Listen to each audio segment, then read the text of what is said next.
morning, ladies and gentlemen. Good morning, ladies and gentlemen. My name is Ivan Okuda. I'm a lawyer. I'm an associate with Angurian Company Advocates and a fellow of the Chartered Institute of Arbitrators. I have the profound and distinguished honor of moderating today's construction law training, coming to you live from the Uganda Law Society House on Acacia Avenue in Kololo, Kampala. We thank you for making time, and we look forward to having an educative and informative engagement. We have a distinguished panel of 3 presenters who shall, in the next 3 or so hours, take us through the different topics that were shared in the program for the training. But before they do that, we have the honor of getting opening remarks from the chairman of the Uganda Law Society Construction Law Cluster, Mr. Milton Ochen. He wears many hats, but for the purpose of today, he shall be introduced as the chairman of the Construction Law Cluster. Allow me in a few seconds introduce to you our chairman. Mr. Chen is managing partner at Milton Advocates, a boutique law firm specializing in construction law and alternative dispute resolution, or what is in some circles called appropriate dispute resolution. He was admitted to the bar and entered on the roll of advocates of the High Court of Uganda on the 23rd of July, 2008. He holds a Master of Science in Construction Law and Dispute Resolution from the British University in Dubai, that is in the United Arab Emirates. In 2011, he obtained a certificate in mediation from the Strauss Institute for Dispute Resolution, Pepperdine University School of Law in the United States of America. And in 2008, he obtained a postgraduate diploma in legal practice from the Law Development Center. 2006, he obtained a Bachelor of Laws from the University of Makerere, or what is officially called Makerere University. He is a member of the Chartered Institute of Arbitrators. He is a member of the Judicial Affairs Committee of the Uganda Law Society. He is a former board member of the National Building Review Board. He is a member of the London Court of International Arbitration and a member of the Uganda Law Society, the East African Law Society, and specializes in construction law and arbitration practice involving key infrastructure projects and complex construction disputes. And over the years, Milton has acted as a consultant, arbitrator, and counsel. Mr. Chen, we are honored to have you. Please give us the opening remarks. Thank you. Thank you, Ivan. Thank you all members of Uganda Law Society that are participating in this process. Today, as Ivan, my brother, has already told you, we have lined up very, very able and knowledgeable presenters in construction law that are going to take you through the day. Just by way of history, as a cluster, we've come a long way, starting from the year 2017, when the cluster was first formed. We had very few numbers and little interest in this practice area. But as we went on offering trainings, the numbers kept growing and the interest as well. So it's a very important thing to know where we are coming from. And that is very good for the law society and the practice area. The more we are, the better we are.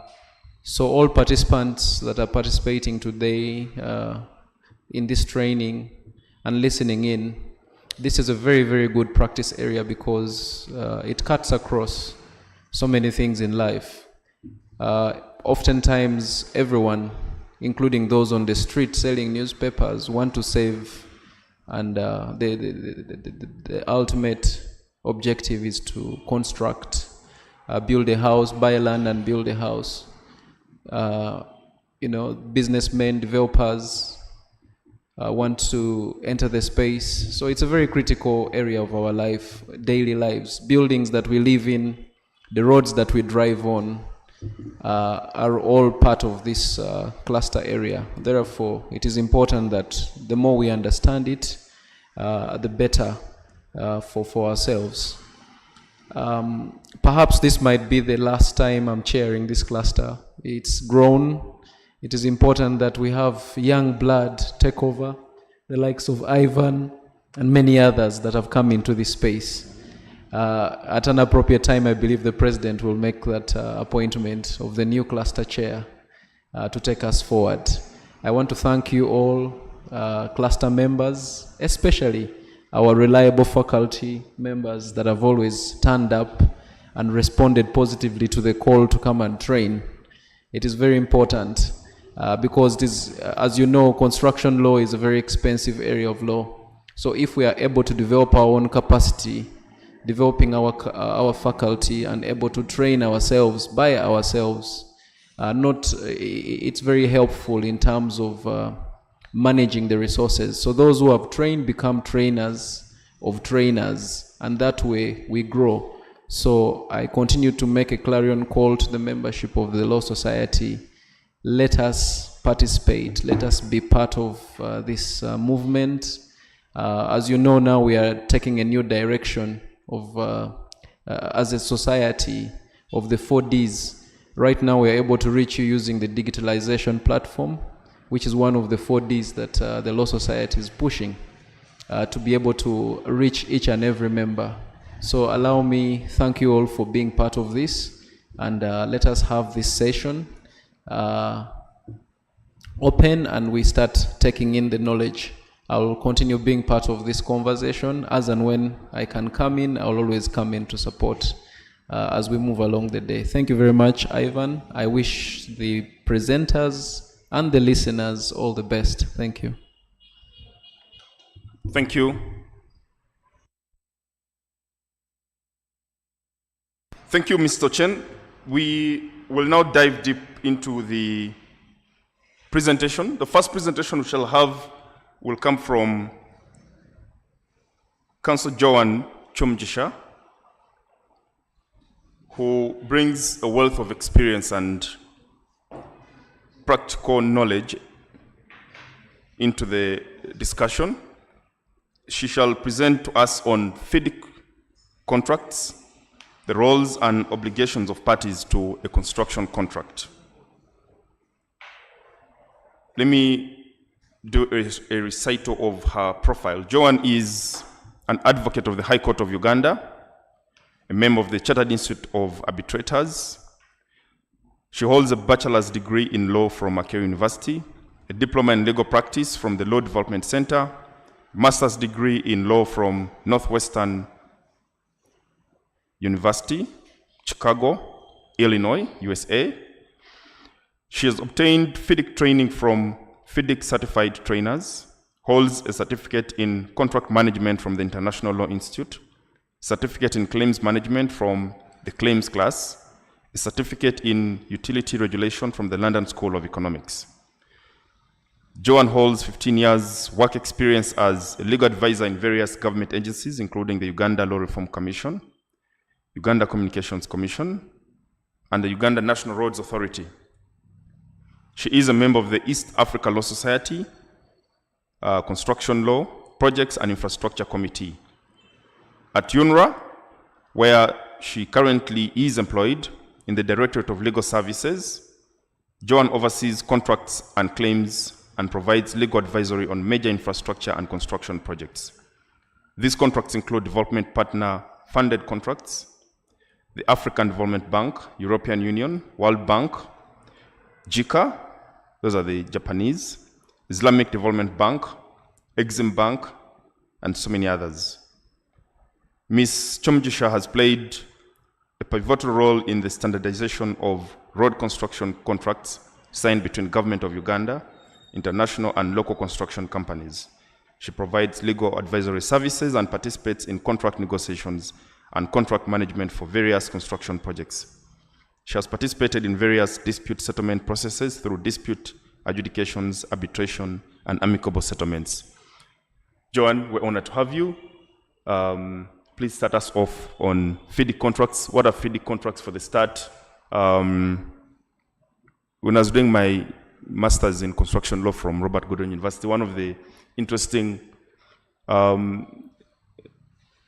engagements we had, I think in year 2, was on the different colors. You know, why is one called yellow? Why is the other than pink? Why is the other than green? What's the story of the colors and what informs that nomenclature, and how does that impact our interpretation of those contracts? So we trust that you'll be a very good captain of the ship on this learning voyage. Thank you, and please take on the floor. Thank you very much, Ivan. Good morning, participants. Thank you very much, Ivan, and very good morning to all our participants. I hope that you are all set to get on this voyage that Ivan has just led us to. As I have been introduced, my name is Joanne Chomgisha, and we will dive straight into the conversation on FIDIC. So my presentation is on the overview of FIDIC contracts, and the scope of this presentation is we'll look at what FIDIC is, who uses FIDIC contracts, why use FIDIC contracts, who are the parties to FIDIC contracts, what are their roles and obligations. We'll look at the FIDIC books, the colors that Ivan has been mentioning. Then we'll quickly look at quick facts for FIDIC practitioners so that I leave you with facts that you need to carry away for the day. So what is FIDIC? FIDIC is a French language acronym that stands for Fédération Internationale. For those who speak French, you'd probably pronounce this better than I do. Fédération Internationale des Conseillers, which means International Federation of Consulting Engineers. So FIDIC it's a federation of consulting engineers. You will have civil works engineers, but they split into those who are consulting and those who are handling the actual civil works. So FIDIC is a federation of consulting engineers. FIDIC is a standard form of contract used for large value works. A bit more background on what FIDIC is. It was started in 1913 by a trio, France, Belgium, and Switzerland. The United Kingdom joined the federation in 1949. The FIDIC headquarters are in Switzerland, and FIDIC is used in over 200 countries.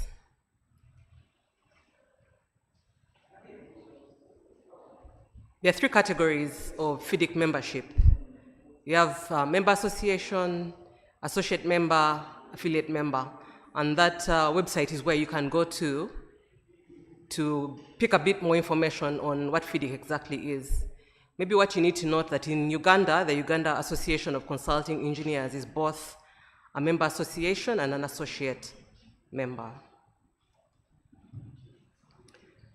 So who uses FIDIC contracts?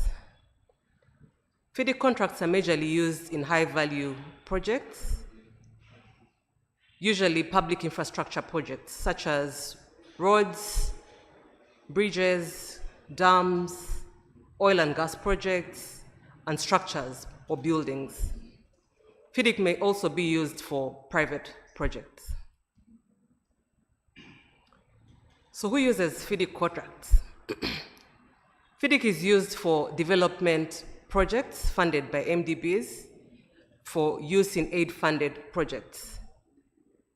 I'm speaking from the angle of government, where government uses these FIDIC contracts, although like I indicated earlier, it's also used in private projects.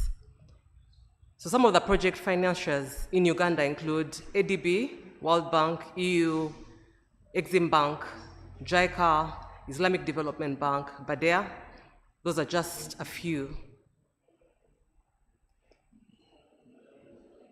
What are the benefits of using these FIDIC contracts, and why do these development partners, the ones we have seen up here, why do they prefer to use FIDIC contracts, or for you as a private practitioner, why would you advise your client to opt to use a FIDIC contract as opposed to a regular PPDA contract?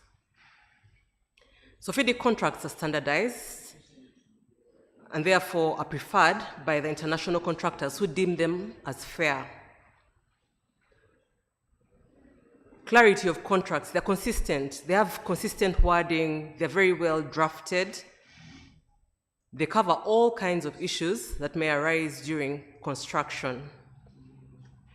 They provide a dispute resolution mechanism as the project works progress.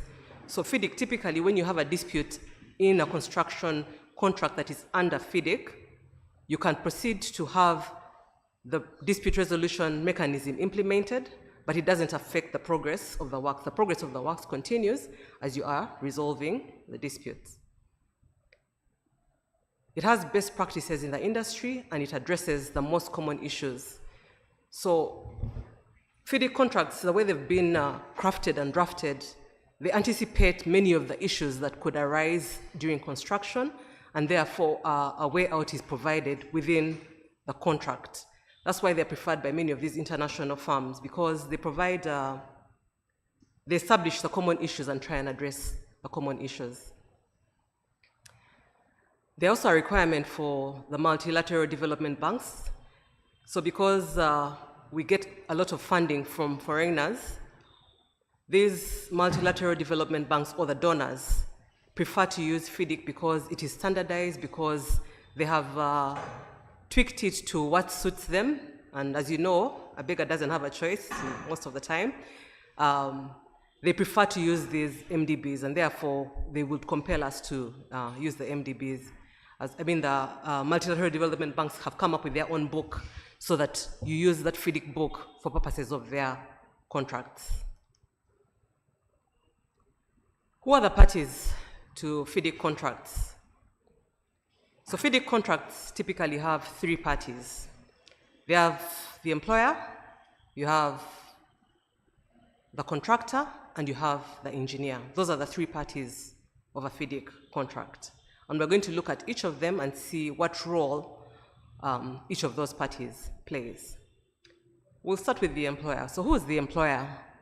The employer is the owner of the project. For example, UNRA, or Ministry of Works, Ministry of Energy or any other ministry, Kampala City Council Authority, and a private entity. So the owner of the works or the owner of the project is the employer. What are the roles and obligations of the employer?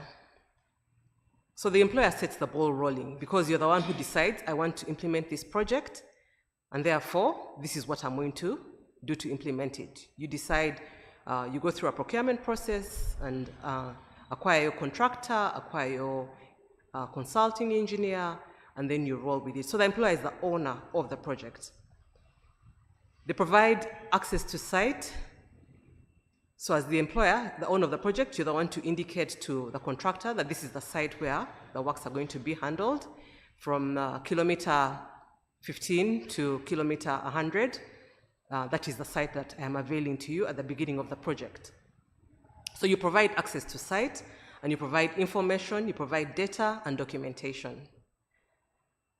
You also define the scope of the works. What exactly will be entailed in these works? What is the extent, what is the scope of the works that are going to be undertaken? If it's a building, are they 15 floors? Are they 7 floors? You define the scope of the works to be undertaken. As the employer, you also appoint the engineer, and I'm going to get into that detail because I know our audience is lawyers, and you may be wondering, when I say engineer, is it a person? Is it a company? Is it you may have those questions, but I'm going to dive into it shortly. So one of the roles of the employer is to appoint the engineer. You also provide financing for the project, and you ensure that the contractor is paid for the works that they have undertaken. As the employer, you participate in the dispute resolution processes. You also comply with the law and the terms of the contract. By law, I mean the governing law of the contract. The other party to FIDIC contracts is the engineer. Now, what we need to appreciate for purposes of FIDIC contracts, that the engineer is not an individual per se. The engineer is a company. It's a company, a consulting firm, they're consulting engineers. We refer to them as consulting engineer or supervisor. This engineer is appointed as an agent of the employer to act as the employer's representative. So the employer goes through a procurement process and procures a consulting firm, these are engineers, and appoints them to act as their agent for purposes of a given project. What are the roles and obligations of the engineer in respect to FIDIC contracts and in respect to the project that the engineer has been assigned? So the engineer acts for the employer. Like I said, he's an agent appointed by the employer to act on the employer's behalf. The engineer is responsible for contract administration. So when the contract is signed between the employer and the engineer, the employer hands the engineer a copy of the civil works contract and any documentation in that respect, as well as the contract between the two parties. So the engineer is responsible for contract administration. He's supposed to issue instructions to the contractor, interpret provisions of the contract, and resolve disputes. He's also responsible for design and technical expertise. He's responsible for site supervision. He's responsible for certifying works and recommending payments. So the way civil works contracts work is that when works are done, they're supposed to be certified. Because the engineer is supervising on behalf of the employer, he goes on ground to certify that these works have actually been done, and then he makes a recommendation to the employer to make the payment. Remember, he's the one supervising the site, so he also has that knowledge and background before he can certify works and recommend them for payment. Just to go back a bit to design and technical expertise, as we will look at the different colors of the contracts, you will realize that different contracts give different obligations, and therefore sometimes the design might be done by the employer prior to the works, or sometimes it may be a requirement for the design to be done by the contractor. So the engineer plays the role of oversight on this design. The engineer is also required to issue variation orders. It's almost inevitable in most construction projects for variation orders to be instructed, where you opt to vary a certain detail in the contract for given reasons that have been met on the project. You may have to vary maybe the design of the project or quantities in the project, case by case, but the engineer has the role to issue the variation orders. He then issues the orders to the contractor. Remember, he's acting for the employer. He's responsible also for determining of claims. Construction contracts typically have claims that come in from the contractor, and therefore the engineer is required to determine these claims. FIDIC contracts provide a process for determination of contractual claims, and therefore the engineer has a role in the determination of those claims. He's supposed to give his position on how he perceives the claim based on the contract and based on the provisions of the law. The engineer also is involved in dispute resolution, because if there is a dispute on the project, the contractor or the employer can refer a dispute to the engineer. He's a middleman, so to say, between the owner of the project and the civil works contractor who is implementing the project. The third party to FIDIC contracts is the contractor. So we've looked at the employer who owns the project. We've looked at the engineer, who is the agent of the employer, who is going to supervise the project on behalf of the employer. And then we have the party that is actually getting into the dirt, the one that is actually constructing the works, and that is the contractor. This is the party with the responsibility to carry out the works. The roles and obligations of the contractor. He's required to execute a works, and he's required to complete them on time. The contractor is required to comply with the contract terms. He's required to obtain permits, licenses, and approvals. Sometimes this could be permits maybe from KCCA, permits from NEMA, permits from the different authorities that he may require, employment contracts, employment licenses or permits for his workers, different kind of permits, licenses, and approvals. The contractor is expected to acquire those. He's also expected to comply with the project quality standards. So the contract will specify the different expectations in terms of quality or standards, and therefore he's expected to comply with the quality and standards of the contract. He's expected to comply with environment and safety standards, health, environment, and safety standards. As you know, projects will usually come up with all manner of issues as construction is ongoing, and some of you may have been project-affected persons where a road is being constructed and they have raised a certain part of the road, and therefore water is now flooding into your compound, things like that. The contractor is expected to comply with those issues, health issues, environment issues, and safety issues on the project. He's supposed to source for equipment, he's supposed to source for labor and for materials. He's supposed to maintain records. Construction projects are very, very sensitive, and records have to be kept because at any one point, they will be required to either resolve a dispute or for reference or for confirmation of quantities or amounts or all manner of things. For example, part of maintaining of records, I'll give a small example. Rainfall. Sometimes there may be a dispute regarding how much rainfall there was on a project that impacted work and therefore stoppage of work. So the contractor is expected to actually measure how much rainfall is received per day or per season so that he can have those records with him if he wants to make a claim regarding stoppage of works or slowdown of works because of rainfall. Also, in some of these projects, you may find that in a given area, project-affected persons have rioted, and maybe the riot has taken 2 days. They're burning tires, they're doing all manner of things that is affecting, say, a road project. And if he doesn't have records of how long this took, how many days it took, he's going to be challenged when he's claiming if he says it took a month or he was impacted for a month and he doesn't have records. So it's important for the contractor to maintain those records. Periodic progress reporting. Like any works project, you're required to continually provide progress reports.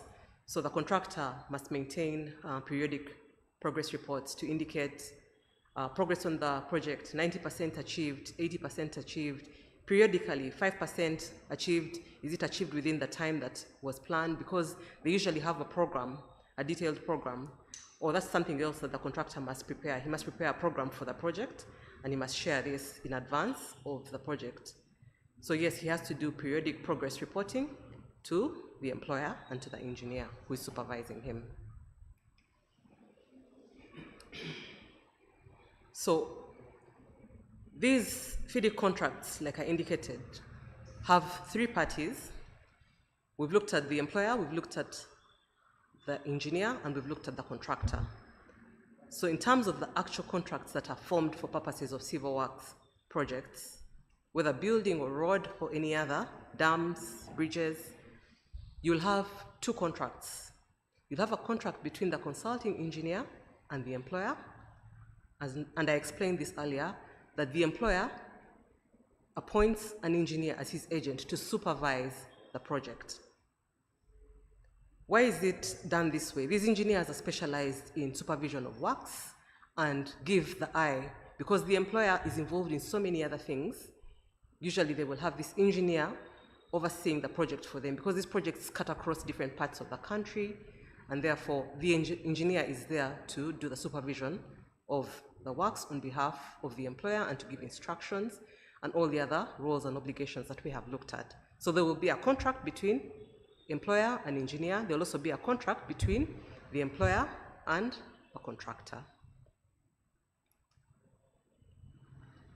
So now getting into the actual books or the FIDIC contracts and what they look like, why they're referred to as a rainbow suit. We're going to look into that shortly. So FIDIC contracts are operated through the FIDIC General Conditions of Contract, which are found in the FIDIC books. The main difference in the books is the risk apportionment between the employer and the contractor. Who does the design? Who bears risks for change in quantities? So we're going to look at the different color of books, but what you have to bear in mind is what informs which book to go with per project is what do you want as the employer, as the owner of the project, what do you want? How much risk are you willing to carry as the employer? What do you want to pass on to the contractor so that it is handled by the contractor and not you? How much risk do you want to hold on to and how much risk do you want to pass on to the contractor? So that is the rainbow suit. It's referred to as a rainbow suit because it's colorful. You have red, you have yellow, you have silver, you have green, you have pink, you have golden. And I'll just show you, I carried my books and I'll just show you the books that we have here. That's what the yellow book looks like. That's the silver, that's the red book, and that's the yellow book. So these books each are handled differently for respective projects because, as I indicated, what risk do you want to maintain and what risk do you want to pass on? So that's what the books look like, and we're going to go into the respective books. What you need to note is that the commonly used books in our setting are the red book, the yellow book, and the silver book, as well as the pink book, the 4 books that are commonly used. And the most common actually are 3, red, yellow, and pink. The silver is not very common, but it's becoming a bit more common. And we'll understand shortly why the silver is not as common as the others. So I've indicated those are the colors of the books. The colors relate to the type of scope of work to be undertaken by the contractor. We'll start with the red book. So the red book provides conditions of contract for construction works where the building and engineering works are designed by the employer. Mark that. Works are designed by the employer. In other words, a design is prepared in advance by the owner of the project, the employer. Once this design is ready, the employer goes ahead to issue bids and obtain a contractor to implement the design which is already prepared. So the design has been prepared in-house by the employer and he's giving the project or the contract to a contractor to implement the construction of that project. So one of the examples of the projects that we have handled, that I have handled, is Bulima Kavoya, which was a red book contract. Some of you who may come from that region, this may be familiar. So the red book, the employer designs and therefore bears the risks for any changes in quantities because as he's preparing the design, he's inputting the kind of quantities that are required for purposes of that design. So he takes on the risk for any changes that may arise because once the design has been issued to the contractor and there are any changes that are anticipated or that arise during construction, that becomes a risk for the employer. The employer will bear that risk and therefore any costs relating to that risk. These are usually admeasured based contract, meaning that payments are based on works measured and therefore payable. So we've seen the red book and we're moving to the pink book. The pink book are conditions of contract for construction of building and engineering works designed by the employer. You may ask, there's no difference between pink and red because it's also works designed by the employer. I'll bring to you the difference. Initially, when FIDIC was set up, they came up with the Red Book, they designed the Red Book, and it was rolling. However, the multilateral development partners who we looked at earlier on decided that for them, they want to tweak the Pink Book to create a Pink Book which accommodates any of the issues that they may want to handle as development partners. So they altered the Red Book slightly and created their own Pink Book, which when they give you money for a project, when they are the donor or development partner on a given project, they will require you to implement the project based on a Pink Book. One of such projects is the Busega-Mpigi Expressway, which is ongoing at the moment, and it's a Pink Book. Under the Pink Book, the contractor constructs the works in accordance with the design provided by the employer. Like I indicated, the MDBs require their borrowers or aid recipients to adopt the FIDIC conditions of contract under the Pink Book. Some of the MDBs that participated in the preparation of the Pink Book are the ADB, African Development Bank, the International Bank for Reconstruction and Development, also known as the World Bank, and the Islamic Bank for Development. The Pink Book is used for development projects funded by MDBs for use in aid-funded projects. I've already said this, and so those are some of the projects that have been handled under the Pink Book. The Yellow Book. So we've handled red, pink, and now we're moving to yellow. The Yellow Book, conditions of contract for plant and design, build for electrical and mechanical plant, and for building and engineering works designed by the contractor. Again, mark the difference. Works designed by the contractor. The first two books we've seen, the design is by the employer. The difference here is that for the Yellow Book, the designs are done by the contractor. So in this case, the owner of the project or the employer does not want to interest himself in designing the works. So he designs, he passes on this risk to the contractor, and therefore the contractor does the design as well as implementation of the project. He does both design and works. So the scope for the contractor under this Yellow Book is wider than the Red Book and the Pink Book. Some of the projects that have been handled under the Yellow Book are the Kampala Flyover, which we are all familiar with here in the city, the new Ginger Nile Bridge, the Kampala-Entebbe Expressway, the Kira Matuga project, and the oil roads. There are several oil roads in the oil region, Masindi Biso, Kizira Mfumbi, and Buhima Nalweyo. So the contractor bears the risk for changes in quantities because he's the one who has handled the design. This contract is a lump sum based contract, meaning payments are made in a lump sum. The Silver Book, or the Turnkey, or the EPC. This one has a couple of names.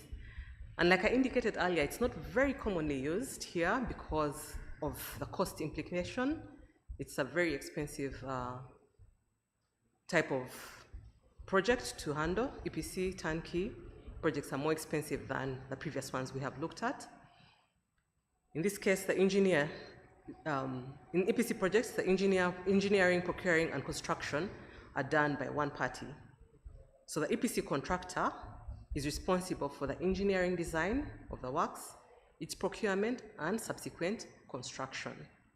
Meaning you hand over all the risk to this contractor or the EPC contractor, and he handles everything regarding the project. He handles the design, he proceeds to handle the works, he procures who he needs, and he ensures that construction is done. So he handles everything. You just hand over to him the entire project, and he handles everything and reports back to you. So in this case, there is no engineer appointed. In the previous projects, the Pink Book and the Red Book and the Yellow Book, you will have that supervising engineer who is representing the contract, who is representing the employer. He's the agent of the employer, overseeing those projects. But with the Silver Book, the Turnkey EPC, you will not have a contract between the employer and an engineer, because it's employer and EPC contractor directly. And then the EPC contractor is going to determine how exactly he's going to roll his project. So turnkey in principle means a contract whereby the contractor provides whatever is necessary for the project and on completion hands over a key to the employer, meaning that the employer doesn't have to be so involved. He doesn't have to have an engineer who is consistently checking and, very involved in the project. The employer he oversees, he hands over the site, and the EPC contractor runs with it. So EPC has been used in the Isimba Dam as an example of a turnkey project that has been executed in Uganda. And as you can imagine, a dam is a heavy project to execute, so it makes sense to have it as an EPC, where you give the contractor the site and you tell him to run with the project and report back to you. What are these turnkey projects characterized by? So these projects have certainty of the final price, meaning at the onset of the project, the final price for the project is known. When you're signing the contract for an EPC, you know that this project is going to cost us $15 million US dollars, and that's as much as it's going to cover, and there will be no addition of any amount being given to the EPC contractor. Why? Because you're passing on all your risk to him, and therefore the cost of the project will be way higher than another project that would be implemented through an employer through an engineer. Here you're passing on all the risk to him, so of course the cost is way higher, the project is of much higher value, and it's a more expensive project, but the final price is certain. There's also certainty of completion date. In other words, if it's a 6-year project, the completion date is certain. The challenge with the previous projects that I have talked about is the certainty of completion date is not exactly there, because even when you say the project is going to be a 3-year project, there are always intervening factors that will delay the project. For example, the red book where the design is being done by the employer, there may be issues with the design that will change the completion time for the project. But with the turnkey, because remember, the EPC contractor is doing everything. He's doing the design, you've agreed with him how much time the design is going to take, and therefore, when the project will actually be completed, because the timelines are clear, very, very clear, and they're certain. It will be more expensive. It's a more expensive type of contract. Like we have discussed above, it's more expensive because a lot of risk is being passed on to the contractor, so he quotes higher and he carries more risk. The contractor has a total responsibility for design, execution of the project with minimal involvement of the employer. A wider range of risk is borne by the contractor. The employer's risk is war, terrorism, force majeure. So those are the risks that the employer would take on. Other than that, all the other risk is really with the EPC contractor. So there's a golden book, which is not popularly used here in our setting, but I'll just speak about it briefly. These are conditions of contract for design, build, operate projects. It's DBO, design, build, and operate. The Gold Book is used in projects where the design, build work, and the operation and maintenance work are to be carried out by the same contractor. I have not used this book in our setting, and therefore I don't want to spend too much time on it because I've not seen it implemented here. However, what I can say is an example where it could have been used would have been perhaps the Kampala-Entebbe Expressway. If we had had the designing of the works done by the Chinese, the building of the road done by the Chinese, and then the operation, the current operation where we have the toll road also being handled by the Chinese. If all three aspects had been given to the same contractor to build the road, to design, to build it, and then proceed to maintain it, then you could consider using a golden book, but we have not applied it here.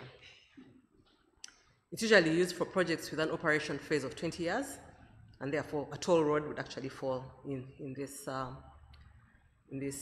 arena because it usually runs for a long period of time, and the greater risk is borne by the contractor.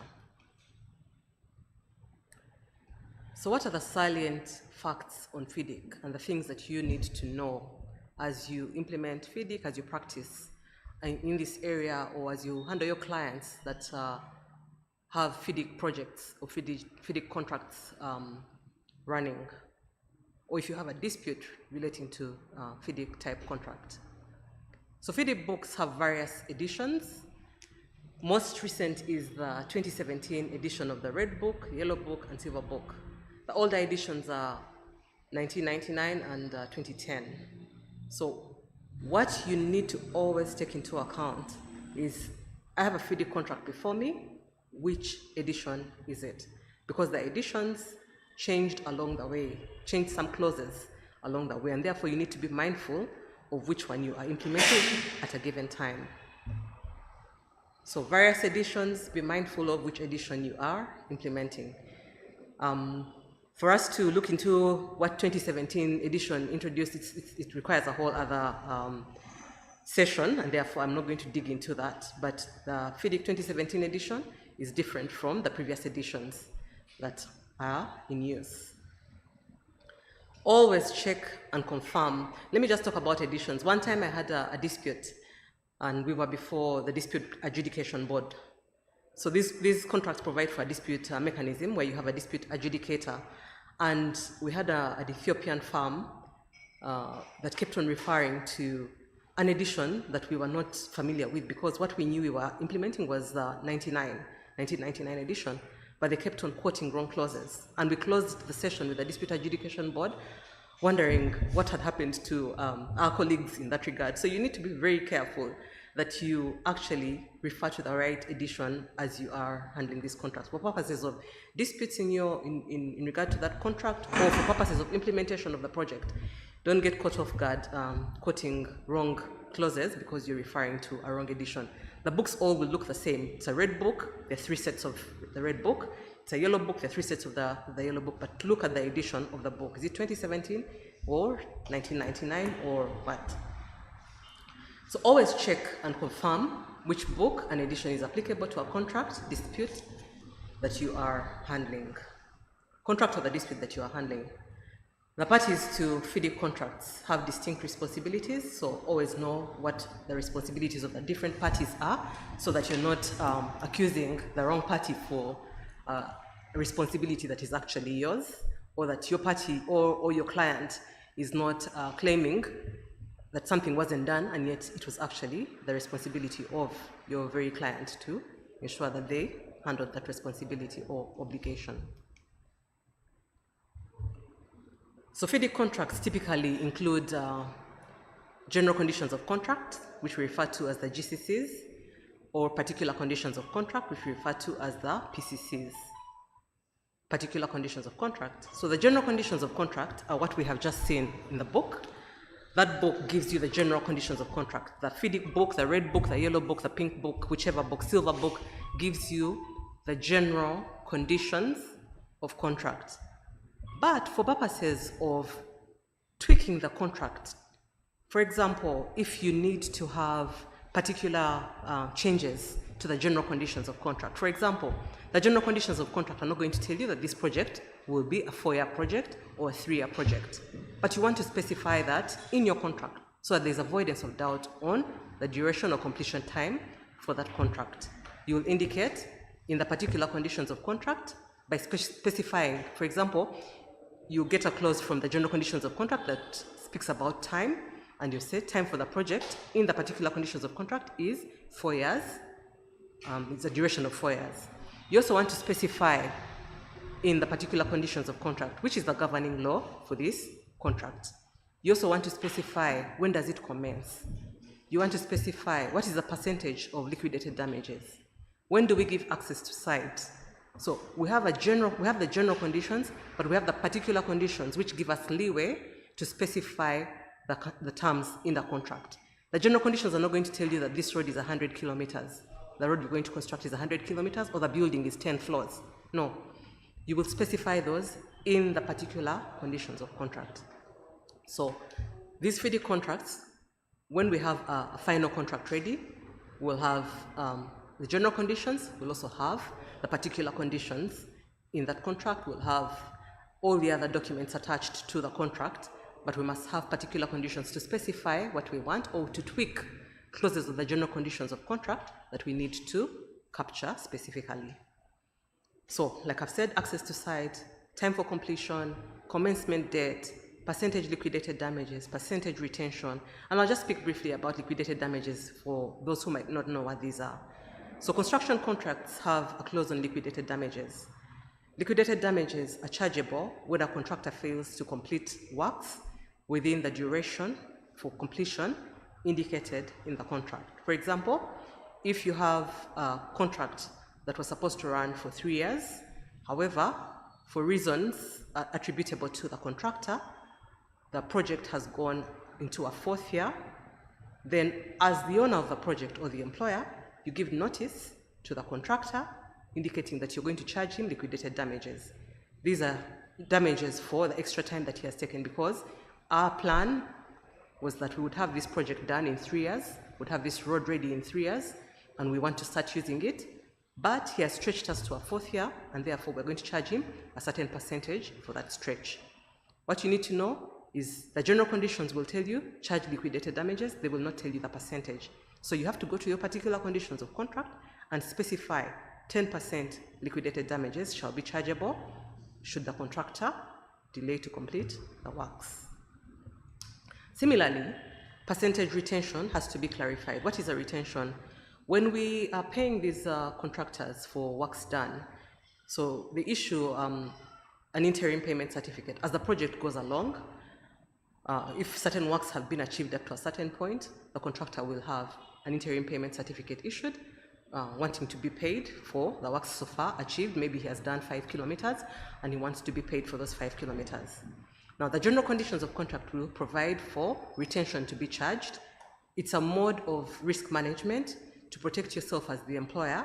You retain a certain percentage of a particular invoice or payment to be made to a contractor. For example, for the 5 kilometers, if he is payable 2 billion shillings, I'm just giving this as an example, if he's payable 2 billion shillings, you will indicate that out of that 2 billion shillings, we will retain 2% for purposes of protecting ourselves, because, yeah, he has done the 5 kilometers, but are we guaranteed that this has been properly done and it won't fall through in a few months or a few days? So we retain a certain amount of money as a risk control measure, and therefore, to provide for this, you have to have it specified in the particular conditions of contract.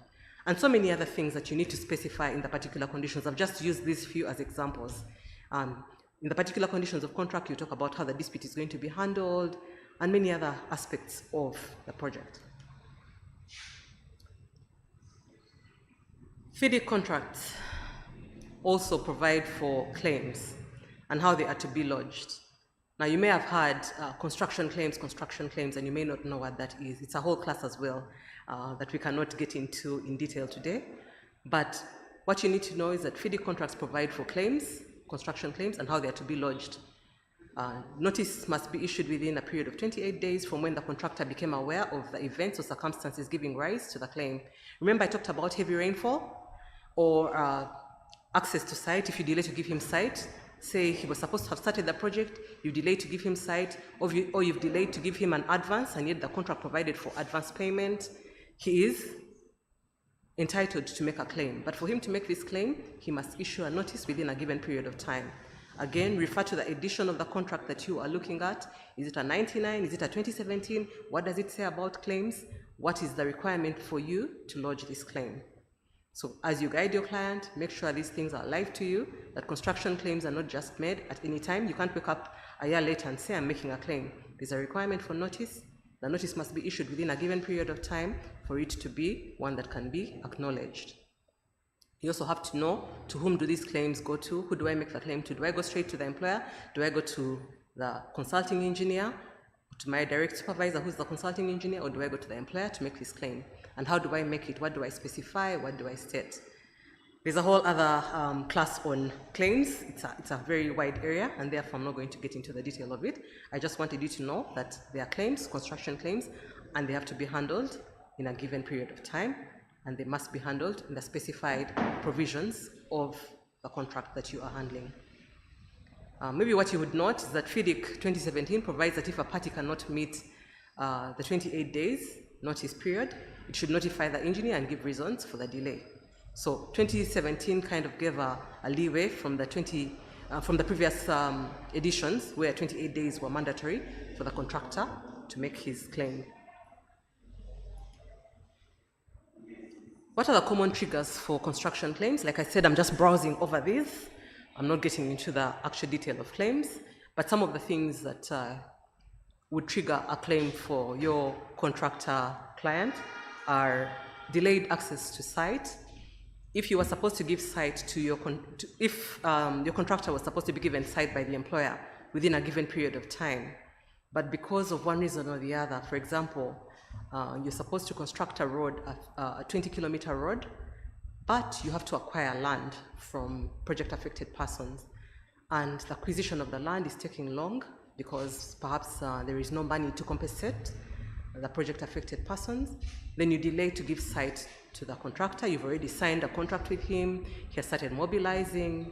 He has set his ducks in a row, and he knows that I am going to engage in my project from this date moving. However, you delay to give him site. You delay by maybe 6 months, and he's unable to construct or to start his works or to deploy his staff to work. Remember, he has already identified who his staff are, so he's going to be impacted in terms of his equipment is sitting idle and his labor is also sitting idle. So he passes on this claim or this cost to you as the employer if you're the employer. So delayed access to site is a construction claim that can be made. Variations, we spoke about this briefly earlier on, that variations may be ordered along the project for one reason or the other. You may decide to change the design, and therefore you may realize, oh, we had thought we would do 10 floors, but no, we're going to reduce them by 1 floor, and therefore we're going to order or issue a variation order to the contractor. When you issue this variation order, you affect how he works, and therefore he has a right to claim. On a road, if you, for example, change the design of the road, initially the road was supposed to go through a certain area, but you realize that compensation of the project affected persons in that area is going to be too costly, and therefore you'd rather go through a certain other area to avoid a high cost, and therefore you issue a variation while he has already started works. You affect how he works, so his operations and his program, and therefore he's entitled to claim. Delayed drawings. If you delay to give him drawings, remember some of these designs are being done by you as the employer, if it's a red book project, and then you delay to give him the designs, or you make alterations as you're going along to these designs, then he has a right to claim for delayed drawings. Unforeseeable physical conditions. Sometimes when a contractor is going about his project, he may encounter unforeseeable physical conditions. For example, if it's a dam or a bridge, maybe the Nile Bridge, and they're going down and they're drilling beneath the rocks, and they find that the rocks are perhaps harder than they had anticipated, and therefore they need to import a certain machine to be able to crush those rocks, because the one they had opted to use or thought they would use has not, it was not fit for purpose, and therefore they've had to get a stronger machine. They've ordered it at a factory in Japan, and they've shipped it here. They've lost time doing that because they've experienced these unforeseeable physical conditions. They may sometimes be able to pass them on to you as the employer, case by case. You may argue that they were foreseeable, and if you're able to argue that they were, then they may not sustain that claim. Idle equipment and manpower, I've mentioned this. If his equipment is idle or his labor is idle because of a reason attributed to the employer, then he may be able to claim. Exceptional adverse climate, we've talked about rain, where the climate changes have affected how the weather that was anticipated was supposed to have played out. Then he can make a claim that because of an adverse climate, he has been impacted because he can't work while there is the adverse conditions. Okay, other facts that you need to take note. The contractor may make the following claims: claims for variations instructed, extension of time, because the time has been extended because of one reason or another, like the ones we have looked at. He'll make a claim also for prolongation of costs or loss of profit, prolongation costs, where works have been delayed, and therefore, when you prolong the works because of one reason or another, you have not yet paid your project affected persons, you've not given me site, there's been rainfall, there's been unforeseeable site conditions, then he will make a claim for prolongation costs because he's running his head office overheads. He's also maintaining staff on the project for longer than he had intended. He'll also make a claim for idle equipment or personnel. We've talked about this. He can also make a claim for acceleration or disruption, etc. Acceleration arises, for example, where you have a conference happening and you have people flying in and therefore you have works at the airport and you want to accelerate those works. So you put him under pressure, you say, we're giving you an instruction to finish this section within a given, we had given you 6 months for this section, but we are reducing it to 4 months. Deliver it within 4 months. So you're giving him an instruction for acceleration, and therefore he's working day and night and making shifts of his staff, and therefore he can make a claim for acceleration of works and for disruption. What you need to know is that claims must be substantiated. Record keeping is essential during construction projects. I've already mentioned that. And the legal principle, he who claims must prove. So the records must be kept for any claims to be made successfully. Records. FIDIC provides for dispute resolution mechanisms through a dispute adjudication board. You may or may not have heard this. Some of you may have represented your clients on dispute adjudication boards. These are boards that can either be a sole dispute member or a 3-member board. Where you have a 3-member board, the contractor appoints one, the employer appoints one as well, and the two who have been nominated then appoint the 3rd one, and it forms a dispute adjudication board.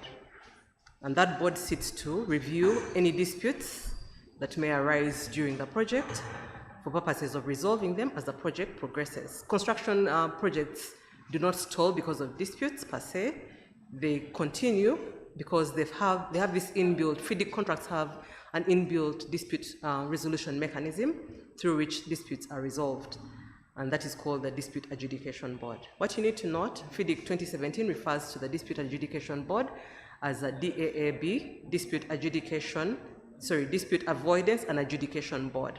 So the sole reason for this is to avoid disputes. Try and avoid disputes. Don't escalate it to arbitration. Let us manage the disputes at the Dispute Adjudication Board, because remember, the project is still at perhaps 50% and we have to get to 100%. Let us manage the disputes at the board level. So how do these disputes get to the Dispute Adjudication Board? Like I said, the claims process for FIDIC is a lengthy process, and I'm not going to get into the detail of it, but the contractor has issued a claim. The claim goes to the engineer. The engineer makes a determination of that claim. If the contractor is not satisfied by the determination made by the engineer, remember the engineer is a supervisor. If he's dissatisfied by the decision of the engineer, then it will escalate to the Dispute Adjudication Board. When it goes to the Dispute Adjudication Board, the board makes a decision, and that decision is final and binding unless it is challenged by either party within 28 days. And when they challenge it, then it proceeds to arbitration. And that is the process that FIDIC contracts go through for dispute resolution. And I think that marks it. It's such a wrap-up of this whole process, but it gives you an overview of what FIDIC is, how claims arise, how we handle the claims under the project, who are the parties to the project, and what are these books, red, blue, green, yellow, what do they represent, why are they different, what are they about? Thank you very much for your time, and I will appreciate questions if there are any at a later time. Over to you, Ivan. Thank you, Joan, for a very eloquent and loaded presentation. In a typical construction law master's program, that what you've presented is covered over 2 semesters or in 1 academic year, but in under 1 hour you've been able to take us through most of the issues in a manner that gives the participants and the audience a very good bird's eye view of FIDIC contracts. I have a few questions which will come from myself and the audience. Drake, I hope we have a way of getting questions from the audience in case those questions are not directly on the Zoom link. Let me invite the audience to share their questions. But John, a quick one from me. In terms of the responsibility or obligations of the contractor, one of the obligations you cited was getting permits and approvals. I have dealt with a matter or a file or a client where there was a delay by almost 5 months. The contractor could not, on his own, obtain tax exemption, VAT. This was the Ministry of Education project. And he writes letters to the employer asking for support or assistance. Can you help me get this tax exemption sorted? And then there's a bit of dragging by the employer, and because of that, the contractor loses close to 5 months. I can imagine if a contractor has to get approvals from NEMA, and is a Chinese guy or Japanese or Indian contractor who is new in town, doesn't know how Kampala works in quotes, and he has to go through the rigor of government bureaucracy, which can be a painstaking exercise, to say the least. At what point then is that obligation shared? And how do you account for that delay, which is not necessarily a fault of the contractor? It's just government bureaucracy. It's taken me 6 months or 4 months or 3 months to get the requisite approvals. If it's a typical energy project, if a contractor building a hydropower plant, for example, is required to get approval from, say, the Uganda Wildlife Authority, because the project happens to be at proximity with the game park, sometimes that takes a very long process, which is outside the contractor's control. So how do you navigate that? Yeah. Thank you for that question, Ivan. Yes, the truth is sometimes there are challenges in obtaining these permits, approvals, or licenses, and the interest for all parties to this contract is for the project to be delivered. That is always the interest, and therefore the employer is not barred from supporting. Actually, the contracts will usually indicate to support the contractor in obtaining these permits and approvals. And maybe to just speak for my employer, that we do not abandon the contractor to obtain these approvals on their own. We actually support the process of obtaining them because, like you said, many of these contractors are foreigners and they may not be able to find their way around. So just even a cover letter introducing him to give an authority to support access to that approval or permit helps. So yes, you need to just push with the employer to provide that support. And yeah, shouldn't have such a lengthy delay in obtaining these licenses once you have the support of the employer. Thank you, Joan. Second question, as the IT team processes feedback from the audience, you spoke to the role or obligations of the engineer, sometimes called the owner's engineer. There is an unwritten requirement, or maybe it's even written in some contracts. For example, in the UK, in the JCT sorts of contracts, the neutrality of the engineer. There is an expectation that the engineer is a professional with high levels of integrity and a high ethical balance, so much so that despite the fact that his bills are being picked by the employer, he's still expected to be fair, neutral, and professional, really. From your experience, is this always the case? Because I've also interacted with clients who are contractors who say this particular engineer just doesn't like me, he's favoring the employer all the time, and that becomes a cause of friction. In fact, some projects have really had a challenge because the engineer appears to be taking allegiance and loyalty to the employer too far, to the detriment of the contractor's interest and the project. Thank you. Okay, you raise a very good question, Ivan. So, yes, we indicated that the role of the engineer, first of all, he has a contract with the employer. He's employed by the employer and therefore paid by the employer, the owner of the project. So how is he expected to be neutral in the circumstances? One, these consulting engineers are expected to be professional in executing their work, because they're playing a referee role, so to say, between the owner of the project and the contractor. And I don't know that we can guarantee that they will be neutral, but they're expected to be as professionals because this is what their industry demands of them. And one of the things that we require from them when we enter contracts with them is that they must provide us with a professional indemnity. So to be indemnified from all manner of professional errors that they may make.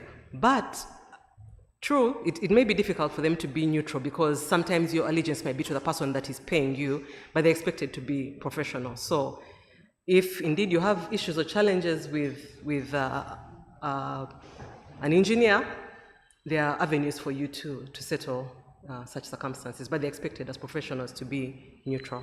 So if the engineer is not neutral, where do I go as a contractor? I would say, one, consult your lawyers and see how they advise in the circumstances, because what you may be seeing as not neutral may actually be neutral. Because these consulting engineers really have a name to protect as well. Because when they come into a market, they want to be able to stay in a given market for a couple of years. So I would say consult your lawyer and see what he advises, because what you may be thinking is not neutral or fair may actually be okay. Thank you, Joan. There's feedback from the audience. Mr. Vincent Bitature speaks about certificates. I imagine those are certificates of attendance, which he says will be forwarded to the ULA Secretariat. It's good that we are now in the age of the radical new bar, and I'm happy to note that the president of the Uganda Law Society, Mr. Isaac Semakade, is in the room. He's sitting somewhere next to the next lineup of panelists or presenters that we have. So this feedback, where there's a request for certificates of attendance, should be filtered in and considered. There's a question from Mr. Bitature. He says or asks, who benefits from liquidated damages given that the inconveniences arising affect the individual citizen?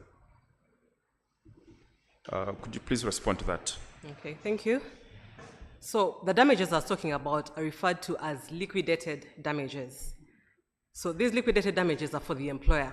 The employer benefits from them. This is a remedy for the employer in the event that the contractor overstays or does not achieve the project within the time of completion. So it's a benefit for the employer. The project was supposed to run for 3 years. You run it for 4 years. I'm going to charge you for the extended time. And therefore, I will charge you liquidated damages at a given percentage. Thank you. There's a kudos for you from Anaklet Turiachira, who says, great presentation. Thank you, John. Some flowers coming your way. There's another request for the presentation to be shared with the participants or the audience. Yes, I don't see other questions unless I have missed them, but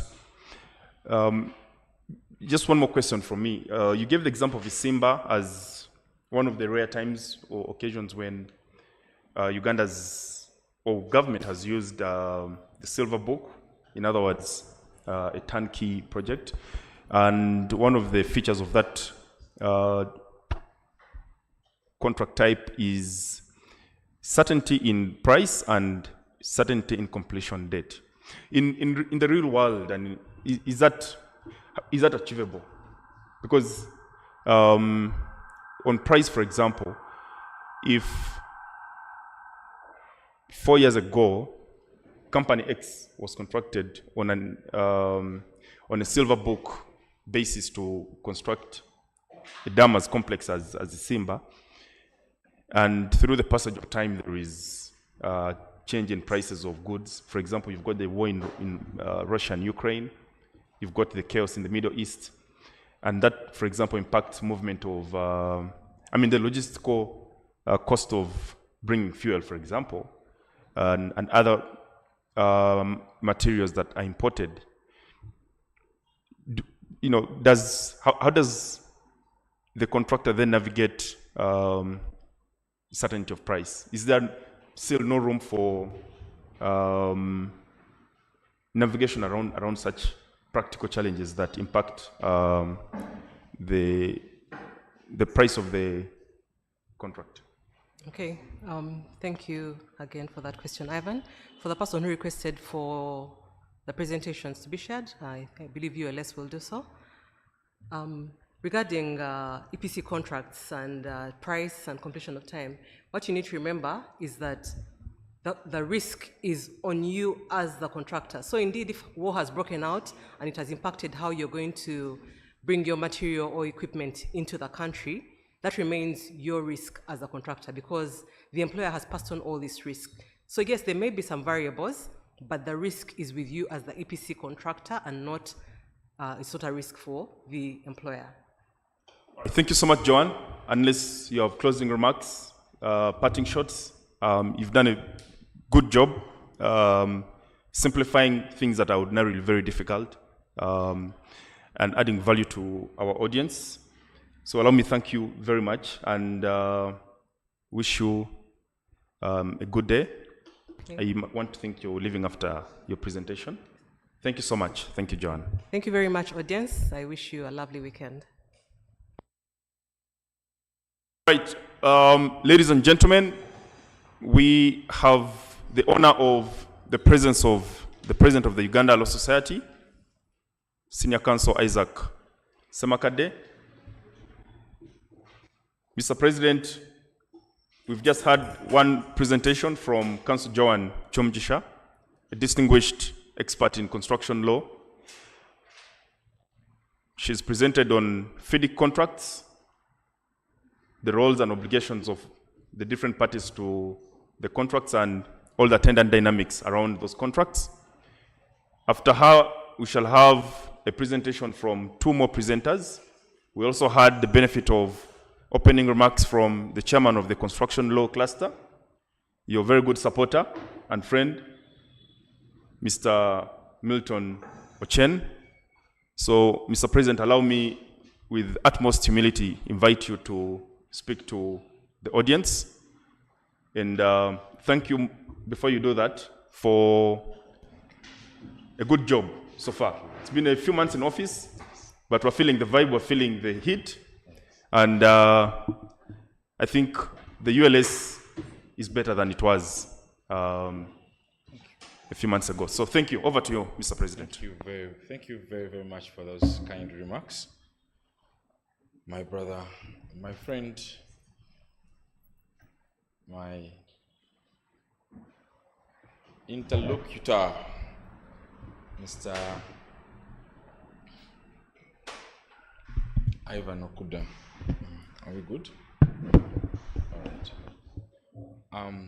The convener and chairperson of the BAS Construction Law Cluster, Mr. Milton Fedochen, please come and stand with me.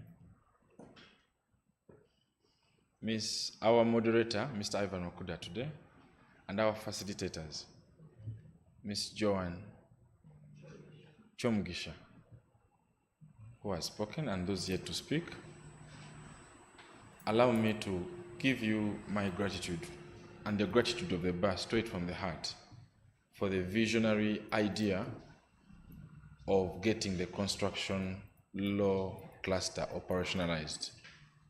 The commitment to this dream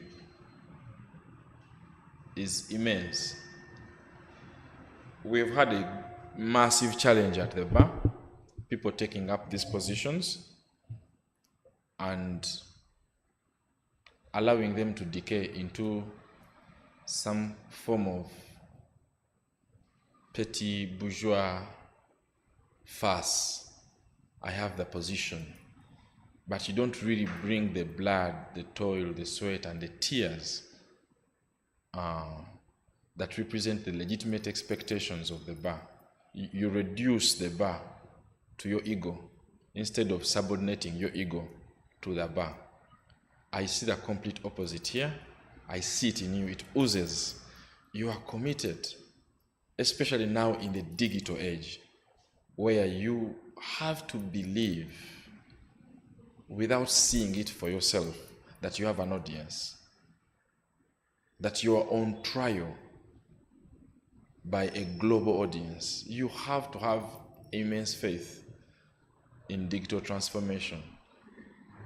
I am honestly, sincerely, very impressed, edified, elated, and I thank you so much. On the substance of what you're discussing today, well, that's your forte. My strength, as you know, is public law and human rights. I have been counseled by the convener to feel comfortable describing points of intersection. And I think I'll do that last. But let me say that I was actually trained initially as a commercial attorney. So I have a sense, I know what FIDIC means, Joanne. I know what FIDIC means. I once flirted with the idea, and I liked the concept of harmonization, of business practices through law. I liked the notion that actually in construction law, our colleagues, the engineers, the architects, are as knowledgeable about law as we are. So it's a very, this is a very interesting area where lawyers have to be team players. And there, in Uganda we call it amalala. Their ego, their excessive ego is trimmed because the other colleagues are just as knowledgeable about construction law as you are. And when they seek legal opinion, they don't really want circumlocution. You either know or you don't. As a matter of fact, we are facilitators of huge interests that affect nation building. So I want to speak to three things. The first one is your duty. Apart from holding these educative CLEs, I urge you as the cluster to consider educating the rest of the bar and the nation, especially those who are yet to be born. Document for them the value chain for lawyers in construction. Document for them the opportunities for lawyers in construction. Have that publication available. Think through the dream. Put all your dreams, what is and what could be and what is going to be. Put it all there, such that people receive this information early and they understand that they need to go and study construction law. They see the value for money. There's huge ignorance within the bar, and there's huge unemployment, self-imposed, or imposed by decayed traditions. So you have the revelation, you have seen the light, you have seen the experience, you know how huge this is. Document it. That will be the most important contribution you'll have done as a cluster. Document the raison d'être for a constitutional law cluster. Announce your arrival at the bar in such a mightily intellectual as well as swaggerific way. All right? Lawyers are so ignorant, and I add myself to that list, so ignorant about construction going on. They are so ignorant about all this. We have yielded, in the mind, we have yielded construction to the foreigners. It's mystical, it's mythical. We don't even think you guys have any contract. I only began recently reading Ivan's work on Twitter, and some people think it is showing off. It's a massive civic education. Here is a young lawyer showing, I have gotten a chance at the wheel. This is what it looks like. And he's showing the others that, to earn that place, these are the credentials you need. But once you have the credentials, this is the life that you get. It's important, Ivan, continue it, but continue it in a way that is not for, Twitter is very effervescent. It's for now. These spaces are only for those who have attended them. It is hard to return to this space later. And I like that we document them. They will make sense in the year 2060. But let's think of some huge way of saying construction law in Uganda. Its history is what documents something seriously. That's a project for the cluster. Yeah. Something that has value beyond today, beyond your term. Something that is like a brick on this house, Really construct something, I think. Yeah. That's the way I could put it. Yeah. Don't leave it. Don't keep this knowledge, don't keep these views, don't keep the heroes of the game of the day. Don't erase them. Let's have them. Let's know them. All right? Yeah. I think that's the first thing. The second thing I want to be able to say is relationship building. You will be shocked to learn that since I got elected, my email has been receiving up to date congratulatory messages. I have received none from lawyers organizations.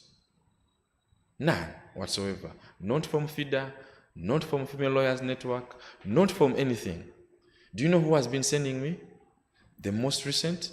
The surveyors of Uganda. The architects were among the very first. The professional engineers body.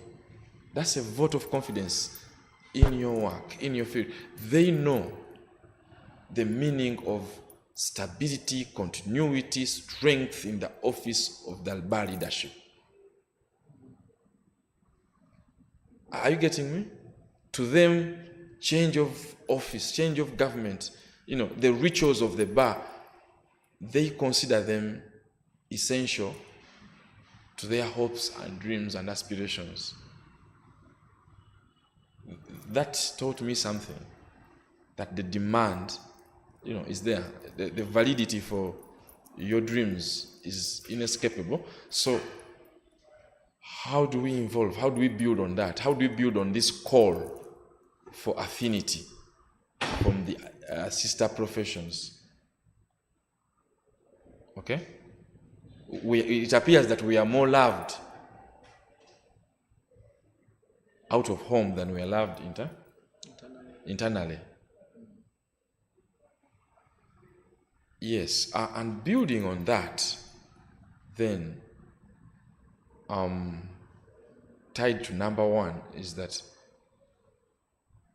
how does the cluster unburden the practitioners of construction law? How are the cluster be seen to unburden them? What are their wounds and pains, and where is the proof? Let's also invest in that. Let's let be a project. For those who are in construction today, who have been in construction now, and those who have dreams for construction, as practitioners in other regards other than law, what are their pain points? Is our cluster knowledgeable? Has our cluster, done a matrix of these pain points, and we bring thinking? That's where, we have tools, legislation, everything. Where is our legislation review? Has the cluster thought about legislation review? And things like that. Think about it. Our 4Ds, okay? Decolonization. What are the decolonization elements for construction? What are the decolonization obstacles for the construction game in Uganda as against neighbors, Kenya, Tanzania, and everything? What are the democratization obstacles? What are the demilitarization obstacles? I saw some letters at the beginning of last year where there were some directives that the entire construction cake shall be for neck of the military. The BA did nothing. But I thought, how about competition? We even have a competition act. Okay, isn't it our duty to question, to find if this, I'm not against NEC, okay, because I see in Egypt, the entire militarization agenda, ambition has been executed through massive constructions. That's okay. But is there democratic participation in that vision? All right? Can we bring that into the democratic organs of state such that the push and pull happens? Yeah. The deal making, okay, it's now NEC, but how does NEC do the deal making down the value chain?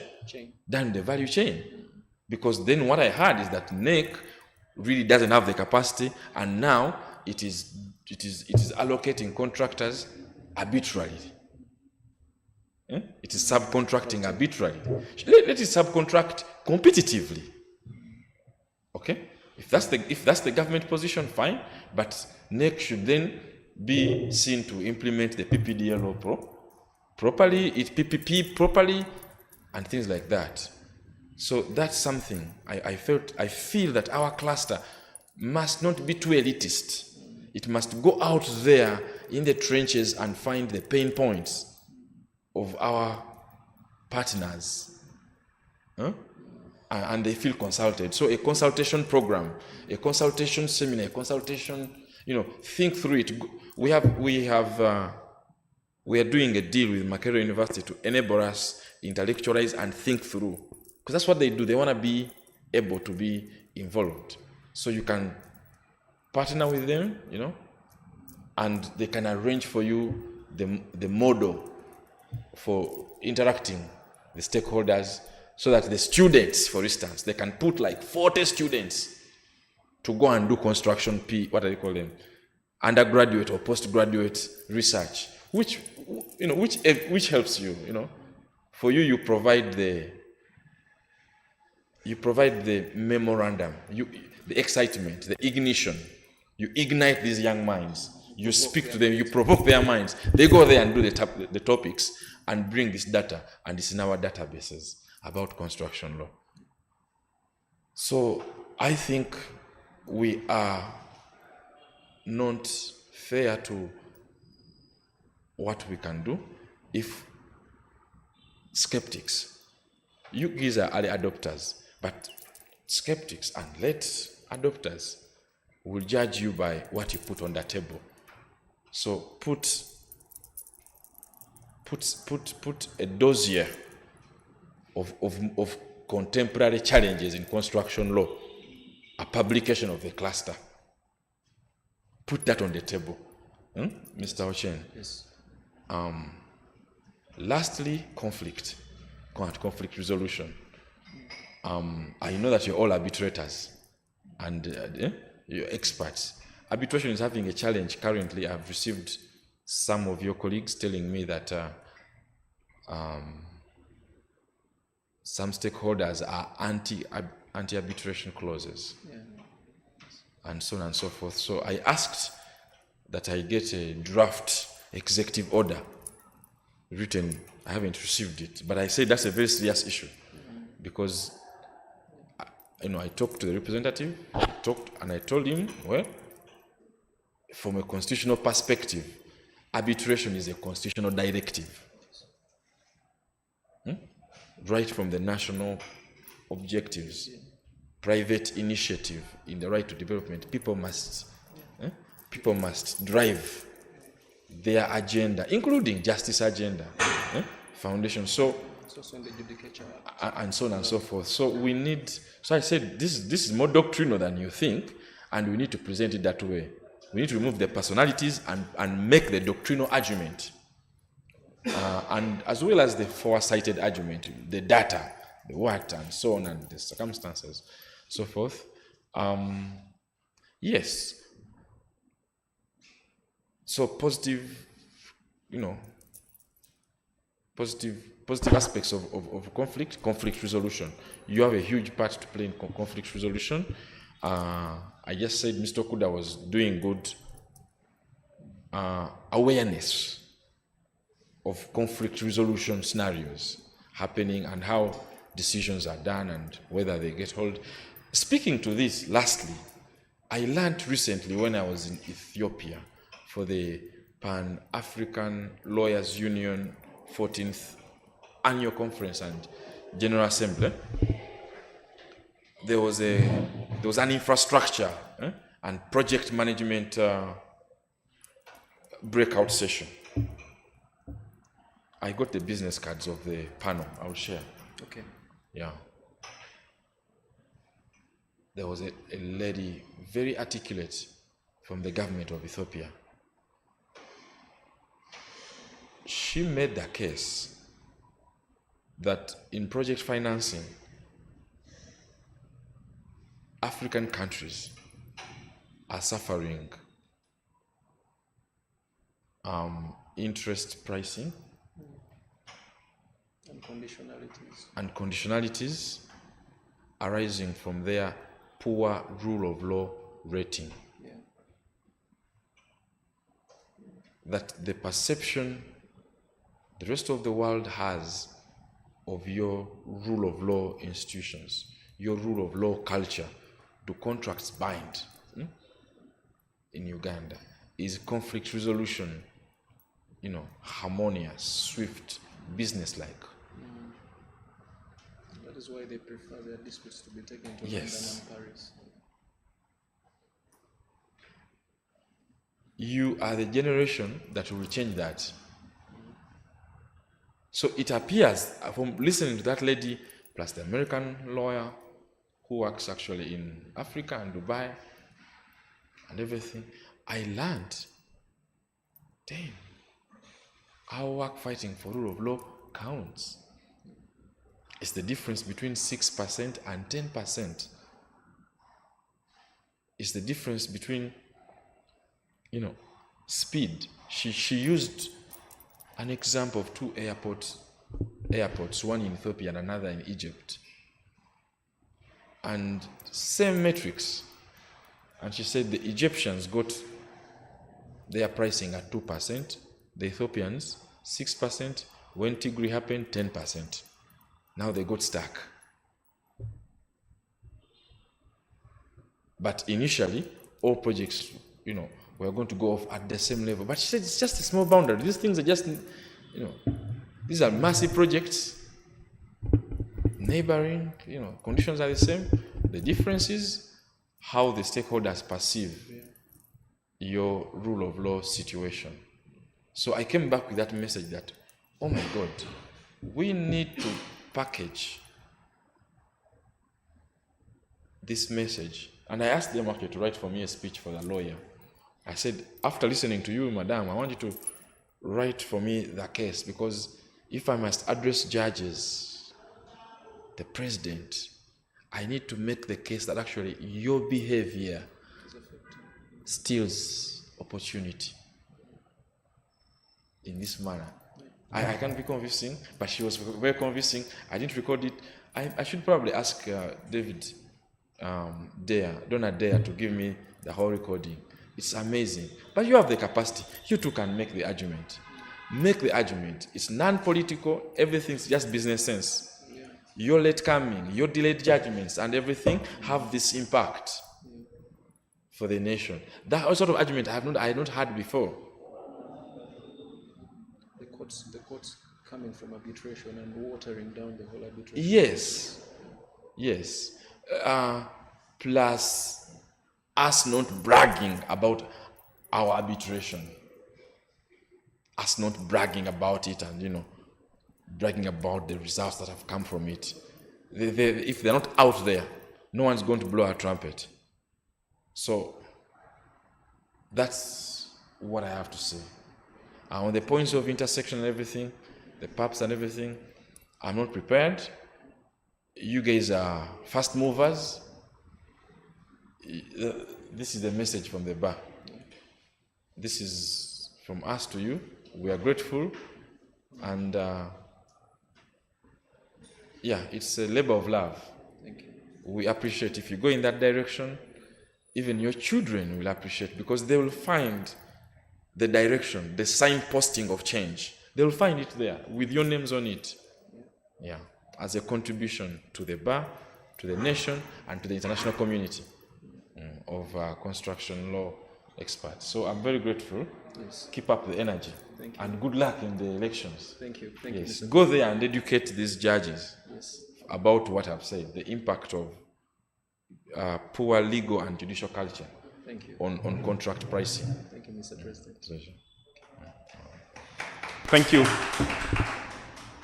Thank you very much, Mr. President, Mr. Isaac Semakade, for your very insightful remarks. It's always a pleasure listening to Mr. Semakade, because there's always a thing to learn. And your very short submission exemplifies that. We take very keen attention to the issues that you've raised, and it's good that you've spoken when Mr. Milton Ochen was right next to you as the chairman of the construction law cluster.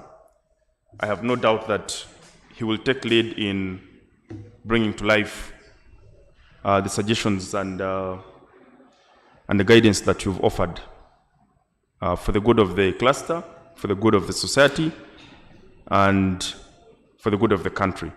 So, ladies and gentlemen, we're moving to the second segment of our presentations. This time round, bit within FIDIC, bit outside FIDIC, but somewhere in between, Mr. Tony Obonyo will take us through employers' claims, something that Council Chomjisha touched on, but Mr. Obonyo will then give us a deeper dive in that particular aspect. He will also take us through enlargement of time and complex decision-making processes before terminating a contract. Usually that's a very delicate process. The difference between the progress or success of a project and financial loss to the taxpayer, if it's a public project, can be the mood in which the decision maker is that morning, or the kind of advice they get from their legal counsel. A mistake in contract termination can have significant impact, delay a project, but also cost a lot of money in dispute resolution, in compensation, and so many other dynamics that come into play. And I think this is a very important discussion to have and to continue having since this is continuing legal education. So Mr. Bonyo's discussion will largely center on that. Let me do a recital of his credentials. Tony Blair Obonyo, no relationship to Tony Blair, the former Prime Minister of UK, is a senior associate with S&L Advocates, or what used to be called Sewalu and Lule. Tony holds a Bachelor of Laws degree from Nkumba University and a postgraduate diploma in legal practice from the Law Development Center. He's been legal officer of the Karuma Hydropower Project, which, as you all know, is currently the biggest hydropower project in Uganda since the beginning of time, and possibly one of the biggest in the region. That project was done by Sinohydro, a Chinese contractor. Tony is also a legal officer for the Kampala-Entebbe Expressway under Aegis Roads Operation, SAS. He's also company secretary for Aegis Roads Operations, SAS, and company secretary for Aegis Roads Operations, SMC. He's a chairman of the Human Resource Committee of the Hoima Regional Referral Hospital, where he also happens to be a board member. He's practiced construction law since 2016 and has reviewed several EPCC/FIDIC contracts and drafted several high electricity power purchase agreements and advised both contractors and employers. Tony is involved in high-level construction negotiations and currently advises the contractor for the Karuma Hydropower Project, Kampala-Entebbe Expressway, Amea Power, and several construction companies, including Cementas Construction Limited. Tony is involved in construction arbitration and mainly advises contractors. Ladies and gentlemen, as you'll appreciate, we've assembled a panel of some of the leading professionals in the industry, and Tony certainly belongs to that high table. My brother, you're most welcome, and please start us off with your presentation. Thank you very much.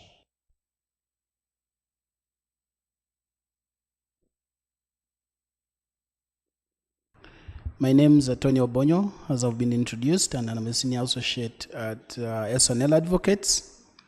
I'll be giving you a more of a very practical part of construction law. I have been in the field for the past so many years, since 2016, practically executing one of the biggest projects in the country and the biggest hydropower project and the only underground hydropower project at the Karuma Hydropower Project. I also work at the only expressway, the only toll road in this country. So my experiences are going to be those that I've physically seen or physically been involved in. Feel free to ask me at the end. My topic is basically on employers' claims. Why I chose to do employers' claims is during my time in Karuma, one of the things I learned is that the contractors feel they're the only ones with problems. If you're a litigator, the plaintiff or the claimant, those are the people who think they are always entitled. And as a defendant, you should be on the beating end. And this is the same case when it comes to construction. The contractors feel they are the ones who are supposed to be always crying. You have delayed my payment. You have delayed to hand over site. You have delayed, you have made my equipments to remain idle. So you find that most of the time, the employer has to be on the suffering side. The employer has already been explained by my colleague Joan, who has ably given you a brief background of basically the FIDIC contracts. And what I'm going to be doing, basically, I'm going to be making so much reference to the Silver Book because my colleague Joan mentioned some of the few projects that have been done under the Silver Book, the EPCC turnkey, and its complexity. I'll be basically going deeper into the EPCC turnkeys because Karuma and the Simba hydropower projects that I have knowledge of are purely EPC turnkey projects. I'll be taking you through liquidated damages. I'll be taking you through navigating time and ensuring that time does not go at large when it comes to construction. One of the most important things as an employer when you're doing construction is that you do not want time to ever ever go at large. And when time goes at large, that means you cannot claim liquidated damages. I saw some questions coming about liquidated damages. I'm now going to go deeper. I'll be looking at the employer's claims, liquidated damages, navigating time at large scenarios, and legal considerations before granting an EOT. Basically, EOT stands for extension of time.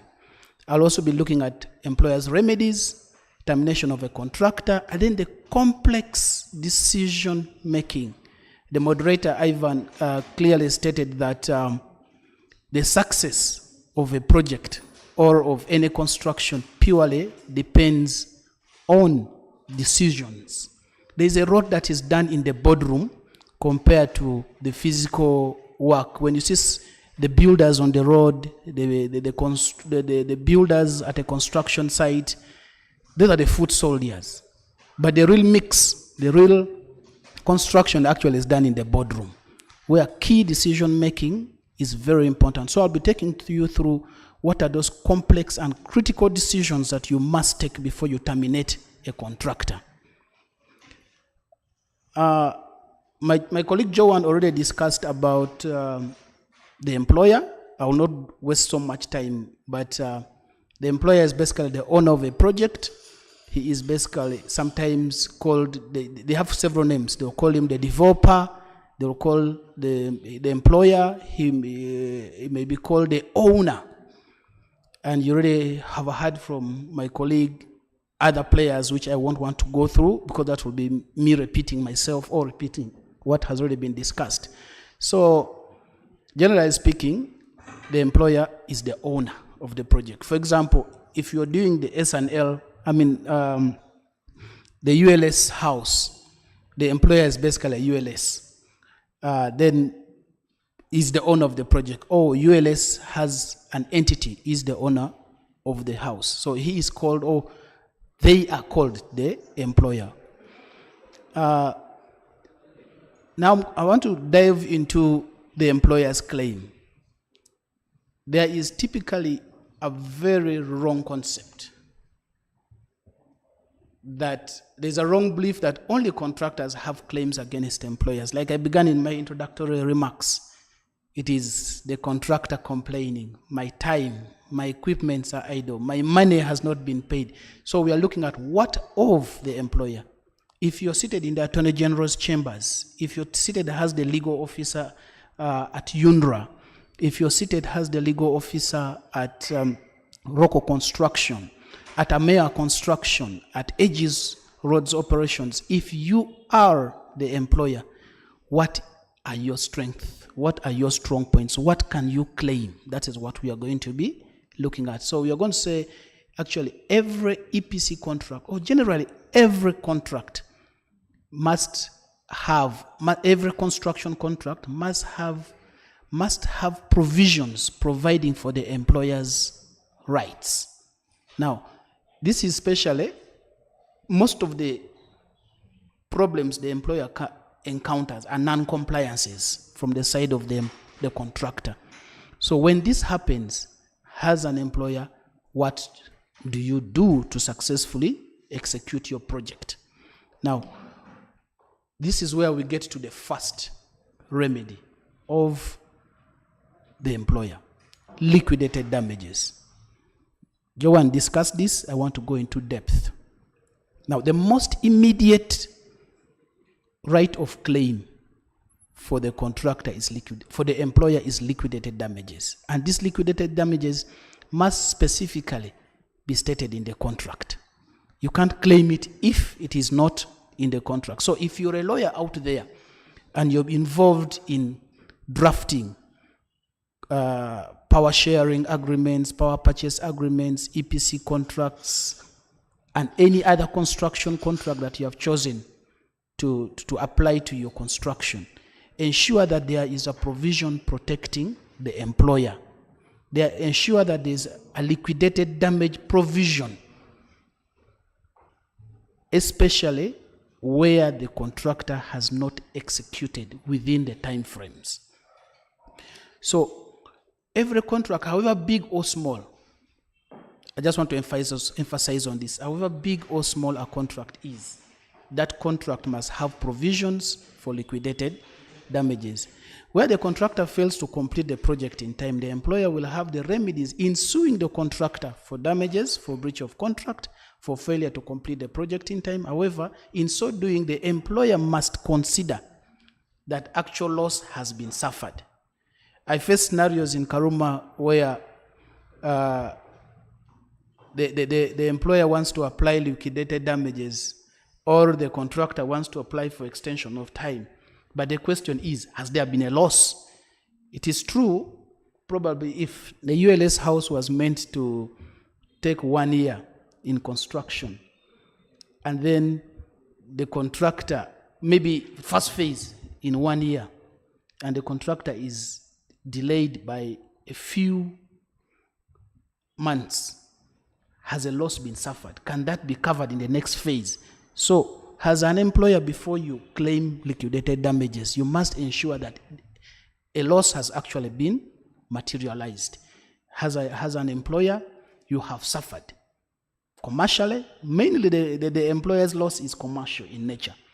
Commercial in the fact that you were supposed to have finished the Karuma power project in 2018, and you should have started selling off power, but you're in 2022 or 2021 and you haven't finished that. So you have actually made a loss, yet you are supposed to begin repaying back loans. So because of the difficulty in quantifying the employer's claims, in the event of delay, most construction contracts will provide for the contractor to be liable in liquidated damages. And these liquidated damages must be stated in your contract. If you adopt the FIDIC books or the FIDIC contracts, especially for these huge projects like the Karuma hydropower project, like Simba, it is more advisable that you adopt the turnkey project under the Silver Book, the EPC turnkey. Now, under clause 8.8 of the International Federation for Consulting Engineers, FIDIC, the Silver Book, that provision clearly states that if the contractor fails, for purposes of making members know, this is the Silver Book. I will emphasize and show you again. I'm sure Joan showed you this. If you open clause 8.8 of this book, it provides that if the contractor fails to comply with subclause 2.2, now with subclause 8.2 is on time for extension. If he fails to comply with time for completion, then the employer shall be entitled, subject to clause 20.2, on claims for payments. The employer shall be entitled to liquidated damages for delays in project completion. It should be noted that the amount of liquidated damages must be clearly stated in the contract. This I cannot overemphasize. Don't say I attended construction law training and Tony said an employer's first claim is liquidated damages. The question is it in your contract? So make sure it is embedded in your contract. Now, that clause further goes to provide a liquidated damages as the employer's sole remedy for delays. There are other remedies, of course, that the employer has.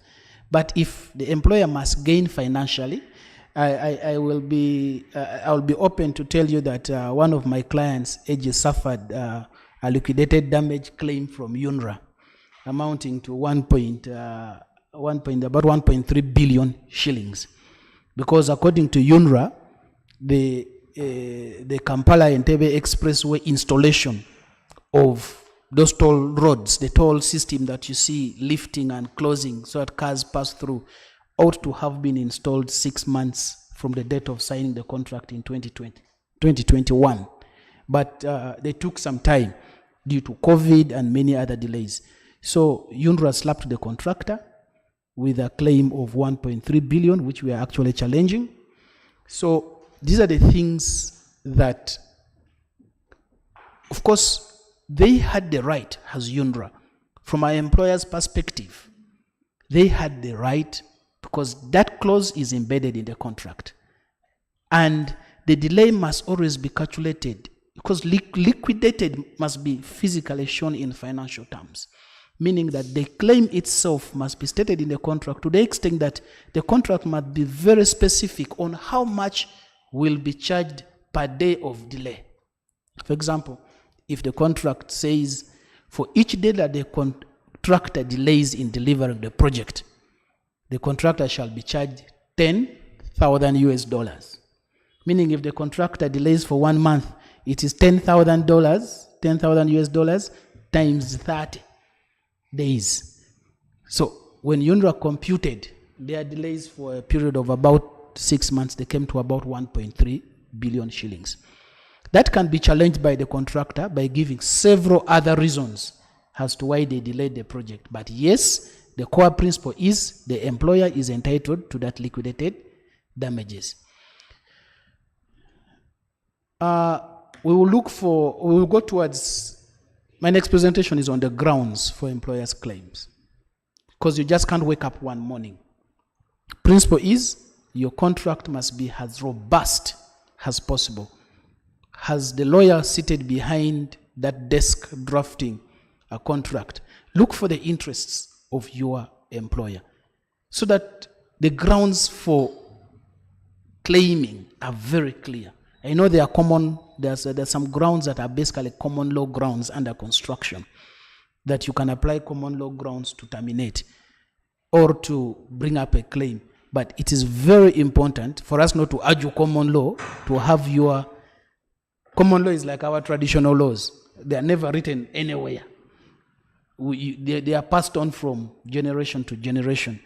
But for avoidance of doubt and arguments in that boardroom as you negotiate contracts or to begin quarreling when there are delays, it is much better that your contract provides for grounds for claims. Now, one of the first grounds always will be if the employer considers himself to be entitled. That's under clause 20.1 of the FIDIC Silver Book. If the employer considers himself to be entitled to additional payments, definitely there will be a claim. Now, the employer's entitlement to additional payment basically comes from the claim from liquidated damages. So all this is interlinked. You have a liquidated claim in your contract, it has materialized, and therefore you feel you should be paid as a contract, as an employer. And basically, I want to make some clarity. As an employer, the contractor is never going to carry cash and pay you even when there is liquidated damages. You only punish the contractor by deductions on his payments, because most EPC contracts and huge contracts are paid based on milestones achieved or on lump sum basis. But most cases, there will be a target. Interim payments, IPCs are paid specifically for work done. So instead of paying the contractor what the contractor is owed in the next month or for the next milestone achieved, for example, if you are supposed to, if ULS was supposed to pay the contractor for the ULS house about 10 billion shillings for roofing, but because they were still liquidated damages that came during the construction of the first and the second floor. Now, when the contractor puts in his IPC payments, his interim payment certificates, the employer deducts that, okay, there was liquidated damages of 2 billion. Out of your 10 billion for roofing, I will only give you 8 billion. It is never paid in cash form. It is only the contractor that the employer will always have. If the employer is found guilty of a delay or any other activity that necessitates the contractor from getting paid, that there will always be physical cash. For the employer, he's paid through deductions.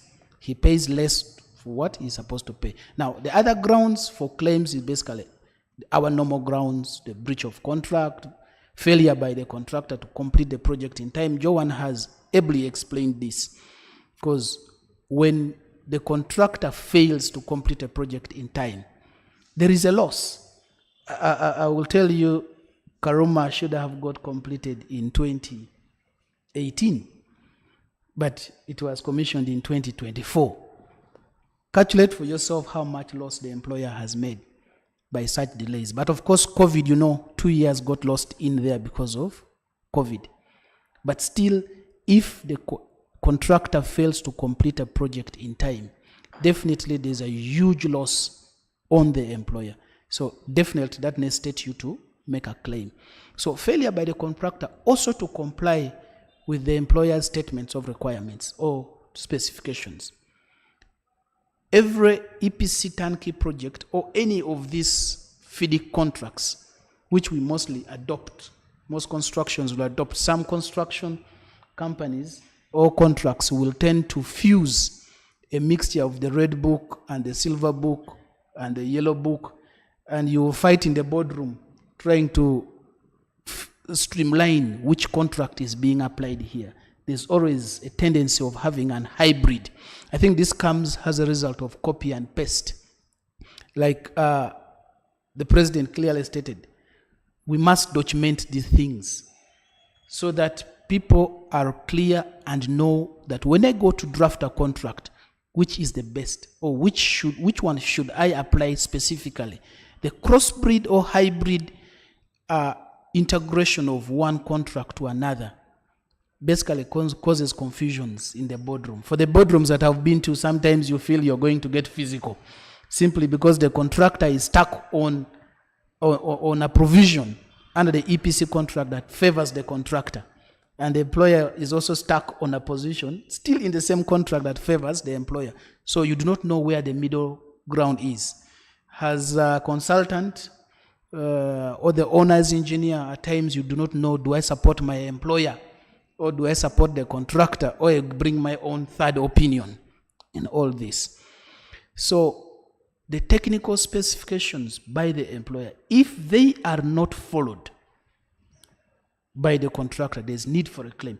Let me give you an example. If ULS clearly stated that there will be aluminum windows, this thick, clearly stating will be 2 or 3 millimeters thick, and the contractor gives you something less that, he has not complied with your technical specifications. We had challenges in Karuma where cables had to be undone. Cables that had been, you all know, you saw in the news that by 2018, Karuma was at 98% complete. But by 2022, Karuma was back to about 64% complete. So you can imagine, if 2 years ago you were at that much, and then 2 years later you are this less in terms of completion, what causes such? At times, it is failure by the contract team or failure by the employer to specifically supervise the contractor on the specific technical specification.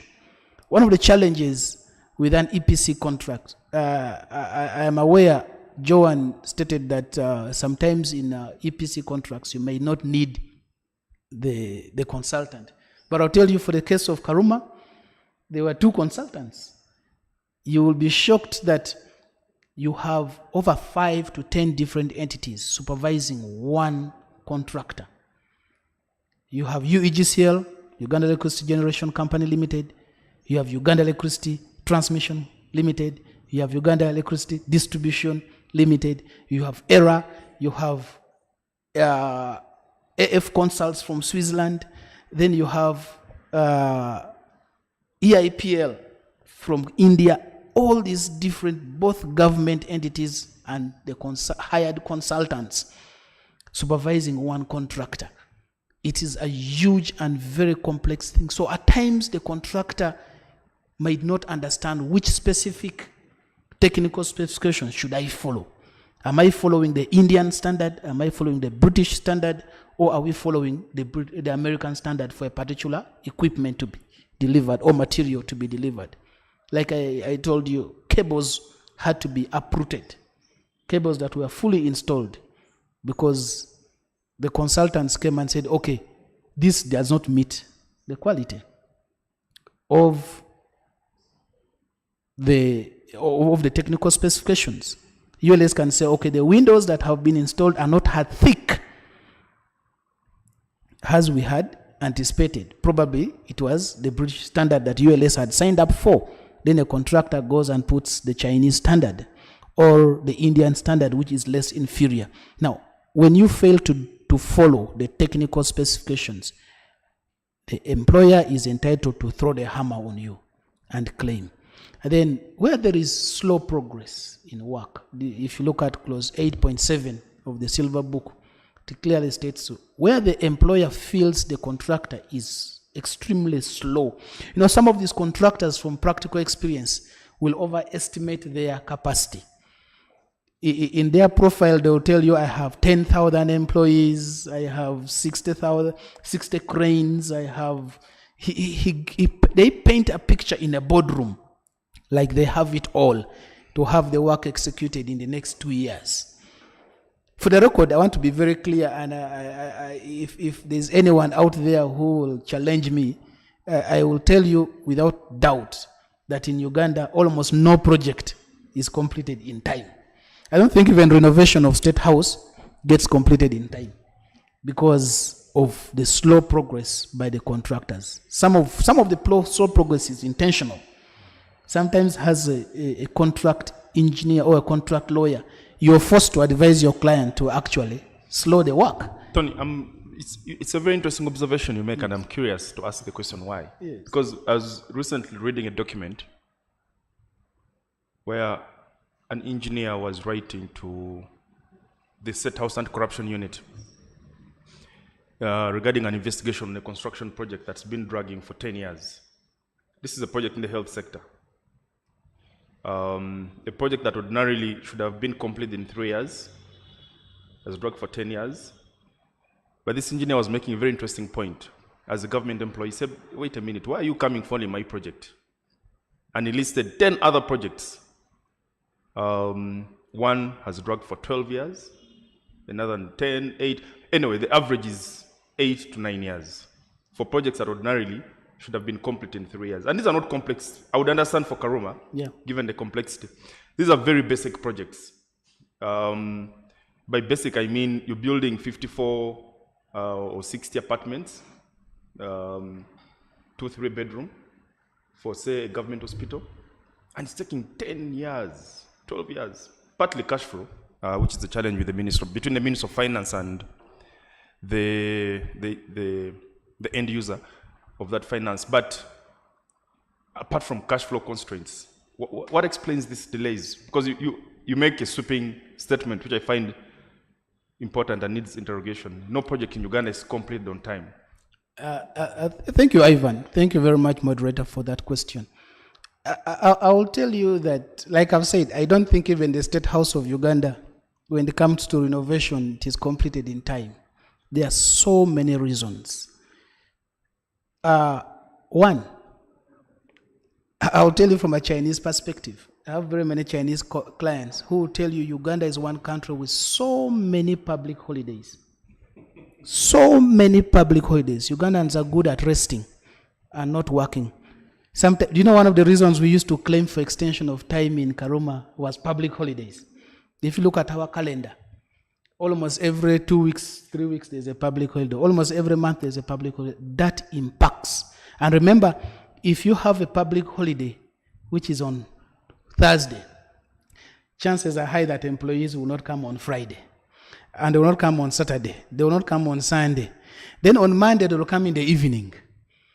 Then we begin work on Tuesday. Now, that is time lost. Another reason for delay, which is more technical, and I wish engineers were on this call to challenge me. We have doubting engineers. We have doubting architects. We have doubting surveyors. Everyone doubts the system. Everyone doubts their capability. You will find engineers at UNRWA and no one is willing to sign off that this design is correct. The person who is directly involved with the execution of a road should be hired by by UNRWA to be the very best, and should be given the power to make a decision on site if there is need for certain adjustments. But that person has no such powers. He has to run back to the UNRWA head office. When he reaches the UNRWA head office, a committee must sit to negotiate why the stretch of a road is going to be increased from maybe 2 meters to 3 meters.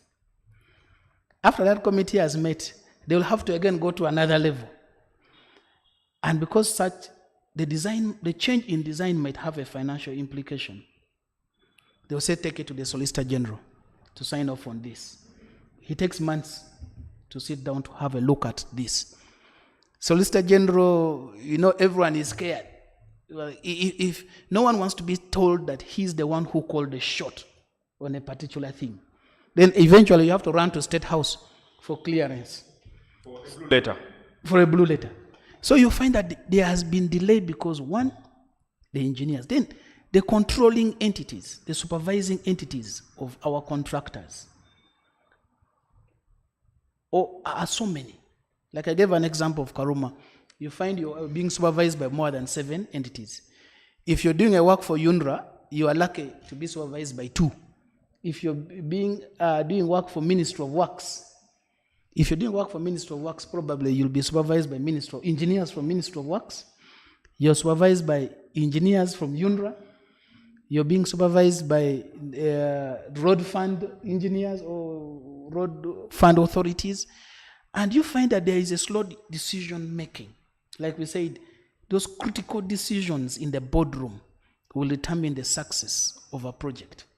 So if you have to consult 5-10 people, today the owner's engineer has told you we need this room painted blue. Tomorrow, the minister, because he's on NRM, wants the room painted yellow. Then the next day, the committee says the technical design for this building is actually the ULS colors. So at the end of the day, assuming the Minister of Justice tries to assume and say, okay, since ULS is part of a justice department, I want it painted this color. So you find that the decision-making process, and there's several people that tend to supervise a contractor because there's such delays. Then the elephant in the room that causes delay is corruption. Corruption. This one I will tell you so blankly that you will find someone who ought to approve a drawing as part of his scope as an engineer in a government entity will not sign off.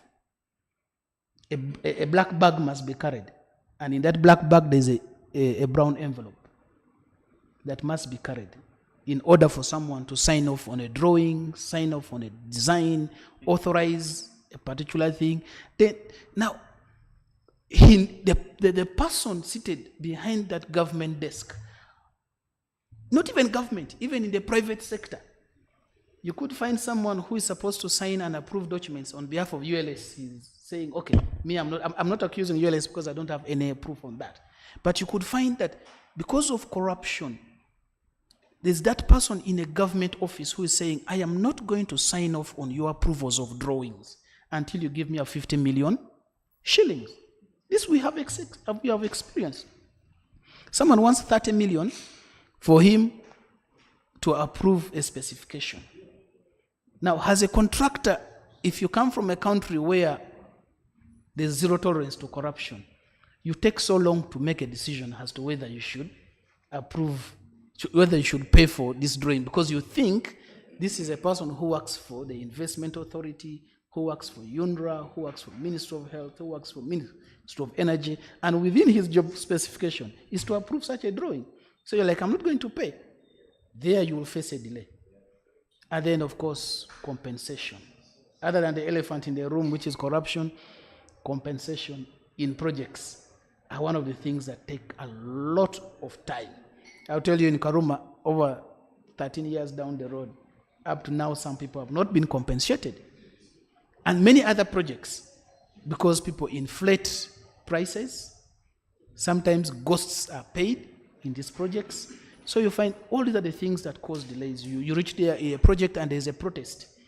Government officials are not allowed to access a particular site because the locals are saying we haven't been paid. So just to give you a practical view of some of the delays. Yeah, I think you've painted a good picture. Exactly. You can proceed with the rest of the presentation. Thank you very much. That was helpful. I said, as an employer, one of your biggest responsibilities as an engineer or as that supervisor on behalf, what we call the owner's engineer, the consultant on behalf of government, one of your biggest responsibilities is to ensure that time never goes at large. You have to do all that it takes to navigate time. Now, time going at large has a consequence for the employer. Time going at large simply means the contract is no longer managed by time. For example, if you reach 6 months, the contract is 6 months, and the 6 months have elapsed, the contractor has not completed his work. Time is no longer of the essence. So you cannot apply liquidated damages. Remember we said earlier on in the discussion, all the things are interlinked. Liquidated damages are the employer's golden basket. But that golden basket can only survive if you have time limitations on a contract. So how do you navigate this time not going at large? Every good EPC contract or construction contract must have a provision for extension of time, so that when the project time has elapsed or before it elapses, you begin negotiation. And if you are sure that you will not complete negotiations, you have to find a way of extending time, which we shall later on look at. So under English common law, there is a general principle that will help you to navigate time coming at large, which is called the prevention principle, which is applied because the employer has caused the contractor to delay. Remember, you can only extend time where you feel you as an employer, you have contributed to the delays of the project by maybe not providing the land in time, by not making the interim payments in time. So you have actually caused delay, therefore you have to make sure you extend time. So the prevention principle comes into play because the employer has caused the contractor to delay in achieving a milestone or in completion of the project, and the consequences of prevention principle is that time will effectively go at large. So how do you prevent this? Where time is no longer of the essence, there are no grounds for liquidated damages, and this golden basket must be achieved. Like I told you, UNRA achieved their golden basket at the Kampala-Entebbe Expressway of over 1.3 billion because of a contractor's delay. But if they had allowed time to elapse, if the contract had elapsed without an extension, or if the contract had elapsed, they would have no claim for this. So to make sure that time remains of the essence in the execution of the project, it is actually not good for the employer if time is at wild out there. It's like for the litigators, if your file has lost direction, you do not know when it is coming up for mention, when it is coming up for hearing, you run around court looking for your file. So for construction, your time has gone at large. You are stuck. How do you explain to your client where your file is? Now, if you are an employer and your time has gone at large, you struggle explaining to your bosses where you're going to get liquidated damages from. Now, the effect of time being at large is that the contractor is no longer obligated to complete the milestone or the project within the agreed completion date, but must only complete within reasonable time, and at that time, liquidated damages cannot be charged. However, the prevention principle comes into play if the contractor provides for an extension of time, where the employer is responsible for delay, and in simple terms, you navigate time at large, taking effect by doing the following. What we used to do in Karuma, the very first thing was give a change order. A change order is that interim time that covers for the project elapse period. Project supposed to last 5 years, 2013 to 2018, but you're in the process of negotiation of an extension of time. But that negotiation will take about 6 months to negotiate. So what the employer usually does to cover up time not going wild or time not going at large is that you issue what is called a change order. Karuma usually used to take a change order for about 3 months. Now in those 3 months, the contractor and the employer have buried themselves in boardroom meetings to ensure how much time should be extended. So the change order will prevent the contractor from bragging around that I am no longer entitled to ensuring that the project is completed in time, and I can no longer be charged liquidated damages. If you give a change order, it's as good has an extension of the project completion time. Now, the next thing to ensure that time does not go at large is that ensure that there are no delays caused by the employer. Make sure you hand over the site on time. Make sure you pay the employer, the contractor, in time. Make sure the contractor's equipments don't stay idle. Otherwise, if the contractor's equipments are idle, time will definitely go at large and you cannot claim your liquidated damages. Now, the contracts, this I want to speak to contract lawyers. You must carefully draft the contract to cover eventualities that may lead to time going at large. For example, if you know you might have a delay on the side of the employer due to public holidays, there's so many public holidays in this country, clearly state it in your contract that public holidays shall not count as days which will warrant the contractor to claim for extension. Clearly stated that the contractor shall not be entitled to an extension of time due to public holidays. If you know you have a presidential election which will take 1 week, have it clearly stated in the contract that public holidays and general elections shall not attribute to delays. Because obviously, if you send people out there, employees out there to go for the general election, one of the reasons that delayed the Karuma Power project was the 2021 general elections. For over 2 weeks, you had no one in the site, or you had very few people, because someone will tell you, I am a registered voter in Kamuli, I have to leave Karuma and go to Kamuli. I am a registered voter in Kampala, I have to leave Karuma and come to Kampala. He needs 2 days to travel, then he needs another 2 days to vote, another 2 days to return. Before you know it, a week is lost. So ensure that you cover all such eventualities. So has that lawyer doing this contract know your country and know how your country operates, so that such eventualities of delay are covered in your contract. Timely approvals, and resolve all conflicts with the contractor as soon as they come. Because if you're negotiating the change of a design of a window for 3 months, you're arguing whether it is a wooden frame, or it is an aluminum frame, or it is a stainless steel frame, and 3 months. As a contractor, we will always, if I'm a lawyer representing the contractor, I will always have a notebook to write down that we negotiated change of the window design for 3 months. So when it comes to a time for application for extension of time, that is an aspect. Then timely release of interim payments. Most contractors will tell you we delayed because payments were not made. Then finally, you have to grant an application for extension of time to avoid time going at large, or to make sure time remains of the essence. Now, employers' other remedies. Acceleration of works. Just a question.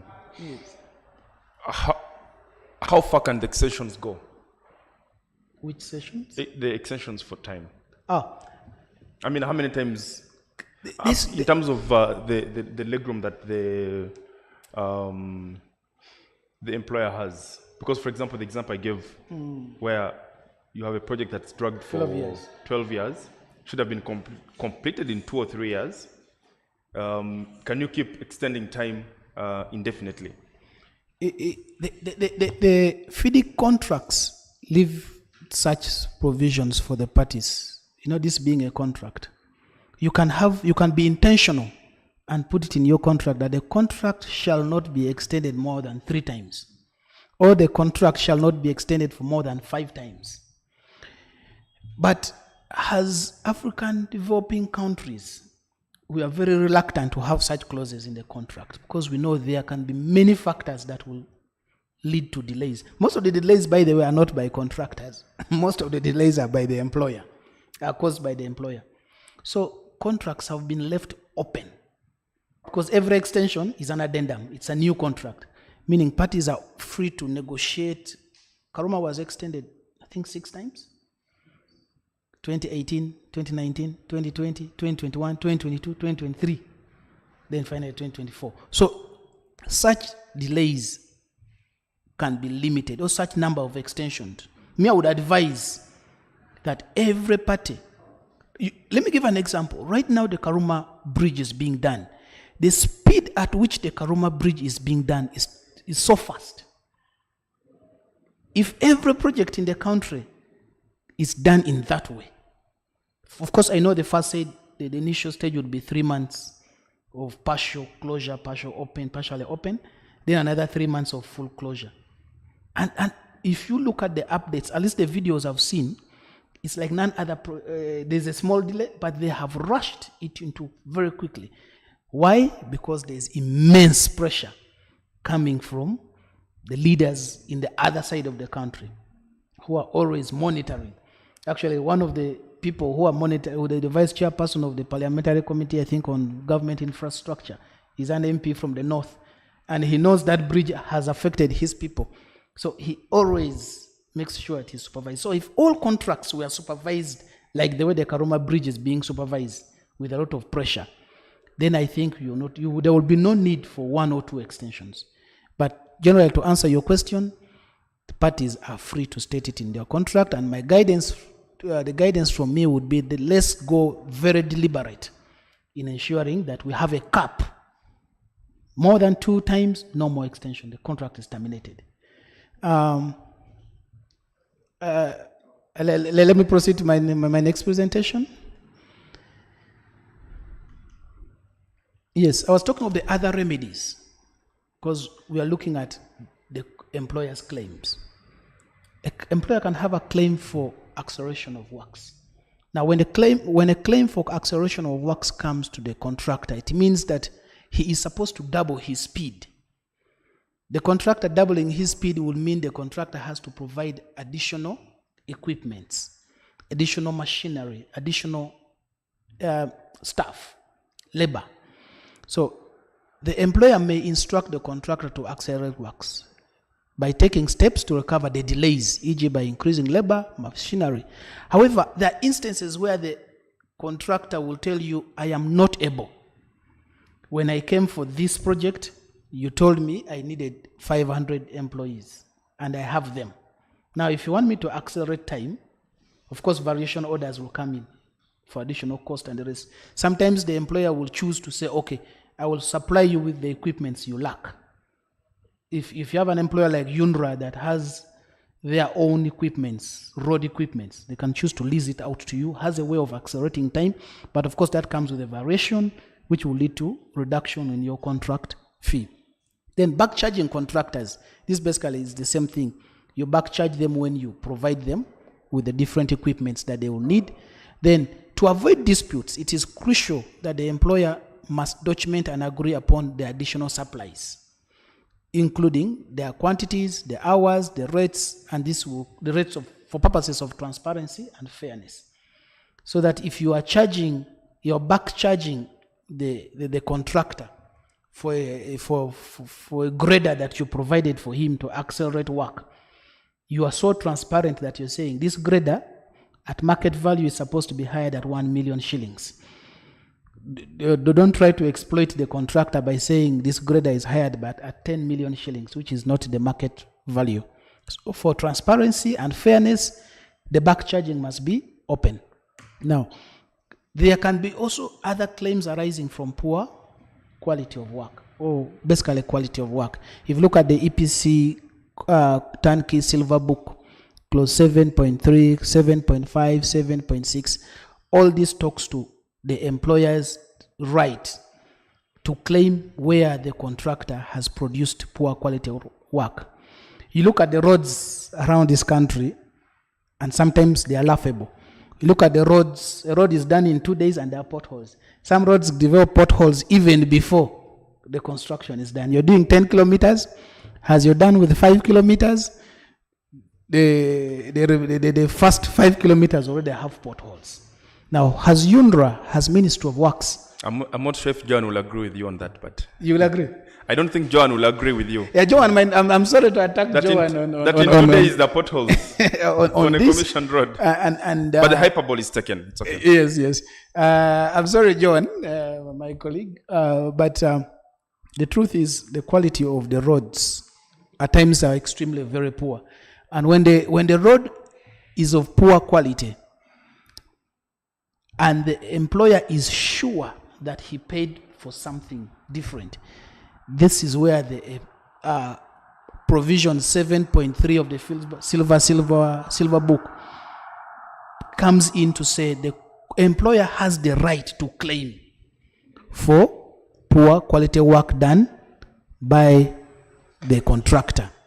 Now, that provision provides that should the contractor fail to remedy the works upon issuing a notice, first of all, the employer has to issue a notice to the contractor that the work you have done is of poor quality. Please remedy this. That is a UNRA letter.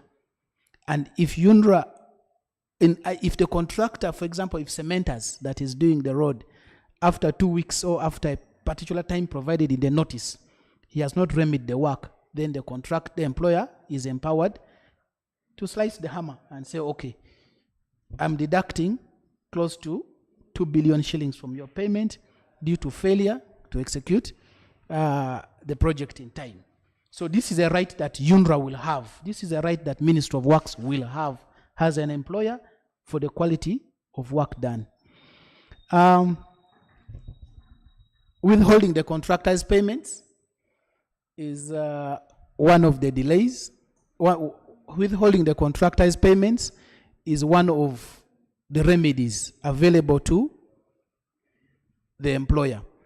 By withholding payments, you are actually intentionally forcing the contractor to ensure that the contractor executes work according to the value for money. Now, then another thing, you can either withhold their money for poor quality work or withhold or retain money. Every contract provision will have retention sum of 10% or 5% to ensure that a project is executed in time. For reference, please look at clause 14.9 of the Silver Book. Next is still on withholding payments. Further references can be made to clause 14.6, clause 10.1. All those provisions provide for instances where you can see the picture there is poor quality work which is done. That is a snag. There's a crack that has been created on the wall.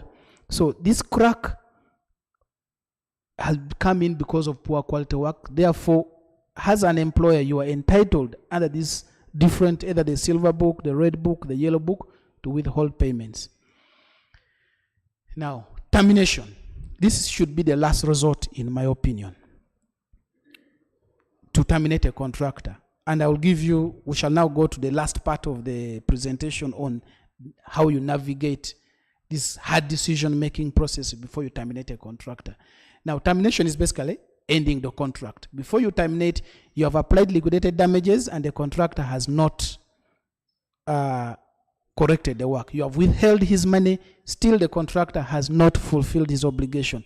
You have gone ahead to suspend the contractor, but still the contractor has not understood or has not decided to do the work where there's value for money. So your last resort is to terminate. So termination is basically in two terms. There's common law termination, and then there's termination under the contract. Now, under common law termination, it's just that it comes as a fundamental breach by one party. One of the parties assumes that where we have reached, there is a fundamental breach to the contract and we can no longer move. You accept the breach and you terminate the contract. E.g., for example, where a contractor fails to, or the contractor abandons site, you will definitely have to terminate the contract. And now, to explain more on common law, sometimes common law is called the knife edge termination. If you get it right, you carry the day, and if you get it wrong, you suffer the losses. Because, like I said, you have to take critical decisions before you terminate. If you get it wrong that you terminate for a fundamental breach, and you have other more losses that will be made due to this termination, then the losses are on your end. But if you terminate and that leads to saving the bleeding of loss, or saves the employer from the time getting lost, then you will enjoy this termination. So it's a knife edge. Now, termination is basically for material breach, insolvents, termination at will. Now, the difference between common law termination and termination under the contract is that common law termination requires that you strictly comply with the terms of the contract. Whereas common law, you just say, you look at something and say this is a fundamental breach and you terminate. But if you must terminate under the contract, there are conditions that must be followed. For example, the notice period. How long is the notice? You don't need to give notice under common law. But under the contract, you must give notice period. There's a case there, Energy Works Limited versus MW High Tech Projects UK Limited. The case is that Energy Works Limited engaged MW High Tech Projects as the contractor for design and build of an energy plant. The EPC contract was based on the Red Book.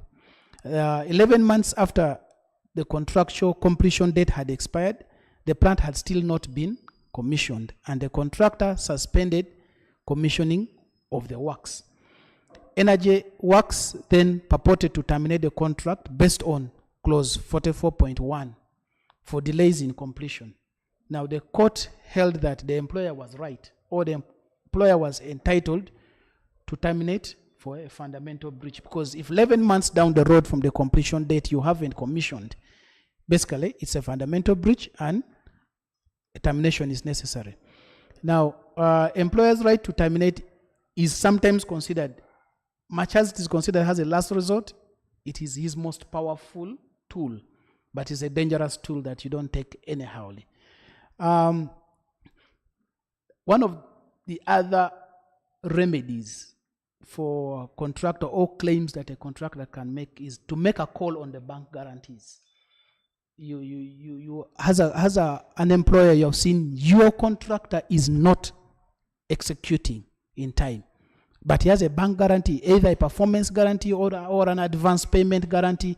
You make a call on it, and probably when he gets the call from the bank that a call has been made on his guarantee, he will accelerate his speed of work and ensure that quality work is done. To run over it fast, there's descoping. You can choose to descope or reduce the scope of works that you had given the contractor. But be very careful before doing descoping to ensure that you don't trigger out variations.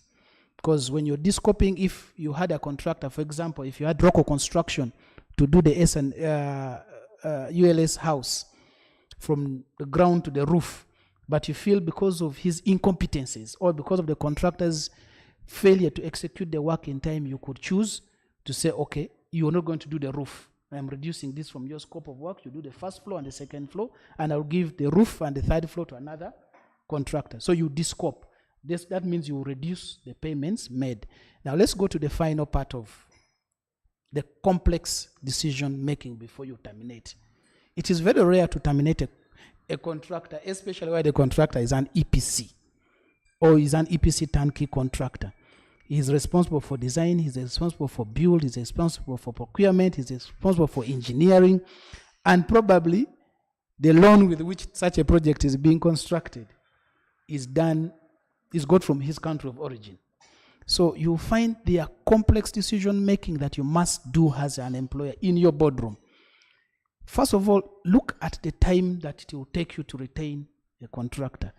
For example, if you terminate Sino Hydro Corporation, the contractor for the Karuma Hydropower project, when he is at 70%, how long will it take you, if you follow the PPDA rules and all that, how long will it take you to secure another contractor? Yet you have South Sudan saying, we need power.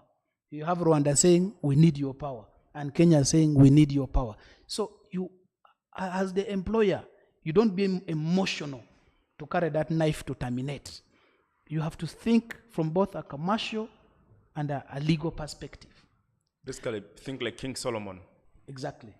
They tell you whether you should cut the child or not into half. Then you're like, okay, the mother that looks not willing to cut the child should actually be the mother of this child. So you should take a very critical decision as an employer. If I terminate the next slide, if I terminate the employer now, if I terminate the contractor now, will I get a new contractor? That should be at the back of your mind.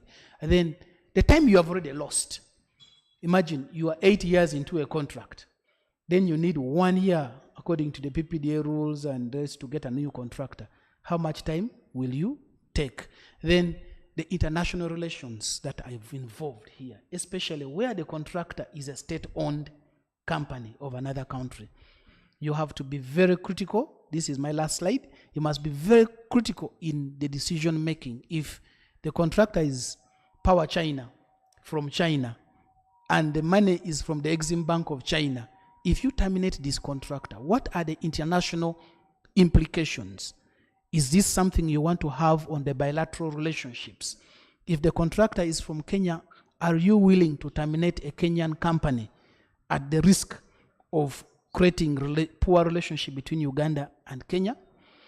Then you have to look at the additional costs. First of all, look at the loss in revenue, because if you complete a project, for example, you complete a hydropower project and you begin generating money, therefore you end up making profits. But if you are going to terminate a contractor, then you have to take time to hire another contractor. You lose revenue on addition to the already lost time and money that the employer has spent.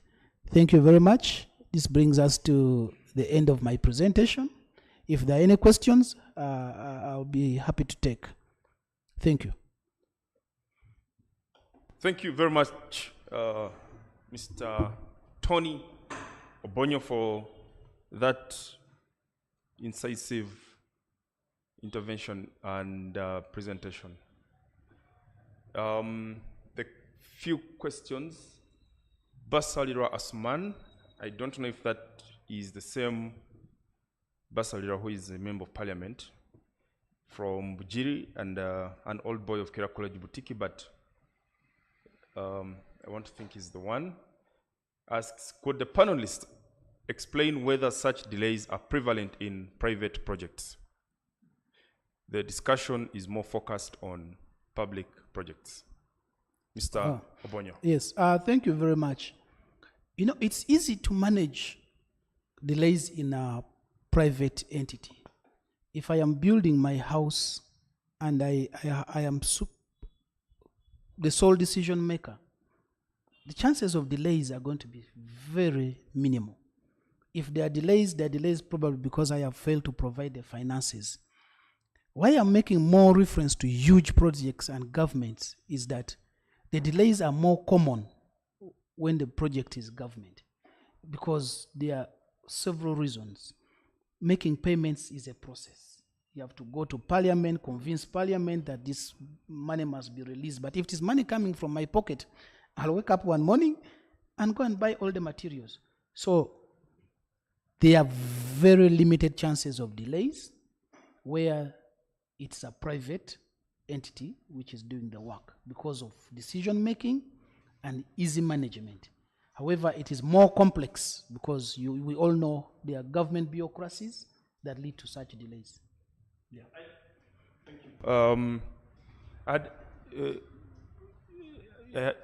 I learned of a project, a hydropower project, which is owned by one of the significant players in the independent power producer market in this country. The private project, similar to the question that Mr. Basalira asks, where there was a delay by a few years, partly because it was a cross-border project. You've got some part of the river touching on Tanzania, and then the other part is in Uganda. So you are basically doing double work in terms of the approvals and licenses you need from both sides. And then the bureaucracy from the other country becomes enormous, yeah, and delays the project. So that the many things that can explain delays even for private projects, yeah, including energy projects which are really strict on time, because you have a very strict commercial operation date. You've got bankers that are really expecting you to start paying interest, which is pegged on the commercial operation date. So it's, I think you make a good point there. That's true.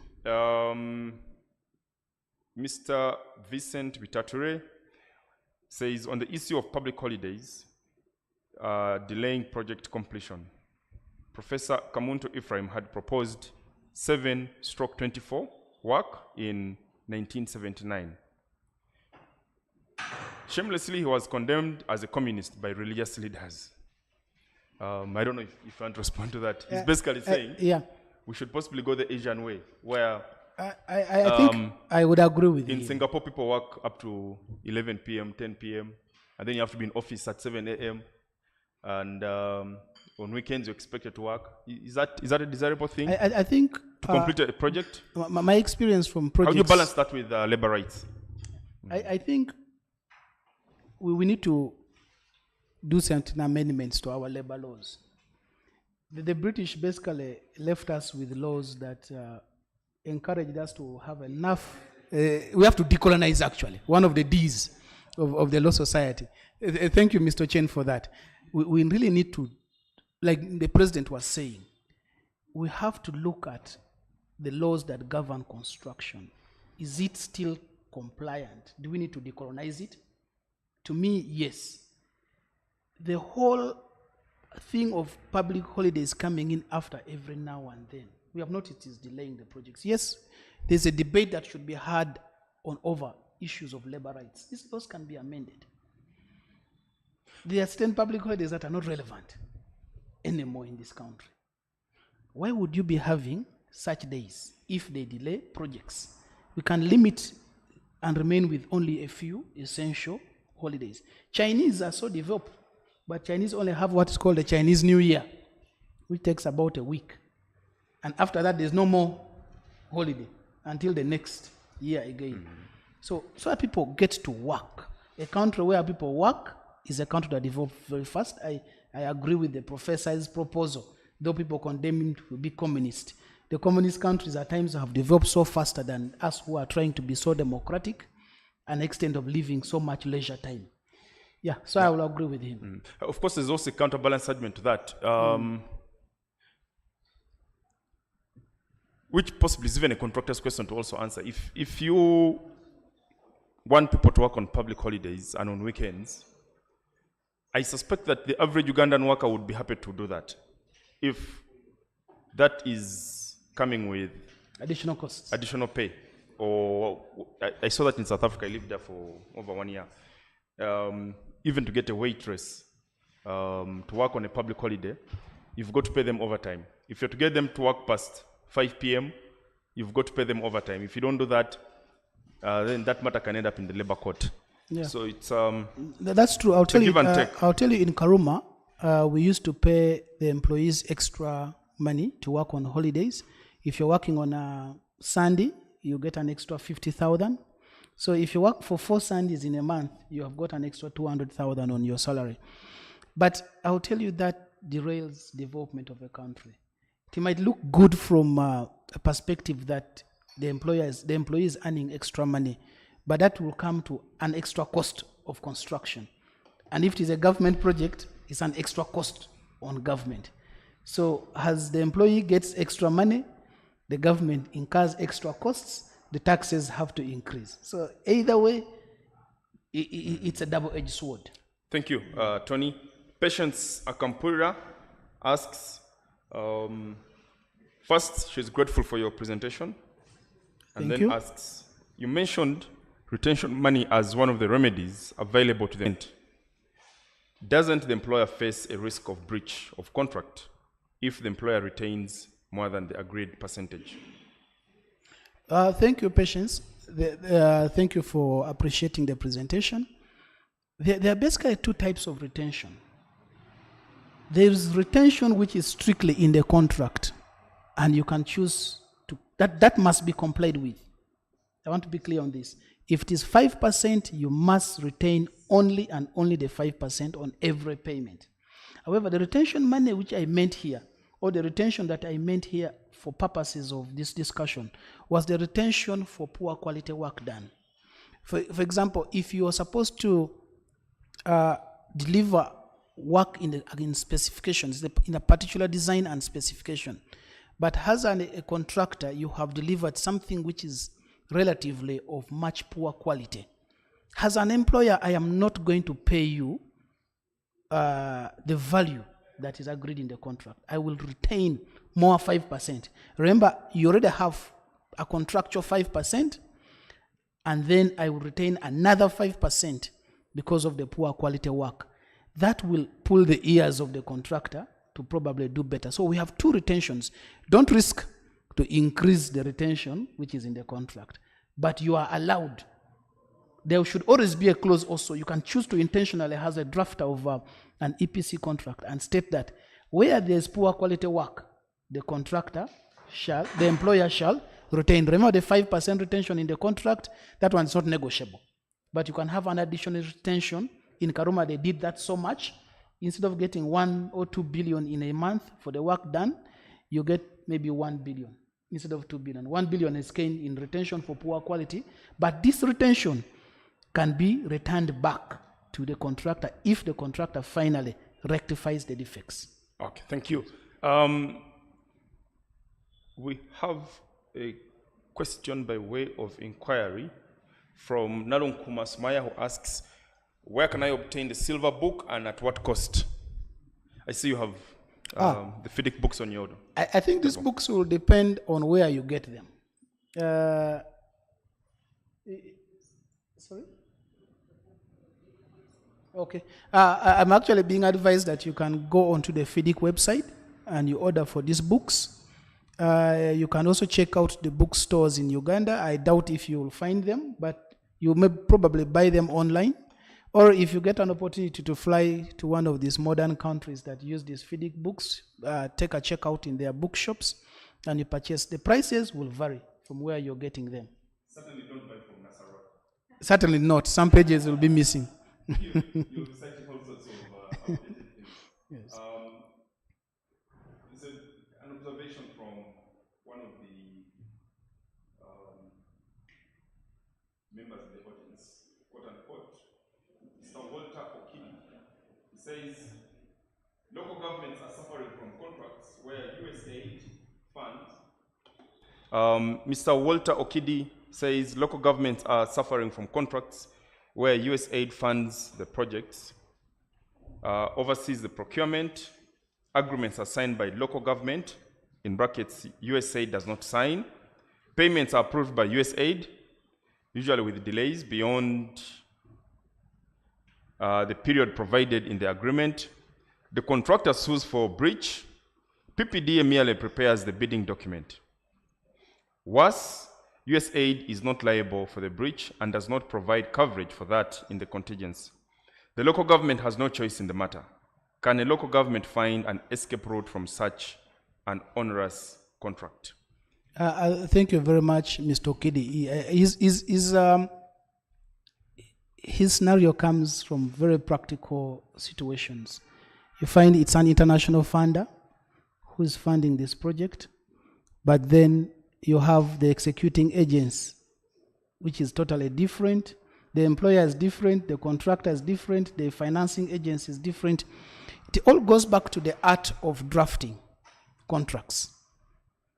If you are drafting a contract and you know you have all these players at stake and all these players involved in the construction process, your clauses of the contract must clearly state the obligations of each party. What are the obligations of the funder? What is the obligation of the local government, which might be the supervising entity or the employer in this part? And where there is a breach, who sues who, or where do you go? There must be an arbitration clause or a legal dispute resolution clause in a contract that provides for powers of each of the entities on the enforcement. You don't have to risk to draft a contract where you have no one to sue. You draft a contract where the financer is USAID and is out of the country. You have the contract, the person who is benefiting if you're doing boreholes for a local government or a hospital for a local government. The local government one is benefiting, but also feels since we are not making any loss, the money is not ours, is not interested in it.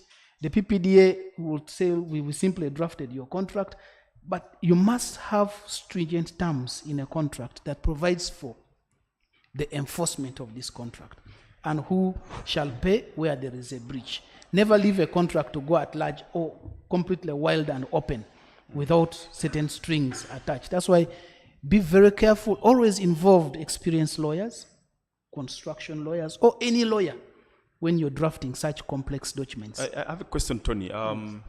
Thank you for your response to that question. Okidi raises a very interesting issue. I don't know what your experience is, but how do you, you deal with a very complex scenario. Construction contracts in Uganda and really many parts of the developing world, or let me say world over, have one serious weakness. You're dealing, it's like going to a supermarket to buy a TV, which comes with some warranties. So, and then you're told sign. In principle, you are consenting to the terms and conditions that come with that warrant. Yes. But also, in real terms, you have absolutely no input. Even if you had an objection with a certain part X of the terms and conditions, your opinion doesn't matter. You can't change. What you do is just sign. Yeah. So what Mr. Okidi is saying is, if you're an accounting officer in a local government, a town clerk or maybe a chief administrative officer, you're implementing a contract where your opinion, number one, doesn't matter. It comes drafted. If it's a FEDI contract, it comes with its general conditions of contract and particular conditions of contract, where you possibly won't even have much input. And then he goes ahead to say the funder, whom he mentions, wants to basically micromanage. And the challenge with that, according to his question, is that if there are delays or challenges to the smooth execution of the project, which would give rise to Claims. Claims by the contractor, it's you, the accounting officer, that takes the beating. So I think it speaks to the practical complexities of some of these projects. I don't know if you have... I think my response to Mr. Okidi still remains the same. That yes, I can understand why the financer would want to micromanage the execution of this project. First of all, for purposes of accountability, there is a trust issue there. The funder is not sure if I put my money in this local government and it will be executed. But we also know that if there's any delay, the contractor will face the person that he sees on the ground, and that is the local government. That's why I'm insisting that it should go back to contract drafting. The contract must be intentional and instructive on what are the roles of the funder, what are the roles of the local government, what are the roles of the contractors, so that each one knows where to bear liability. And if the funder is micromanaging, then he should also have carry responsibility for certain delays. Because if he's delaying to approve money because he wants to be sure of certain things, that certain things are done, then I would propose that the funder gets a person called a clerk of works to be physically in the district, to be physically managing, has an eye and ear of the funder, so that you do a project where the funder is satisfied, the employer is satisfied, and the contractor is satisfied. Otherwise, if you are going to leave your contract hanging without very stringent rules, I know sometimes you have no choice. You're being gifted a hospital, and it has come with an EPC already signed. But even the time, you see, a man without a say is a man who can't bargain. A man without bargaining power will always take poor quality things.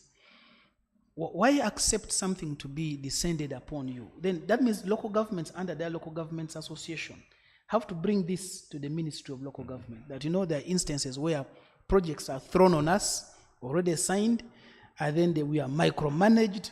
Sometimes we have no say completely, projects are delayed, and eventually we are blamed for the delay.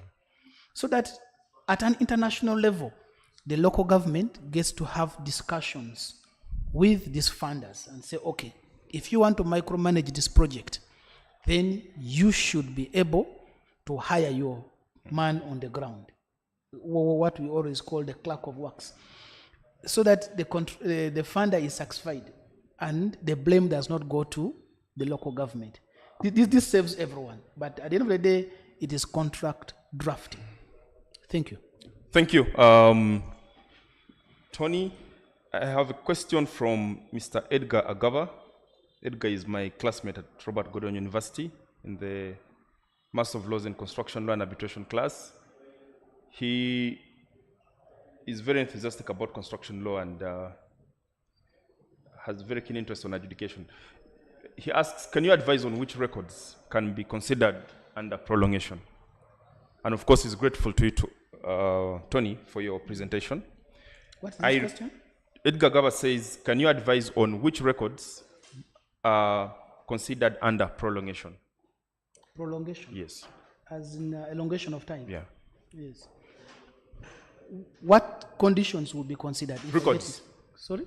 Records, because there's emphasis on record keeping being very important. Okay. So you could give examples of the kind of records that, yeah. Thank you very much. If you need to request for prolongation of time or an EOT extension of time, there are some documents that are very key. Like I said, when I was in Karuma, every time I see a notice from government saying there is going to be a general election, and there is that gazette from the local, from the central government or from the minister responsible declaring a public holiday, and I know that public holiday is definitely going to delay my time, I keep that as my record. That when I make an application for prolongation of time or for extension of time, that is one of the documents I'll keep. Now, another record that you must be very clear of is the stock of equipment that you have. Because if you're being blamed by the employer for an extension of time, yet in your contract you provided for 60 cranes, how many has been provided physically on site? So you must look at the manpower records on site, the equipment records on site, the material records on site, the importation records. For example, you have to import steel. I am told, unfortunately, my colleague Joanne has left. I would have asked her whether the bearings for the Karuma bridge has arrived. They are under fabrication in China. So those flight records or shipping records, the importation records are very important, where I think is asking from a contractor's perspective. You want to apply for prolongation of time or extension of time, what do you need? I'll tell you, my experience is my hardest time as a construction lawyer is when you're making an application for extension of time. Because there is no way an employer like Ministry of Energy or UNRWA is going to allow your application without proof and without record. So you must make sure you write. You can take over 3 months writing an application for extension of time, because you have to state the dates. That on the 12th, there was a strike on site. Yeah. This strike was caused because the employees didn't want to pay local service tax, and government was insisting that they pay local service tax. So they striked. 4 days were lost, 2 cranes were burnt, 1 bulldozer was destroyed. Now, the record of such damages, the record of such importations which are being made, if you have a shipments that are going to take 6 months, do you have the shipping records to prove to the employer that much as I put in an application or I put in my documents in the ship, there is a report that there has been a storm in the Indian Ocean, and probably all ships have, or the ship have delayed. So such records from your clearing and forwarding agents for purposes of international contracts where importation is being done from out of the country are very key. Records such as the employment, your manpower records. You have to prove to them. At one point, we had to prove in Karuma that even with the adverts we put out there to call employees, we could not find enough sufficient local labor. Now, if there is a notice by government saying we are putting a shutdown due to COVID, that notice by the Minister for Health, that is your record. If you have to prove an extension of time, you say, okay, there was a notice issued, cars were not allowed to move, my employees who had gone for leave could not return back because there are no buses. Those are the explanations you give. It's a very elaborate process. It's one of the most difficult things. In other words, your point is be organized. Definitely. Have a very organized record keeping system. And as a lawyer, always have your rough book. Have your book where you write anything that you see. You might be thinking of making an application in December, you're still in January, but you have already seen something which is likely to cause a delay. Write it down. There's a visit by the minister, and the minister has had to throw a banquet to the employees for 2 days.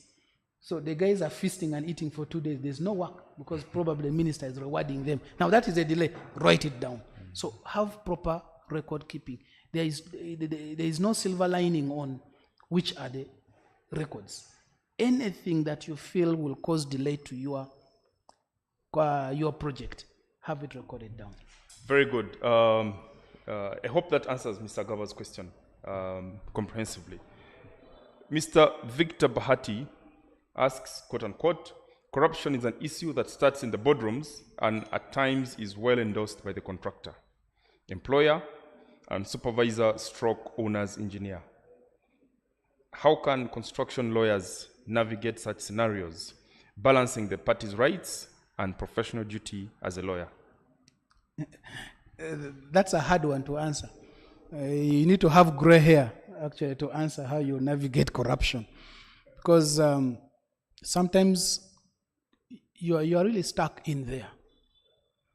As a counsel or an in-house lawyer representing the contractor, you are stuck. Someone is telling you, I am not approving your design unless I get 5 million shillings. And the contractor is willing to give. The employer is willing to receive. The consultant is also willing to receive. So there is an ethical dilemma there. What would you do in that scenario? Me, I would insist on zero tolerance to corruption. If it is a public official, clearly indicate to that public official, the engineer in charge of responsible for signing your document, have a one-on-one chat and clearly bring it under the Anti-Corruption Act or under this public order, public service standing orders.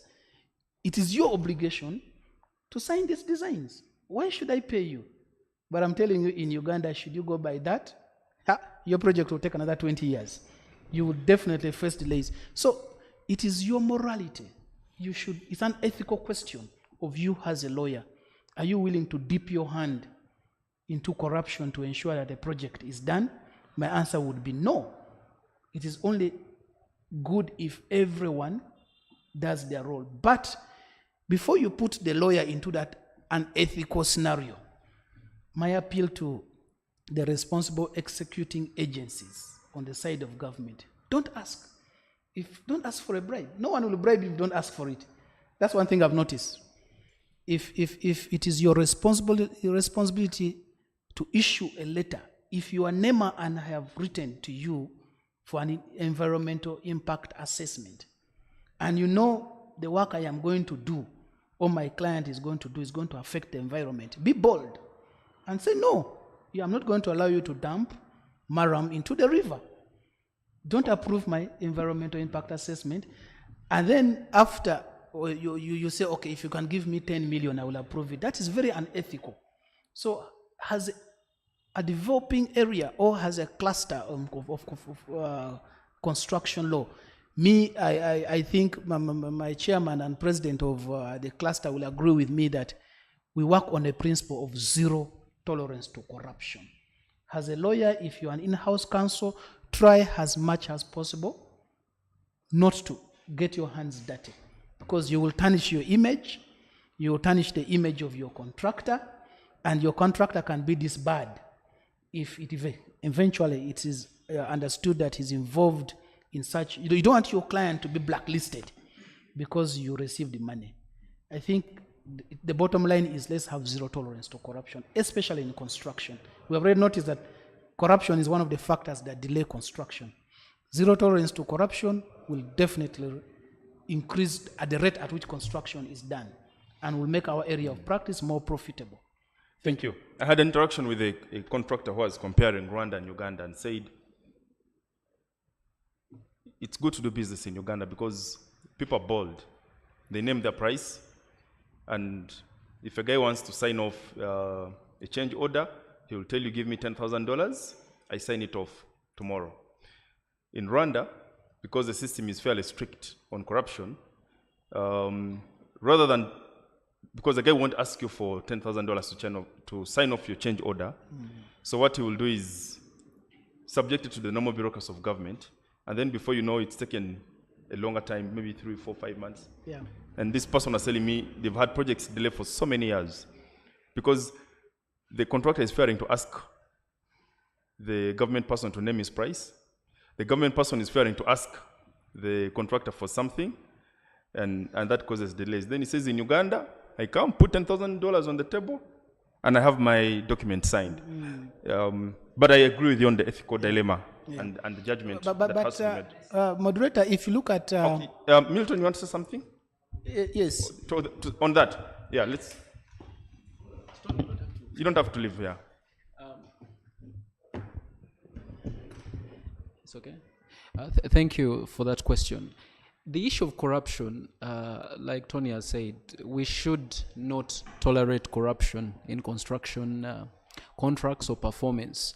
I'll give you, for example, that the first presenter presented about the FIDISH contracts. And almost all construction contracts have arbitration clauses for dispute resolution. Now, when it comes to corruption, it is a public policy matter. And it is important that as lawyers, as we get involved in these construction contracts, we advise our clients not to participate in it because of the legal consequences that come with the allegations or evidence of corruption in construction contracts. I'll give you a case in point. There's a case called Duty Free. It's a Kenyan case arising from the construction contract of Jomo Kenyatta International Airport. These matters went to arbitration, and on a public policy matter, it didn't end well.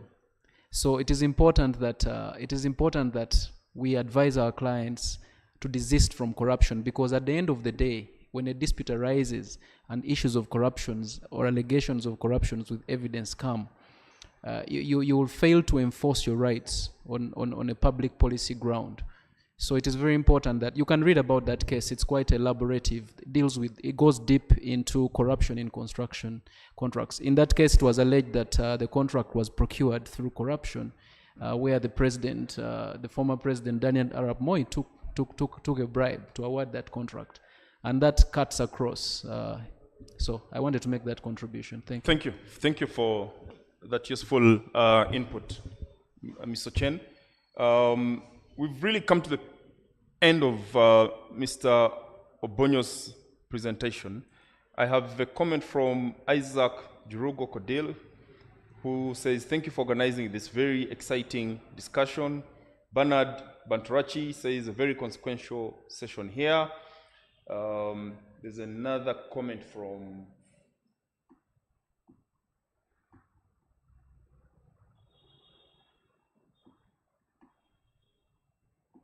Malay Swaibu, who says, hello colleagues, great attending the last CLE activity of this year.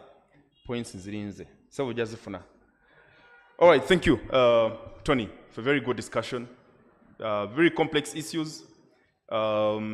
Navigating through them in the way that you've done doesn't come easy. Thank you for bringing your experience from Karuma and other infrastructure projects to add value to the discourse, and thank you for sharing your knowledge and expertise with the audience. And very big thank you to the audience for making the discussion not only lively but also productive in terms of the feedback, the questions, and your input throughout the discussion. Thank you so much. Thank you, moderator. I must say I'm glad that you had this session. I'm always grateful to ULS and for allowing us to have such platforms. I am aware construction law is relatively a new area of practice. It's not that new, but it's an area that we have just started putting emphasis on. It's a baby in the making. I encourage more lawyers to come up into this area of practice. It's a very gray, bright, beautiful area. Let's all put hands together and ensure that we develop more and more, like President Semakade said. We have to document what we say in terms of construction to ensure that even those who are not yet born get materials on what to read. I am grateful to ULS, grateful to Mr. Chen, the president of the cluster, for giving us this, the chairman of the cluster, for giving us this opportunity. And the audience, I am extremely happy because construction is not an everyday area of practice. I thought we would have very few people on attendance, but I'm happy that you're quite many and the engagement has been fruitful. Till next time, I wish you all a Merry Christmas and a Happy New Year. Thank you all. Thank you, Tony. Mr. Chature Vincent says, can LDC start a course in construction law? This would help us as lawyers and even other professionals. Some of those are policy discussions beyond our pay grade. But let me discharge you, Tony, and welcome Council Anne Namara Musenguzi, who will take us through construction arbitration. Good morning, Anne. Oh, good afternoon already. It's 6 minutes past midday. Let me do a recite of her credentials. And I think for Vincent and the rest of the team, as the President Law Society captured, it's important to get as much knowledge about construction law and arbitration as there can be. You'll notice from the lineup of the presenters, including our chairman, each of the presenters comes with credentials that qualify them to be able to share knowledge and teach. And what that does is that it's a reminder for us to recognize the limits of our own knowledge and expertise, and go out there and seek knowledge. There are lots of training opportunities at postgrad level, master's degrees in construction law and arbitration, a bit pricey. There are short certificate courses which are available online. So, Mr. Vitature, you don't have to wait for LDC to start a course on construction law. I'm not even sure in 9 months for an already intensive program, LDC can manage to teach all these things in addition to the workload that they already have. I think it would be a bit of too much for students, but that's not for me to state. Anne is an advocate of the High Court with over 15 years experience. She is the managing and founding partner of Namara Musenguzi and Company Advocates, which specializes in arbitration and construction law. Anne is renowned for her analytical skills and attention to detail. If you attended the Chartered Institute of Arbitrators meet and greet event for the Uganda chapter at Mestil last week, I am sure this rings a bell because Anne was at the forefront of organizing that meet and greet, and attention to detail speaks for itself. Ms. Namara serves as an arbitrator, adjudicator, and counsel in arbitral matters, frequently appointed to arbitral tribunals and dispute avoidance and adjudication boards. Anne is a sought-after panelist and trainer on arbitration and construction-related matters, and has participated in panel presentations for entities like the Chartered Institute of Arbitrators, Uganda Chapter, International Chamber of Commerce, Young Arbitration and ADR Forum, and the Uganda Law Society. Anne is further retained by leading players in the construction industry to offer legal advisory and support in respect to issues arising from the construction sector. She's also a thought leader in the arbitration and construction space and continues to continuously publish articles in that regard. Anne is a member of the Chartered Institute of Arbitrators. Thank you for joining us, Anne. Thank you, Ivan. Karibu. Asante. How do you feel? Are you in a good place?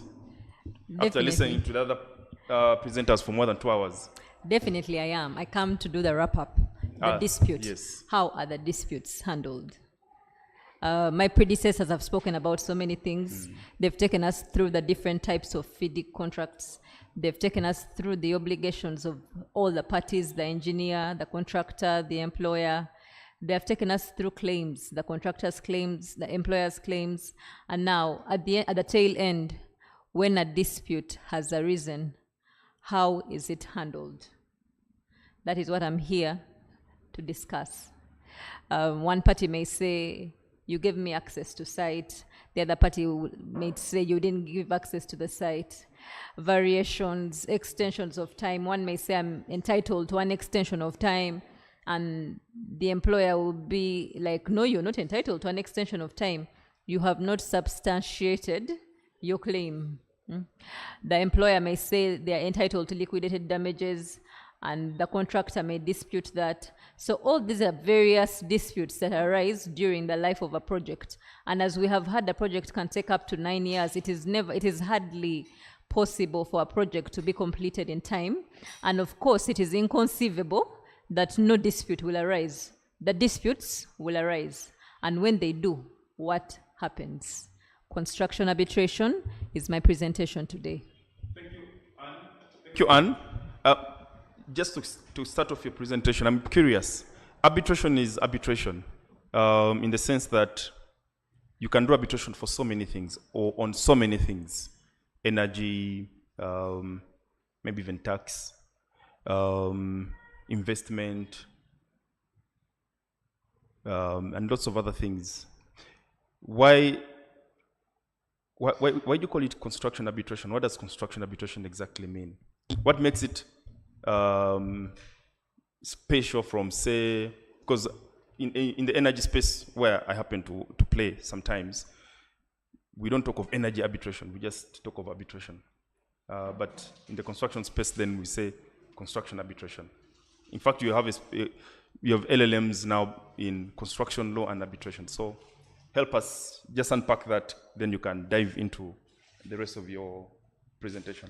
Thank you, Ivan. Whereas I appreciate that there are other areas in which you can do arbitration, construction arbitration is a peculiar and unique area in that you need a specific set of expertise in order to be able to handle a construction arbitration.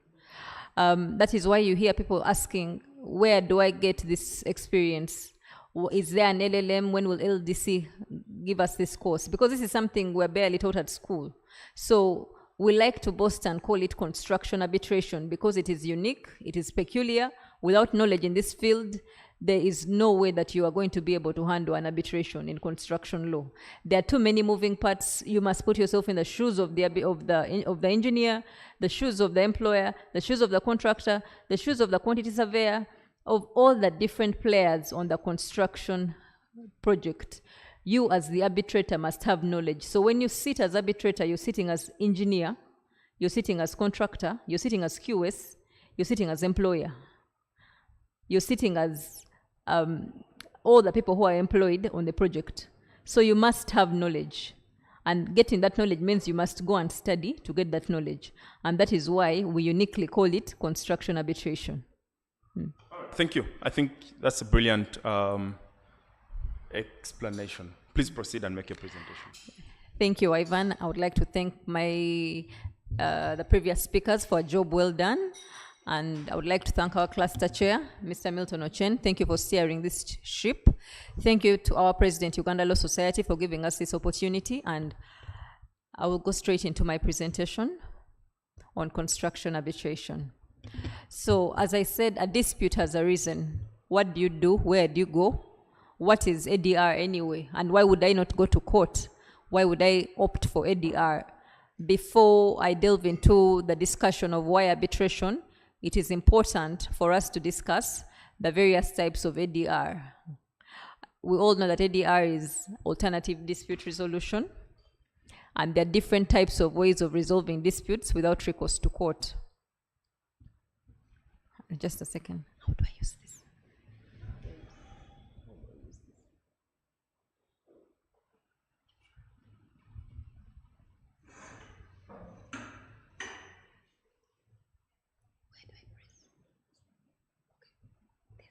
Okay. So ADR is a form of dispute resolution where parties resolve disputes without recourse to court, and we have common forms. The common forms include negotiation, mediation, adjudication, and arbitration.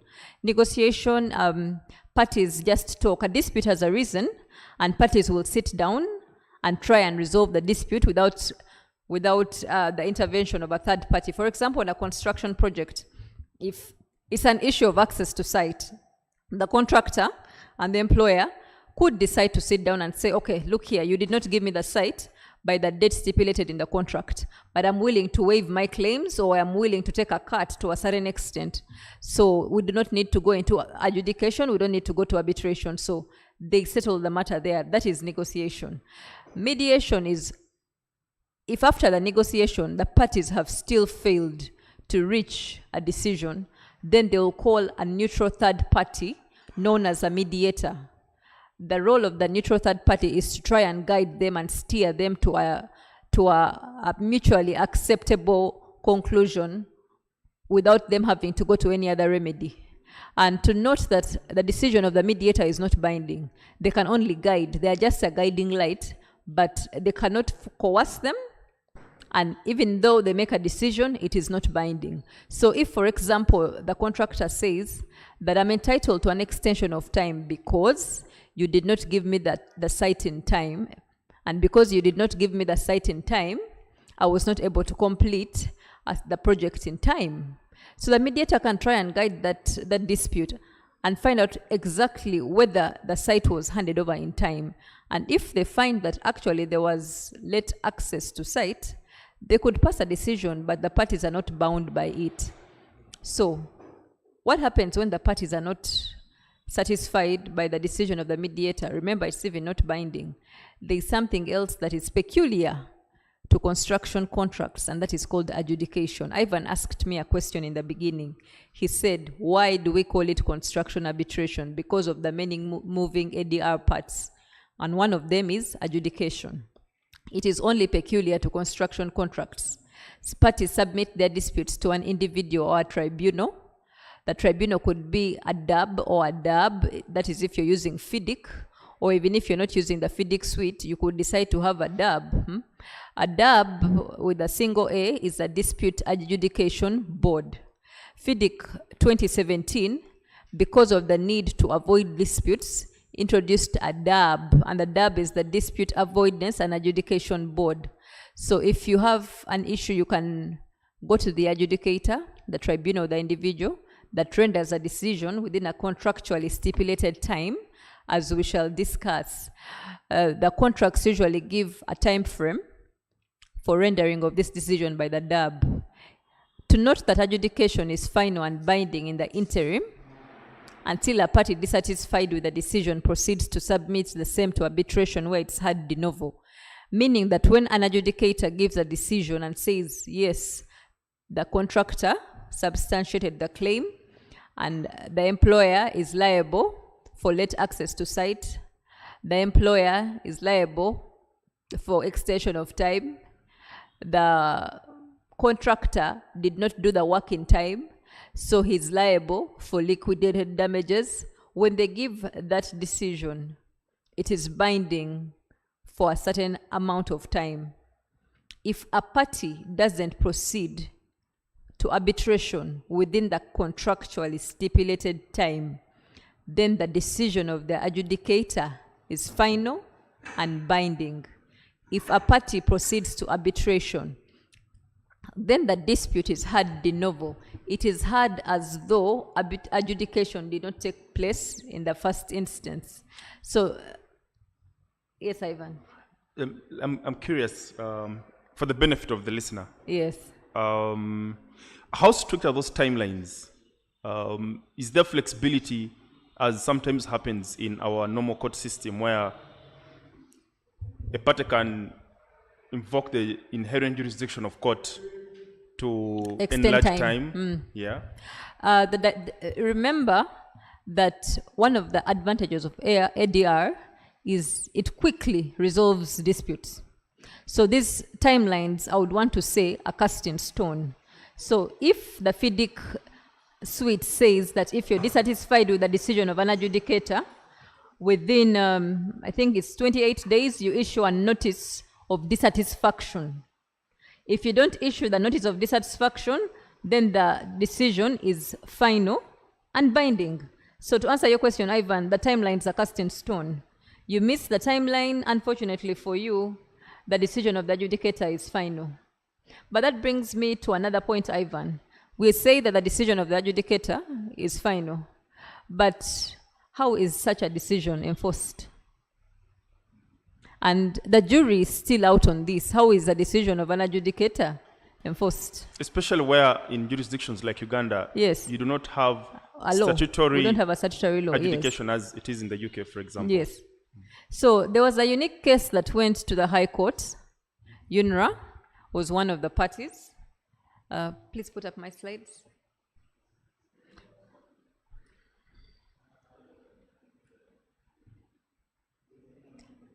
In the case of UNRA versus TK Engineers and Bank of Uganda, so these people got an adjudication order, an adjudication determination, and the other side went ahead to appoint an arbitrator and start arbitration proceedings. But in the process, the other party, the winner, went and got a garnishi order. And the accounts of UNRA held with the Bank of Uganda were garnished. So UNRA went to court, and court set aside the garnishi order that had been issued, attaching the applicant's funds in Bank of Uganda because it was illegally issued, because arbitration proceedings had commenced. So I want us to contrast it with the case of Debswana. This is really persuasive authority, Debswana Diamond Company. And the Court of Appeal of Botswana enforced the decision of the DAB. It stated that because no step had been taken, these people hadn't gone ahead to appoint any arbitrator, nothing had been done for 1.5 years, meaning they were not interested in the whole arbitration process. So they went ahead to enforce the decision of the DAB as breach of contract. So the cause of action there, Ivan, was breach of contract. I think Uganda can borrow a leaf. As we look to amending our laws, President Isaac was telling us that we need to push for legislation as we look to push for an act legally governing adjudication. These are things that we can borrow and say that if a decision of a DAB is not, node is notice of dissatisfaction. If no node is issued against a decision of a DAB, then it can be enforced through breach of contract. And in this Debswana case, the judge ordered for specific performance of the DAB's decision. Okay, so that is adjudication, and adjudication has proved to be most sufficient in resolving disputes in the construction sector. King's College London, one of the best construction schools in the world, recently released a report, and according to their survey, they said that the level of party compliance with adjudication decisions is high. Not a single adjudicated dispute was referred to litigation or arbitration, according to the survey by King's College London for the year 2023.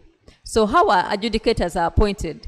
Ivan has just pointed out that we don't have any statutory law governing adjudicators and adjudication.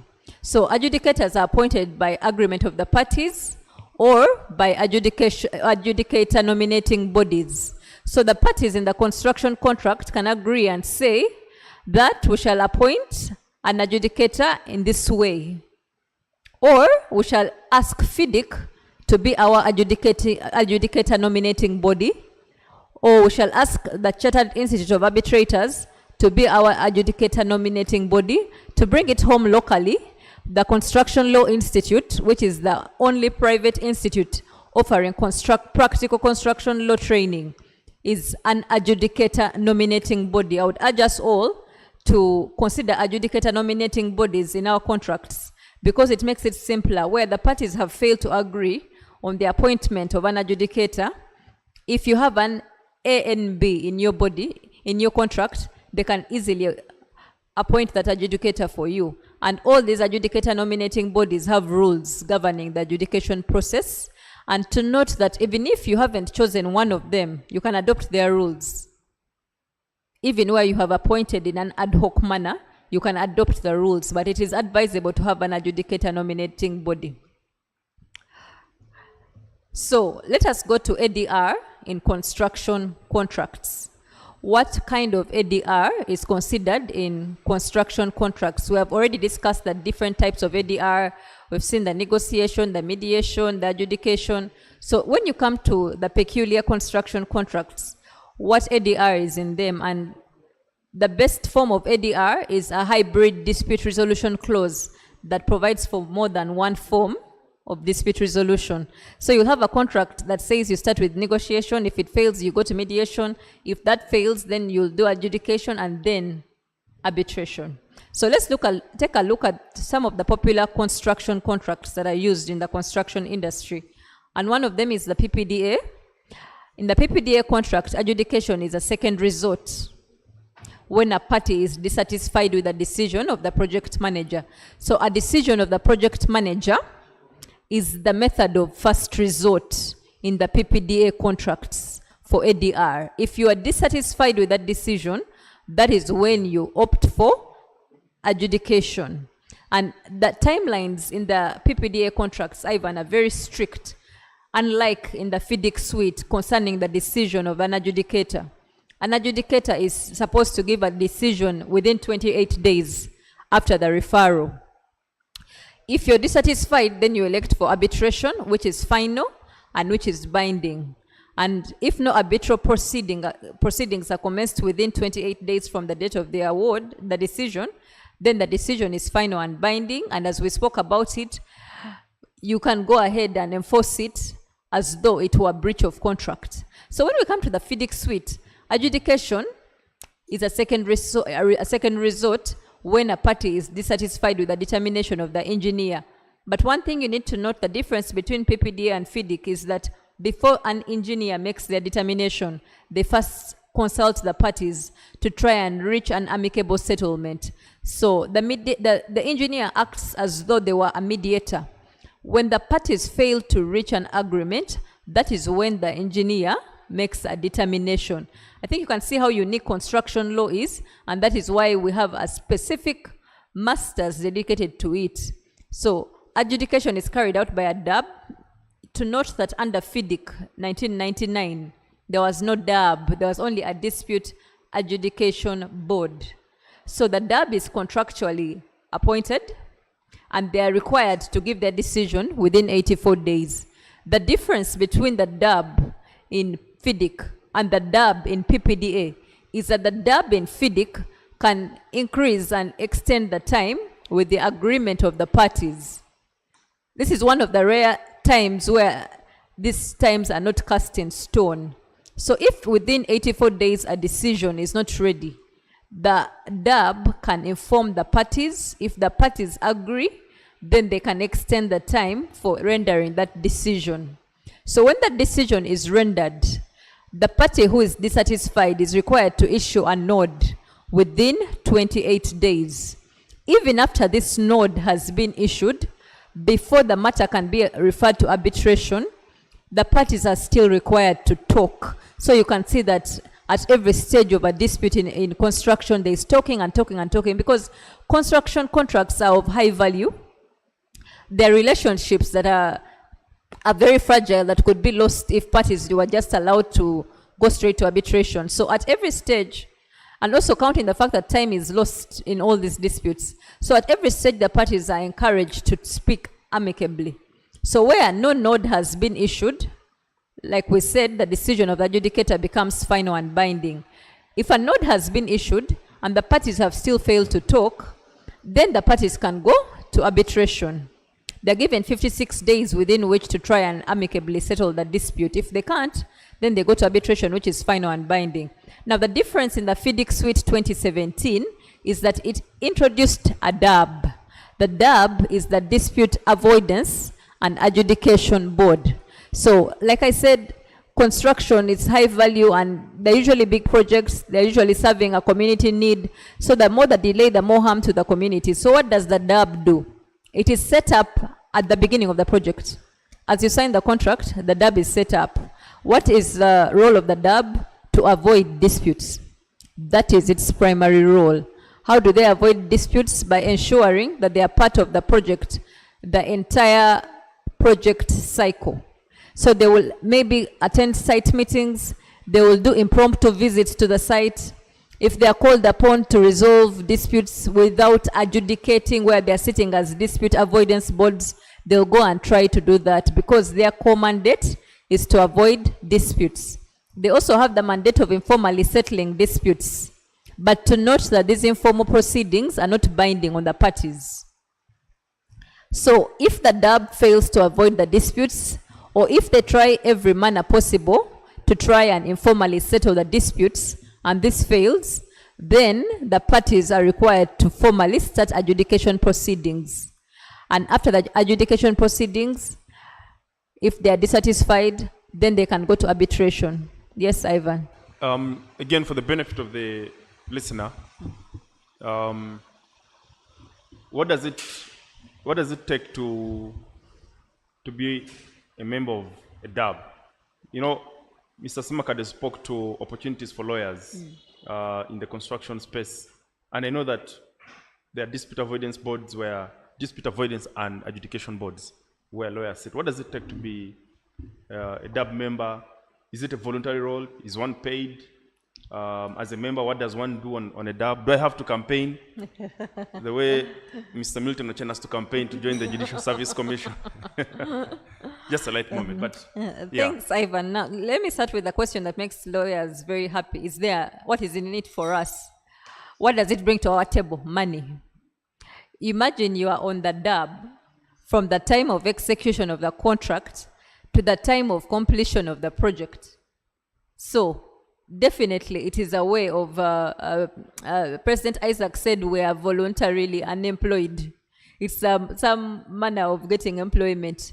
Ivan has asked, what does it take? Expertise. They're not going to appoint you when you have no idea of what the construction project is about, when you have no clue as to what employer claims are, what the role of a quantity surveyor, what contractor claims entail, the salient features in a construction contract, because you will reach the site and because of ignorance you will fail to identify the dispute or you will fail to avoid the dispute. So it takes expertise. You need to go and study. There is the Dispute Review Foundation, so I think that's what it's called. It offers courses. The Chartered Institute of Arbitrators has full adjudication modules that you can make use of. There are different masters that have adjudication modules, and I like domesticating and localizing it. Even in Uganda, even though we don't have a body that can certify yet, you can take advantage of the short courses offered by the different construction schools and get information that shall push you as you on your certification journey. FIDIC, as an adjudicator body, can also certify you. So you need a certain amount of expertise. And may I add that it's an added advantage if you are a certified arbitrator before you sit on that DAB. I know we're talking about adjudication, yes. It would be good to be a certified adjudicator and arbitrator. And still the CIAB Uganda chapter, these are courses that it offers in collaboration with our mother branch in Kenya. So please go get the expertise, and it's not about campaigning. People will know the people who have studied and give them those opportunities, but also we should be out there, write about your experience as an adjudicator, as an arbitrator, as a DAB member, contribute to our thought leadership, and then you will be sought after by the parties. Thank you very much for that question. I hope it helps clarify to the members of the audience who might be looking for opportunities in that space. Thank you. Thanks, Ivan. And when you are a DAB member and you're not paid, you have the right to withhold your decision. Same as arbitration, as we shall see.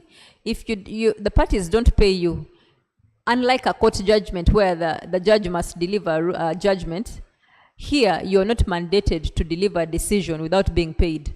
And that's one of the unique amendments the FIDIC 2017 suite brings. You can render your decision and withhold it until fees have been paid in full. So, how do they use this thing?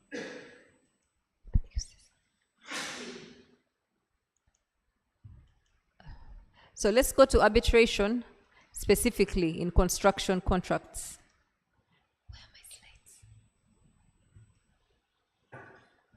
As you scan through, Anne, let me ask, just so you don't drop your line of thought. Is it possible for one to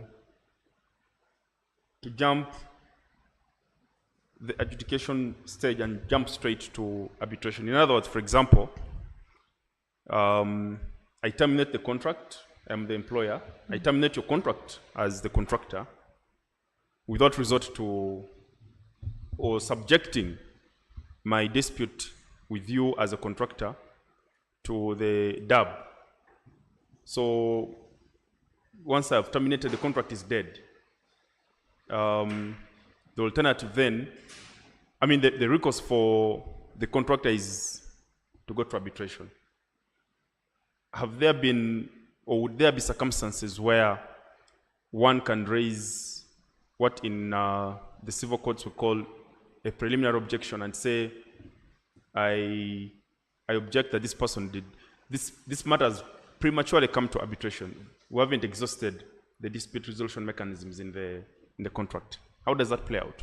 Yes, a preliminary objection, for lack of a better word, can be raised. Because if the contract says you start with mediation and then you go to the DAB, and if you're dissatisfied, you go to arbitration, you cannot start from arbitration. That would be breach of contract. So a PO can be raised to the effect that there is breach. And if I'm sitting as the arbitrator, I will tell you to go back and follow the steps in the dispute resolution clause. If it means starting with the DAB, please start with the DAB. If it means starting with mediation, please do.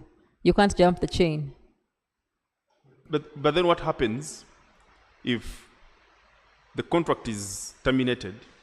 In effect, then the presumption is that the adjudication as a mechanism of resolving the disputes in the contract would be applicable in the subsistence of the contract or during the existence of the contract.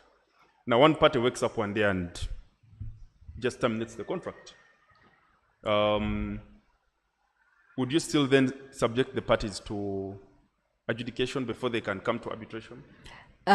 Remember, Ivan, the party doesn't have that right to say I've terminated a contract. The decision to terminate is made by the project manager or the engineer, according to PPDA and FIDIC. So if you have the dispute, you approach the PM or the engineer and say, this is a dispute that I have, and I want this contract to be terminated. I don't think you can unilaterally wake up and say, I have terminated the contract. But that notwithstanding, if you decide to say, I am terminating the contract, then a dispute has arisen. And how are such disputes resolved? The contract is clear. Termination of the contract is a dispute, especially if terminated by one party. So you still have to go through the entire process. Okay, so we come to the last and final. We have tried everything and everything has failed. We have negotiated, the DAB has tried to informally settle. The node has failed, the node has been issued and the parties have still failed to settle before arbitration. So now we have come to arbitration. What is this thing they call arbitration? Arbitration is a final mode of ADR. The parties agree to submit their disputes to a neutral third party or tribunal for determination, and the decision is final. That is one of the key features of arbitration. A decision of the arbitrator is final, binding, and not appealable unless parties explicitly agree. And the grounds to set aside the decision of an arbitrator are very limited. If you have chosen Uganda, as we shall see, and discuss what a seat of arbitration means, if you have chosen Uganda as your seat of arbitration, our Arbitration and Conciliation Act Cap 5, Section 34, sets out very limited grounds to set aside an arbitral award. Why? Because of the doctrine of severability and also party autonomy. You have chosen to go to arbitration. We have respected your decision. You have chosen an arbitrator by agreement. So the decision of the arbitrator must be respected and should not be opened up unless, of course, there's bias, it's contrary to public policy, and all the other grounds as listed in the acts, the different acts. So we have arbitration centers. If you want to do institutional arbitrations, there are different arbitration centers. We have the London Court of International Arbitration, we have ICSID under the auspice of the World Bank, we have the International Chamber of Commerce, we have the Singapore International Arbitration Center, and the Hong Kong International Arbitration Center. In Uganda, we have the Center for Arbitration and Dispute Resolution, KEDA, and International Center for Arbitration and Mediation in Kampala, ICAMEC. So if you decide to do institutional, you can choose one of these institutions. Of course, there are implications, especially to cost, in choosing international institutes as arbitration appointing centers. In Uganda, the governing law is the Arbitration and Conciliation Act Cap 5, which mirrored the UNCITRAL model law on arbitration. And it also domesticated the New York Convention on the recognition and enforcement of foreign awards and on the settlement of investment disputes between states and nationals of other states.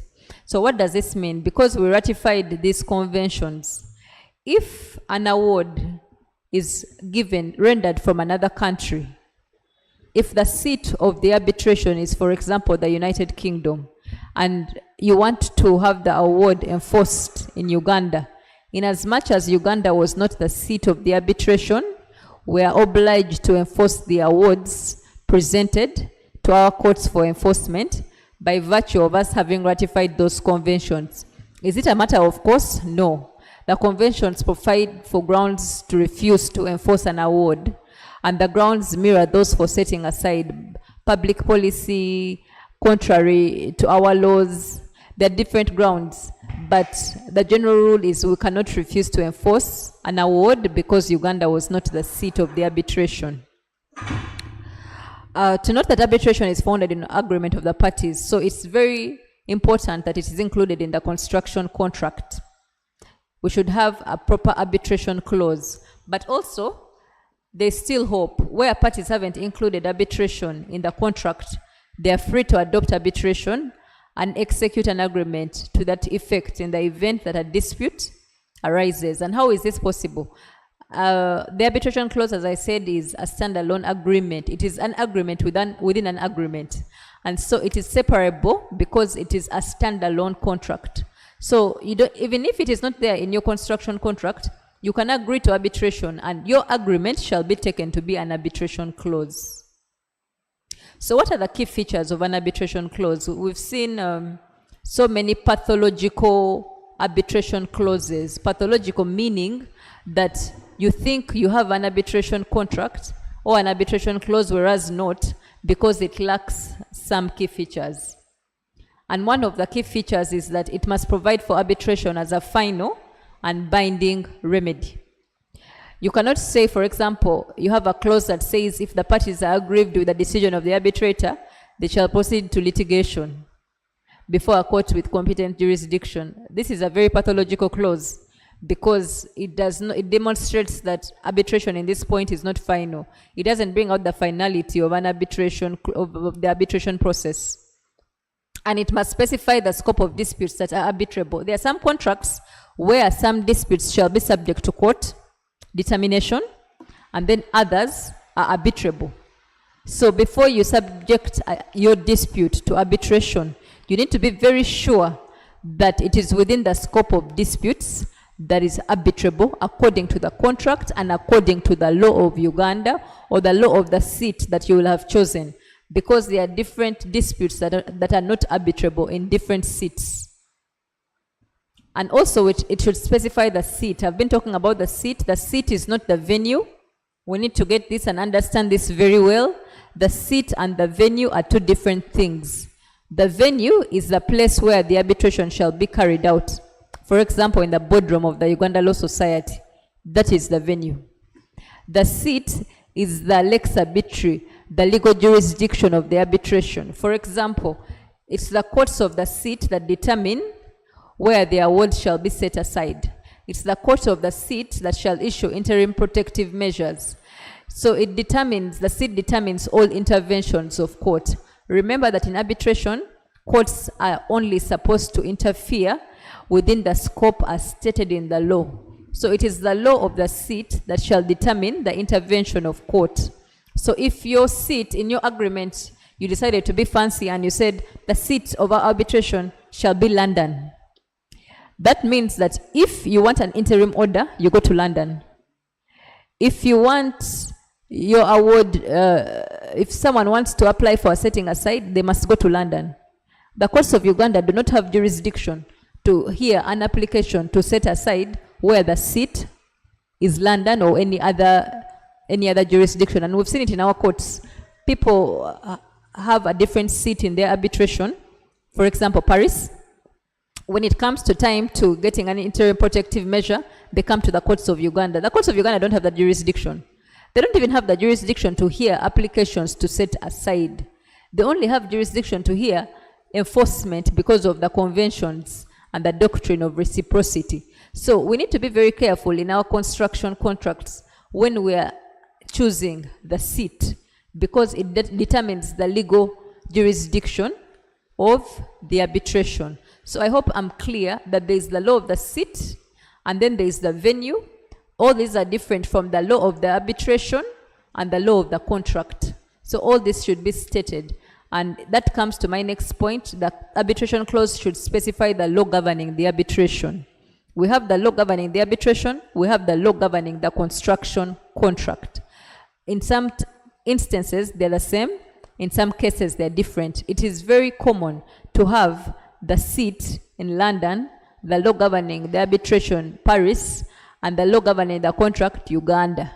It creates a lot of confusion because those are three different jurisdictions.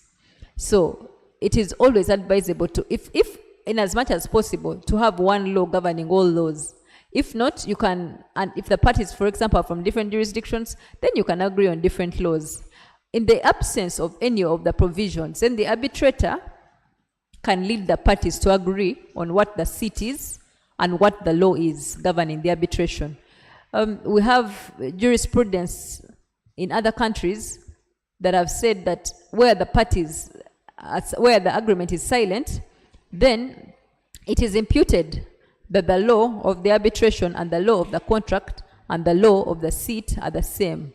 We have other rules that say, I think those are the ICC rules or the branch rules of Kenya, one of those or both of them, that say if there is silence about the seat, then the law governing the arbitration shall be taken as the law of the seat. And this calls for action, as the President was saying, amendment to our laws. We need our Arbitration and Conciliation Act Cap 5 amended to provide for some of these pertinent things.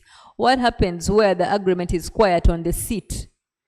Is it imputed that the law of the arbitration is the law of the seat? Is it implied that the law governing the contract is the law of the seat? It needs to be very clear in our act as we seek for these amendments that if there's an omission by the parties to provide for either the law of the seat, the law of the arbitration, or the law of the contract, there should be a common understanding that one of those three laws that have been provided for shall be the law governing the entire process.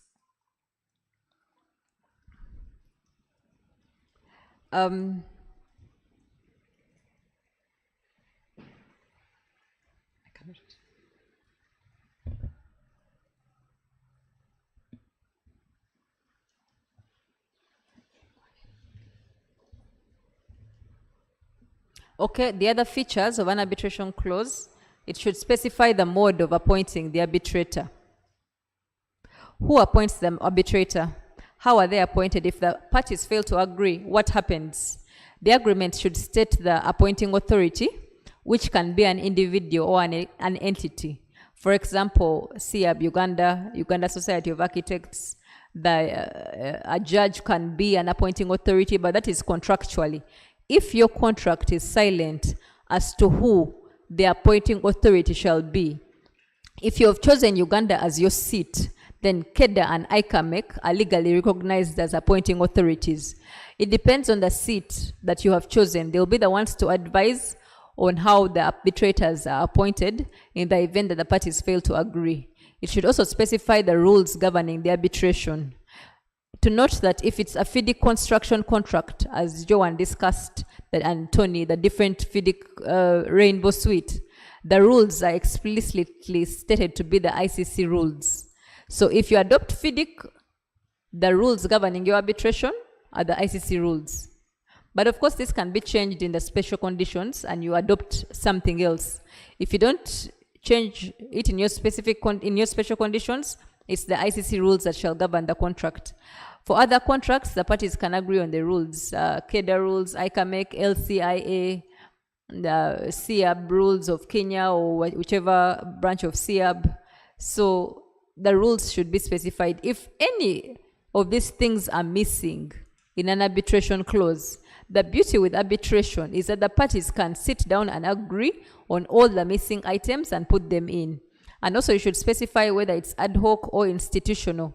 Is it being, is the arbitration being conducted by a center, by an arbitral institute, or it's being done by an individual? So setting aside and enforcing of awards, we have seen the key features of an arbitration clause. So setting aside awards, still it depends on the seat.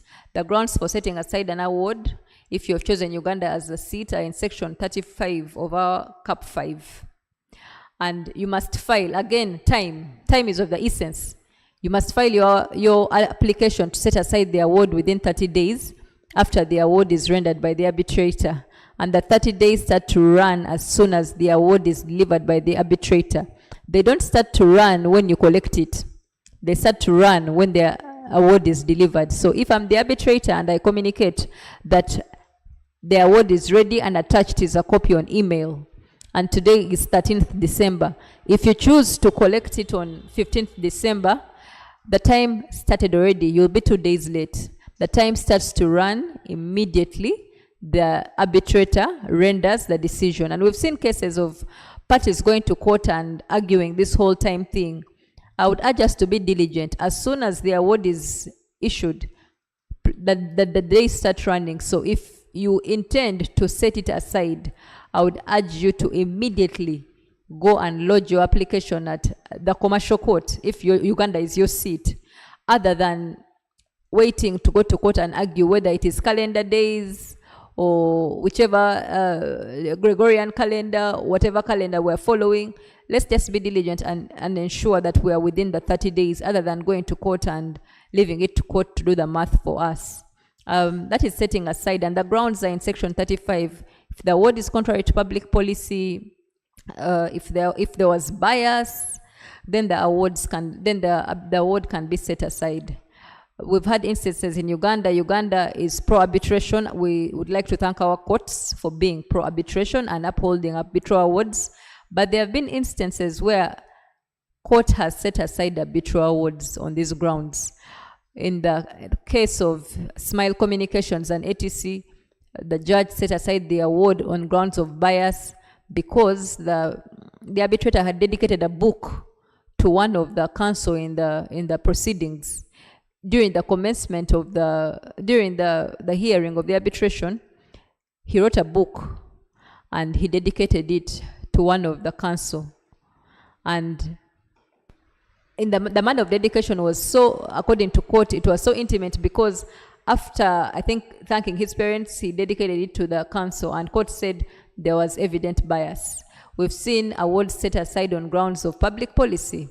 Case of Great Lakes, the award was set aside on grounds of public policy because the arbitrator rendered an award and ordered that shares be transferred in one of the companies. And whereas the law is very clear for that particular energy company on how shares are transferred, and what the arbitrator had rendered and what the law said were two different things.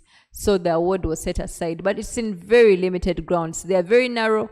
They are very restricted because, like I said, the parties chose the arbitrator, the courts respect party autonomy, and they are extremely reluctant to set aside the award. Uganda also enforces awards because of the two conventions that I spoke about. So if you got your award, for example, if London was your seat and you want to enforce it in Uganda, you come to court and apply for enforcement. And if there is no ground rejecting that enforcement, then the award is enforced.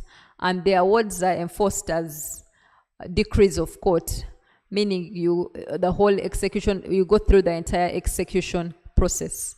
So let's look briefly at the synopsis of an arbitration process. We've seen what arbitration is, what the features are. So how do you go through this entire arbitration process? It starts with having a properly drafted arbitration clause.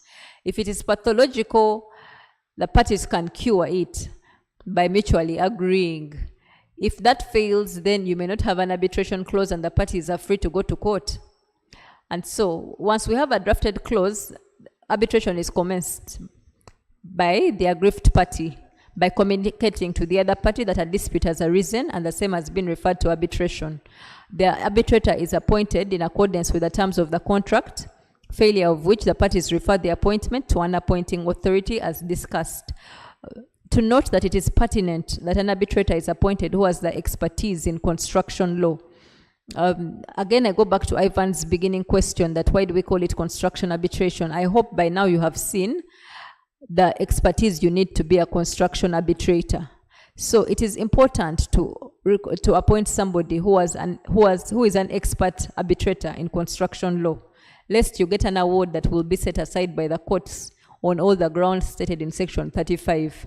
And we know, as I said, Chartered Institute of Arbitrators, it is the gold standard worldwide recognized. It's a globally recognized credential to arbitrate.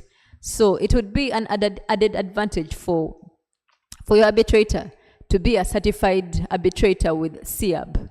It is also an added advantage if the arbitrator, when we ask for appointments, we usually ask the arbitrators to attach their CVs. So it would be good to choose an arbitrator who has a CV that is rich in construction to show that he's either been counsel, he has been arbitrator, or something in the or he has studied construction law, such that your dispute is not messed up because of ignorance. And one can also add integrity. And integrity as well. Because you don't want an award to be set aside because the arbitrator was found to be biased. Oh, exactly. There's an award that was set aside by Justice Mubiru because the arbitrator had been, for his LDC clerkship at one of the law firms, no need to mention, and he didn't disclose that fact to the parties. So the party that lost eventually found this detail, and within that period of 30 days that you submitted about, so much background checks were done on this arbitrator, and it was found that he had done clerkship at the law firm which was representing the victorious party. Yes. And Justice Muru set that award aside. Yes. Yeah. Because so integrity really is very yes, important. integrity is very important. Many things. It's very, very important. And full disclosure, once they appoint you as an arbitrator, there is something that you sign called declaration of impartiality. It is not something you will learn at school, but it's something that is done in international arbitrations. So you're declaring your impartiality. And this means that if any manner of impartiality arises during the proceedings, you are required to declare.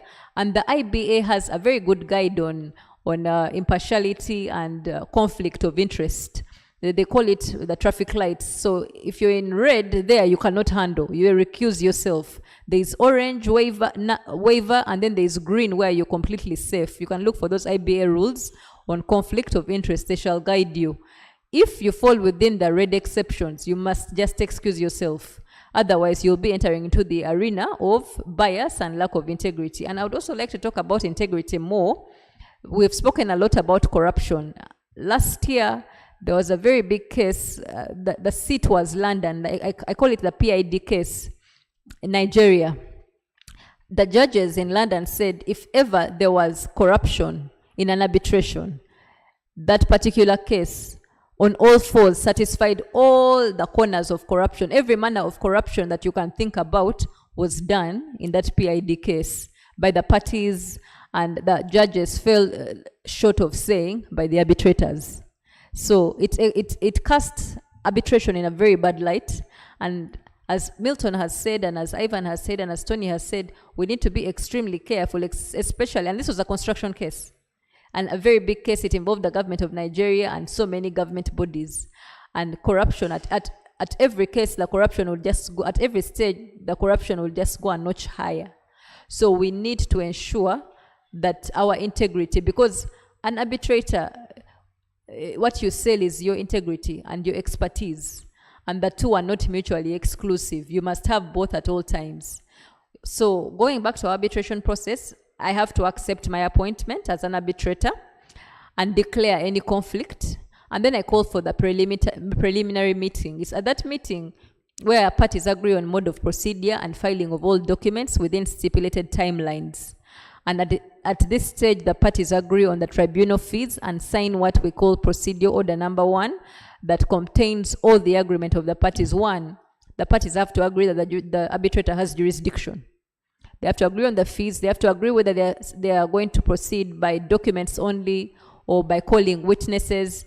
In construction disputes, documents speak so loud. They speak louder than people. So there are some times when disputes are sorted out on only documents.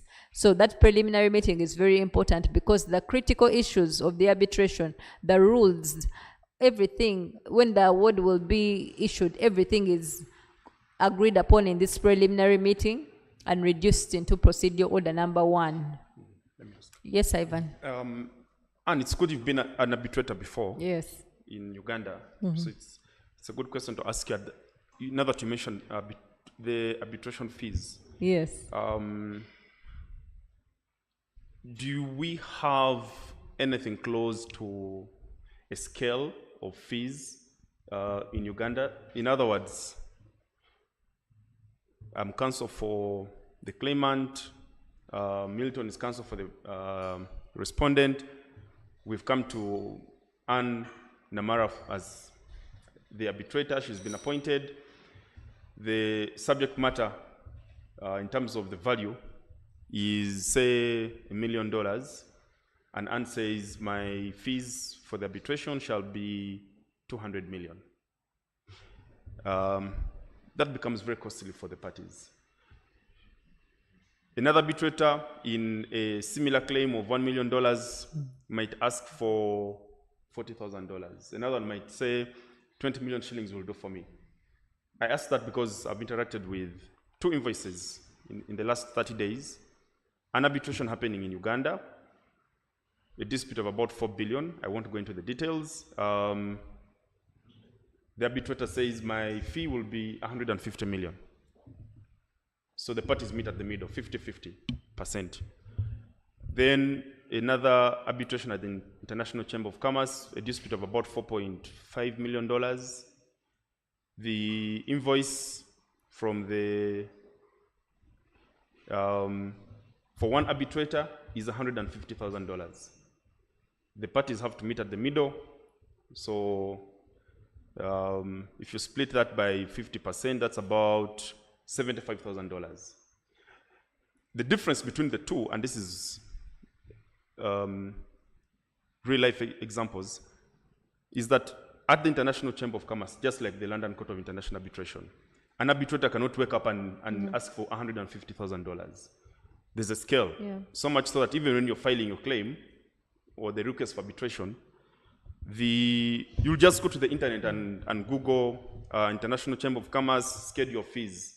So they'll tell you for one arbitrator, if the dispute is between, say, $50,000 to $1 million, this is the average. If the dispute is from $1 million to $4 million, this is the average. So parties go into this knowing what to expect. There's no room for surprises. So you get in strictly knowing I have the money or I don't have the money.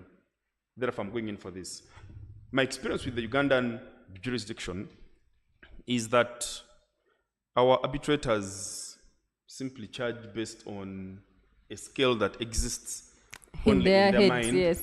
So as an arbitrator, because I know you've done arbitration in Uganda, what's your basis for arriving at these fees when there is no arbitral institution setting the schedule of fees for parties? I mean, for the arbitrators. Thank you, Ivan. That's a very pertinent question. One, you spoke about institutions that set fees. I would like to caution us as we make our agreements to ensure that you first read about these institutions. Ivan has mentioned ICC. ICC, before you lodge a claim at ICC, you have to pay $5,000. So please make sure you acquaint yourself with these fees. both of lodging the claims and of the arbitrators. In Uganda, we don't have a scale of fees, as Ivan has said, so we borrow. Even if my arbitration is ad hoc, I will look at the ICAMEC rules as guidance.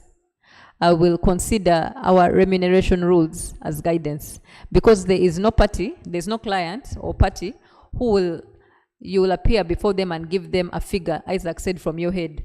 No one will pay a figure from the abstract. So what we usually do is we benchmark. We benchmark on institutional rules. In Uganda, it would be ideal to benchmark with ICAMEC. You can stretch it and benchmark with ICC if you're sure your client can pay that money. You can also benchmark with the remuneration rules. In short, what am I saying is that you must have a basis, a legal basis or a verifiable basis for charging your fees. And the beauty with ad hoc is the flexibility in negotiation. In institutional, it is impossible to negotiate. With ad hoc, it is the flexibility in negotiating. But even before you start the negotiating, the arbitrator must show you the basis of what they are charging. Or you can even decide to charge a percentage, because we are being flexible here, it's ad hoc. You can decide to peg it onto a percentage. There is no, and that's a disadvantage of ad hoc, because there is no guiding rule. The arbitrators are at liberty to charge whatever, but as a prudent arbitrator, I usually benchmark from existing institutions. I also benchmark from CIAB Kenya. CIAB Kenya, our mother branch, has a set of fees. So it would be good to show the client that you did some benchmarking, you checked with CIAB, ICAMEC, remuneration rules, ICC, and you arrived at an average basing on all your benchmarking. Yeah. Thank you very much. I think the issue of fees is very pertinent, especially because you have a rule system where if the other party does not meet their part of the bargain in terms of the fees, then you can withhold. The other party has to the pay. Other party has to pay, or the arbitrator can withhold. That is offset from the, yes. The costs awarded. Yes. So if the party is entering in something he doesn't understand, you find you've entered the deep end of the swimming pool and it's very difficult to get out. Yes. Yeah, but please continue. And that is why procedure order number 1 is very important. Again, it is something you will not learn during your ADR class in law school, at LDC or in law school. But this is something that is an internationally acclaimed best practice. It is very important for the parties to sign that procedure order, because there they will not turn around when they are aggrieved and say, I did not know I was going to be billed this amount of money. Yes, so it is very important for it to be signed. And of course, we've seen parties who are not cooperative. What happens? Will the arbitration stop? It has to go on. The party who is most aggrieved, as Ivan has said, will pay the fees. So at the end of the day, the arbitrator, when making their award, will offset and ensure that the other party pays. So ultimately, even if you dodge at the end, you will have to pay the fees that you haven't paid. Okay, thank you. Thank you. So after that preliminary meeting, you'll have what we call a pre-hearing. And in the pre-hearing, we ascertain that all directives of the tribunal have been complied with. And then you agree and you schedule, and then you set a hearing date.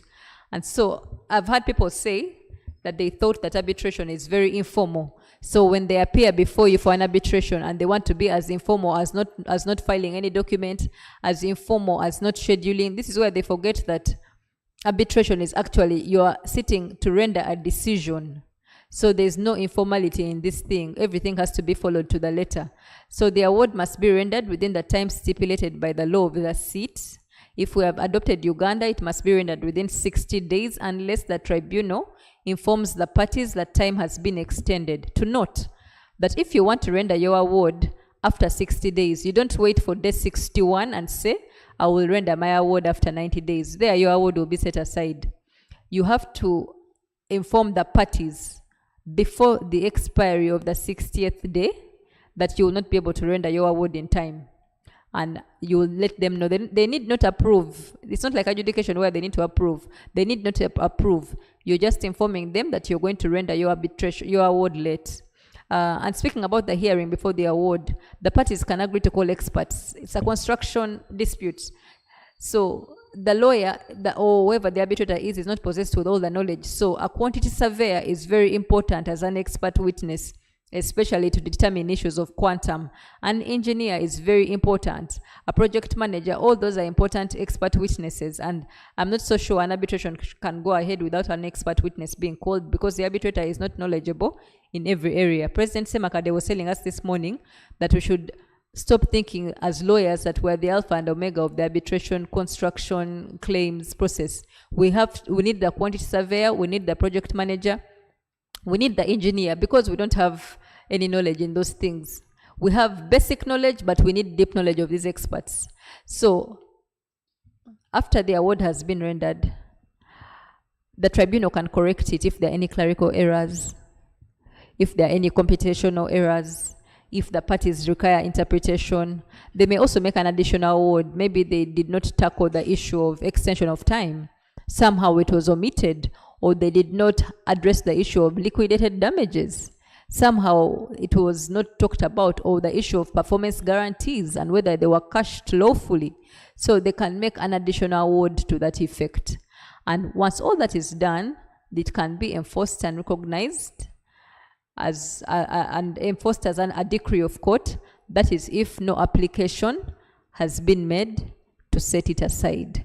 So this is the synopsis of the arbitration process, and that is what construction arbitration is about. Thank you very much. Thank you so much, Ms. Ann Namara Msinguzi, Managing Partner, Namara Msinguzi and Company Advocates, for a very enriching presentation. We can't thank you enough for the gift of sharing knowledge. Very, very important questions, because ultimately, when all is said and done, when a dispute arises, there must be a mechanism for resolving that dispute. And you've really canvassed all the areas that there can be. I'll take a few questions from, or comments, observations from the audience, and then allow Mr. Milton Ochen to wrap up and share with us his own fraction of knowledge, and then we shall close probably in 40 minutes or less. Bruce Cherere, Senior Counsel, Uganda Law Society President Emeritus, says, quite insightful presentations which have brought out many things we lawyers always tend to take for granted, i.e. in ADR, just like in many other matters, yet on which we are clearly ignorant about. Learning never ceases, and we need to be humble enough to acknowledge our ignorance on many things, submit ourselves to and take part in CLEs of this nature, which should be part and parcel of our practical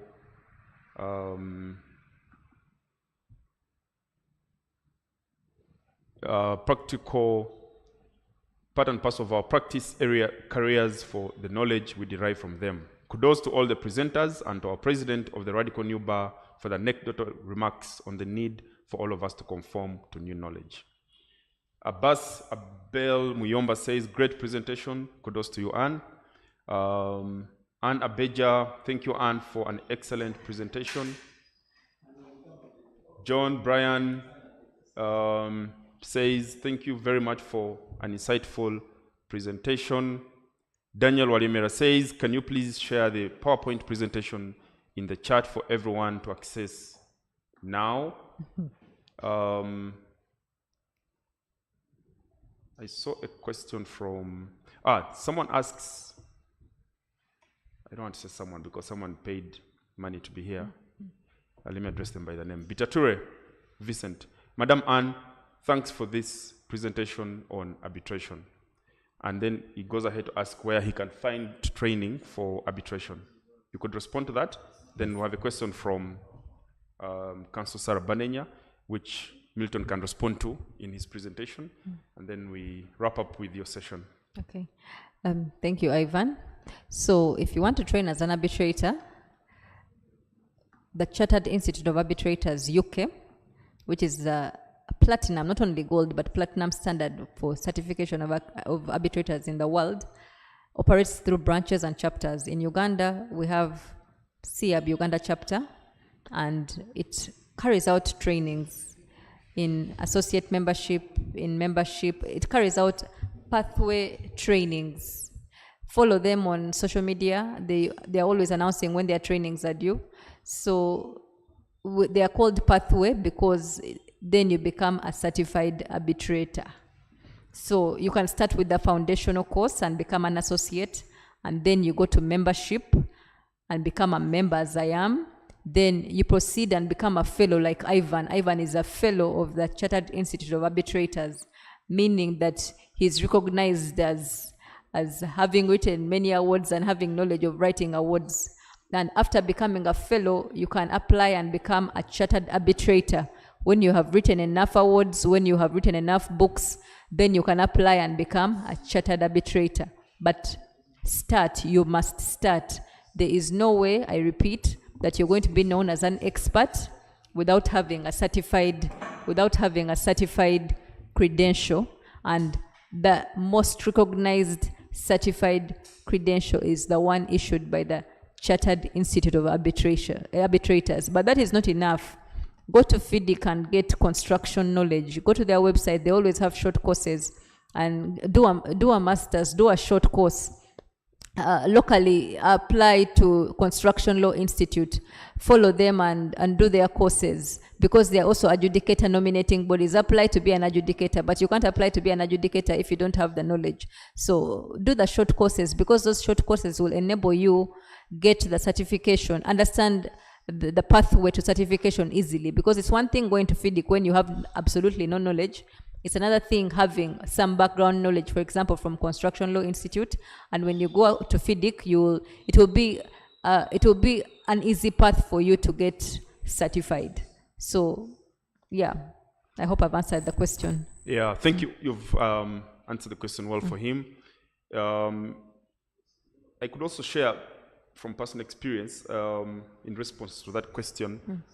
I know that the colleagues, including our chairman for the cluster, Mr. Milton Ochen, Mr. David Kagwa, more recently, Mr. Julius Garisonga, Mr. Edgar Gaba, and so many others, colleagues, for whom the pathway to getting some of these accreditations and knowledge is to do a master's program.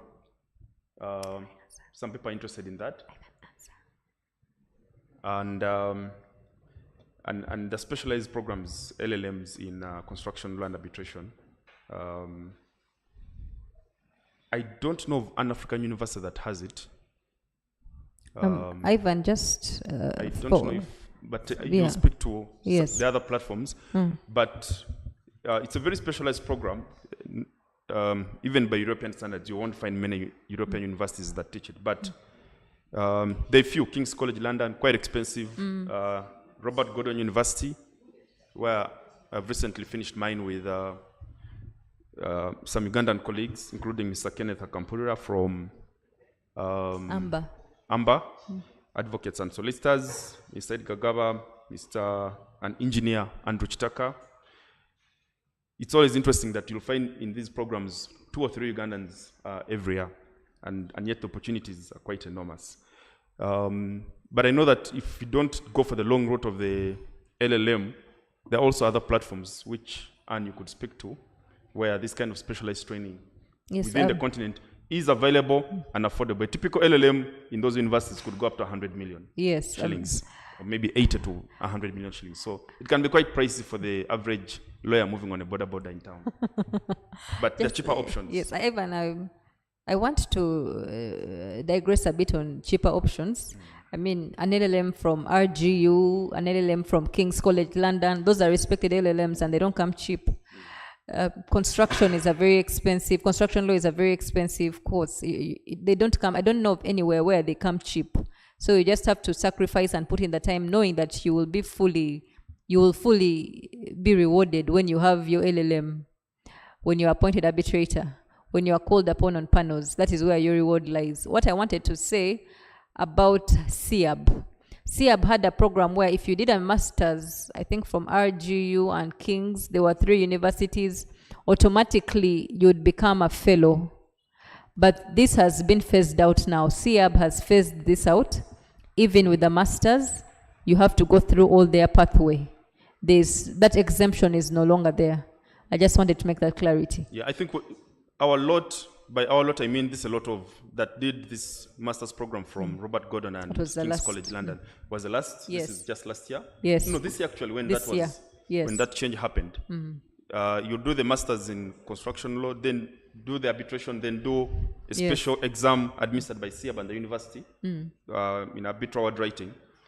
Yeah, but I think now that we have the SIAB Uganda chapter soon becoming a branch, Yes. there are enormous opportunities for people that are interested in learning. Yes, they're enormous. Just follow them on social media. They're about to release an activity calendar. Please take part. Again, I say, if you don't have expertise, there is no way that you're going to be recognized as a construction arbitrator. And I think those are my parting shots. And of course, for especially the younger members of the bar, the greatest knowledge and skills acquired through experience. You can have an LLM, but still be lacking in the skills. So the best experience, you can't buy it, you can't study it. You've got to get your hands dirty. Yes. Boots off on ground. Yes. And, engaging with people like Anne for mentorship, Yes. for opportunities when she's an arbitrator. I was taught that when I was doing my arbitration course.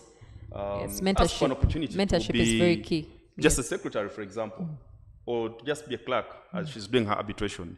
There are colleagues, David Kagwa, Milton Ochen, and several others from whom one can learn, even for no pay, just to learn the process and be part of it. An arbitration exercise, if you are engaging with a serious institution like the International Chamber of Commerce, just one file, one case, the learning there you do is incredible. It's an LLM of its own. Practical experience, which I think is best obtained by working with senior colleagues in the profession. At least that's what I was taught, and that's what I try to do. Yeah, so Anne, any parting shots?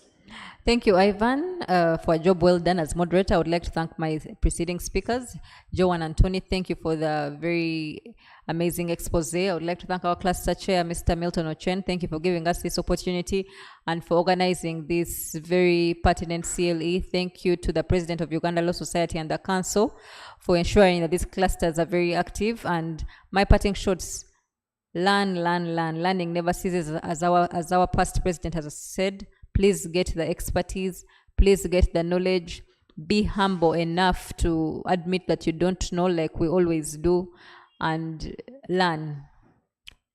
Get a mentor.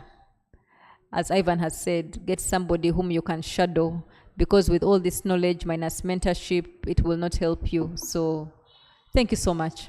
Thank you. Thank you, Anne, for a very beautiful presentation, very insightful. In 1 hour, you've covered what people cover in diplomas and short certificate courses. We can't thank you enough for your generosity in sharing the knowledge and experience. We now have final presentation by the man himself, our cluster chair, Mr. Milton Ochen. I did cite his credentials earlier on. He's going to give us a very short presentation, wrap up, and give us concluding remarks. But I know that the numbers have shot up from the time we started and when Mr. Chen gave his opening remarks. So I'll just give you a recite of his credentials before he launches into his presentation. Milton F. Ochen is the managing partner, Milton Advocates, a law firm based in Kampala that specializes in construction law and arbitration. Milton holds a Master of Science in construction law and dispute resolution from the British University in Dubai with distinction. Bachelor of Laws, an honors degree at that from Makerere University, a postgraduate diploma in legal practice from the Law Development Center, a certificate in mediation from Pepperdine University School of Law, from the Strauss Institute for Dispute Resolution, USA.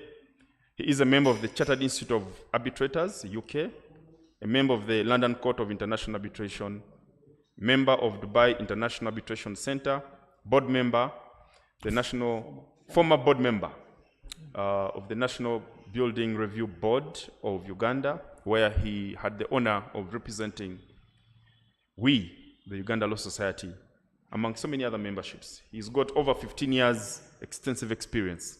15 years experience in construction law and arbitration, where he's acted in leading key international and national infrastructure projects such as the New Nile Bridge at Jinja, the Oil Roads Project, the Uganda Support to Municipality Infrastructure Development Projects, or what is usually called USMID, undertaken consultancies for the World Bank, IDA, and currently represents and advises multinational and national corporations on construction law, dispute resolution, and so many other areas. Mr. Milton Ochen is one of the candidates for the Judicial Service Commission, but he's not here for that purpose. He's here on duty as cluster chair, but also as one of the few experts in this space. You're one of the few to take on the LLM in construction law. So we're happy to have you share your knowledge, Ndugu Ochen. Over to you, please. Thank you, Ivan, for that elaborate introduction and kind words. I would like to thank the previous presenters, my sisters, Joan, Anne, and my brother, Tony, for making this contribution. Members, you may not know, but these contributions are more so pro bono basis. And you, Ivan, as well, sparing all your time, preparing and being here. It is something that we should not take for granted. It takes sacrifice to do this. Some of us have done it for years and years, so we know what it means by being here. It's something we don't take for granted.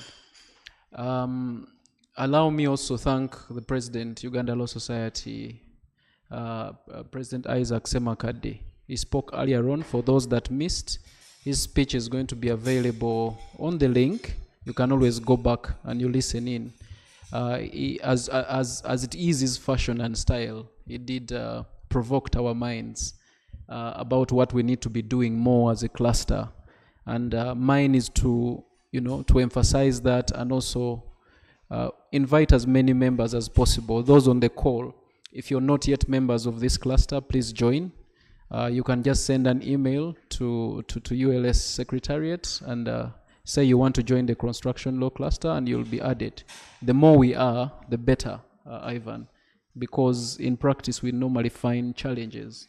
If the lawyer on the other side of the table has no idea about what construction law is, we always have a very big problem in as far as the appreciation. You have to go very basic over certain things that you who has done this training, you're able to understand and appreciate. That way you narrow down the case and focus on what is relevant in as far as the merits of the case are concerned.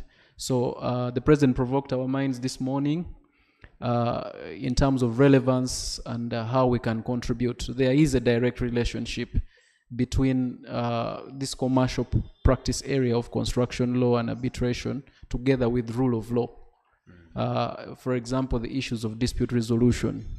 He did mention, and which is very, very true, that if as a destination Uganda we are not upholding rule of law, the investors that we are trying to attract to come and make investments in mega infrastructure projects will shy away. Capital venture firms, they will shy away because they will not trust the system that is able to resolve the disputes. That is why you find that disputes are resolved in London, Paris, and the rest.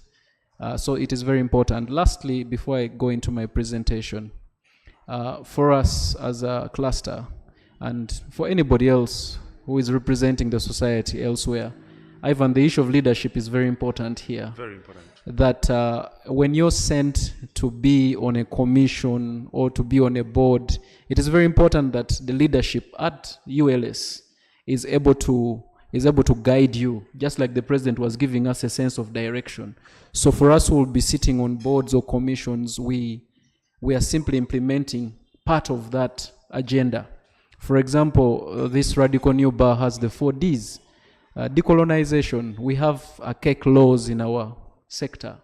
that we need to deal with, whether it is procurement, because procurement becomes part of construction, because it's the first stage of forming a contract, a construction contract. So we need to deal with those. Demilitarization. Yes, there's nothing wrong with the army being involved into our construction space. There's UPDF Civil Brigade, but we need to be able to, to support them also. Do they have the capacity? And what does that mean for a larger picture if procurement in construction is by way of letter? There's a reason why, I'm not here to talk about procurement in construction, but there's a reason why there's a criteria for evaluation, both for financial and technical capacity, to be able to find the right contractor to do the job, and that's very important. So if jobs are given in a certain way, as a cluster, we need to look at that. What is the impact of that method of procurement, overall the market? What about the growth of the local contractors? We have the local content policy. To what extent is it succeeding? What are the bottlenecks or challenges affecting local contractors? As lawyers, we represent many local contractors.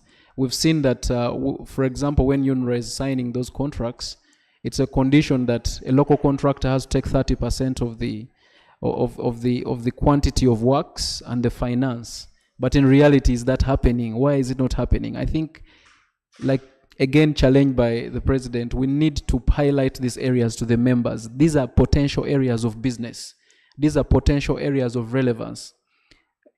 We talk about project affected persons. We've left this to human rights lawyers, but the first lawyers to appreciate and understand this from a project construction law perspective are us, members of this cluster. How can we work together with those in activism to fight for the rights of the project affected persons? So there's a big debate here that we can always, so we need more numbers in this cluster and we need to push forward. But most importantly, like I said, if we have clear leadership at the top of ULS and guides us, you understand, we're able to execute accordingly. So it is important that we send people that can align with the leadership. We cannot achieve much when the command center is not supporting.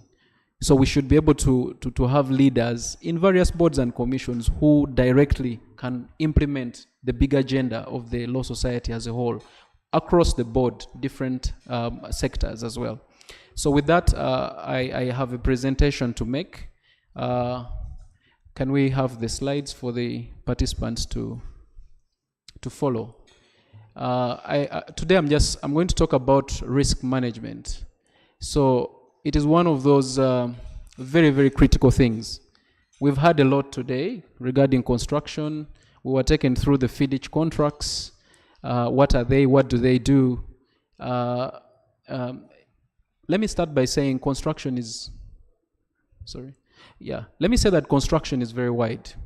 On average, every construction contract will have 20 clauses, and every clause can be a potential dispute and can be very, very wide. Whether you're talking about an employer's obligations alone, that can take the whole day. So it is important that we understand how these contracts operate. So it is very wide. We cannot cover everything in a day. So we've chosen areas that we feel can be of impact within the short time possible. So today, hold on. Okay, that's the topic. So the topic is managing risk in construction. This is my profile. It has already been explained or read out by my brother Ivan. For emphasis here, allow me emphasize that I am no longer a board member at National Building Review Board. My time of office ended and I left. That is on record. Anyone who wants can actually find this information from the Ministry of Works or from National Building Review Board. But I do understand elections are elections. We get smeared with all sorts of things. So that is just a point of clarification. The president was aware, I informed him, and it is important that I clarify that. The overview, I'll run through this. We'll look at the type of risks in construction, allocation of risk, Risk allocation and management tools, what strategies and approaches, best practices that are used in dealing with risk. Description of risk within the construction life cycle, how do we deal with this risk? What are the possible ranges of contractual risks, of contractual risks in construction? And then we can conclude.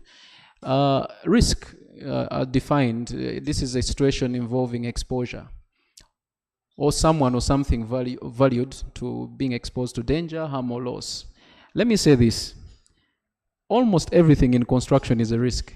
The choice of the contractor that you make is a risk in itself. The contractor that you're going to use, the supervisor that you're going to use, all those are risks. They are financial risks. You're starting a project. Do you have the money? If you don't have the money, there's a risk exposure. If time is delayed in execution, and I think Tony covered these, issues of payments and delays, all those impact on the project. So it is very important that we understand this risk. The success of any construction project will come down to risk management. How best have the risks been managed? You may not eliminate all risks, but how best have you managed them? We'll look into these. So what is risk management? It's concerned with identifying the silent futures, assessing their likelihood or probability of occurrence, and dealing with them how best to manage that information, of course with the view of the project objective within the expected cost, quality, and time. In every construction contract, there are estimations that this contract, actually every contract will have a time limit, that this project is for strictly 12 months. The cost is likely to be this, or it is this. So depending on the mode of contract you enter into, is it a fixed price or not? Or it's where there's an estimation and payments are based on milestones or based on the work done using that measurement methods. So it is very important. Compensation events and risks, you might have, if you've come across any construction contract, they are compensation events. These are events which impact on the progress of the contract. So you do have a contract and you have a critical path. The critical path is the main plan that has the time and what milestones have to be done at any particular time, what should be achieved. So anything that comes and intervenes and affects this schedule or this critical path becomes a compensation event, and therefore you have to manage those risks, and we'll see how best risks can be managed. Types of risk in construction. Any construction project by its very nature involves unavoidable risks of various kinds. So typically there's a wide spectrum which is reduced to a handful of broad categories. We have time itself is a risk, cost itself is a risk, performance and quality is a risk, health and even environmental aspects are a risk. For example, a project of a road through the national park, that is an environmental risk. A project that is going to cut through the wetlands, there are environmental risks, and there are best ways of managing them. So here I give some examples that summarize many of the risks in construction. There are management risks, direction and supervision. For example, if you have weak management, weak supervision, the contractor does what he wants, is likely to take longer than the time anticipated, is likely to the project is likely to cost more time.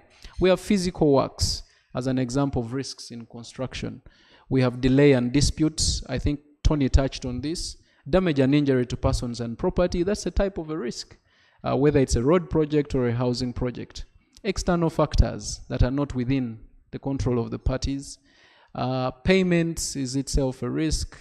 Law and arbitration is also a risk of its own, because like my sister Anne said, when you choose, when it comes to a dispute and you choose a particular law, the rights of the parties will be determined based on the law that is applicable to that contract. So that becomes a risk. If you choose a law that you're not familiar with and there's a dispute, that will determine your rights.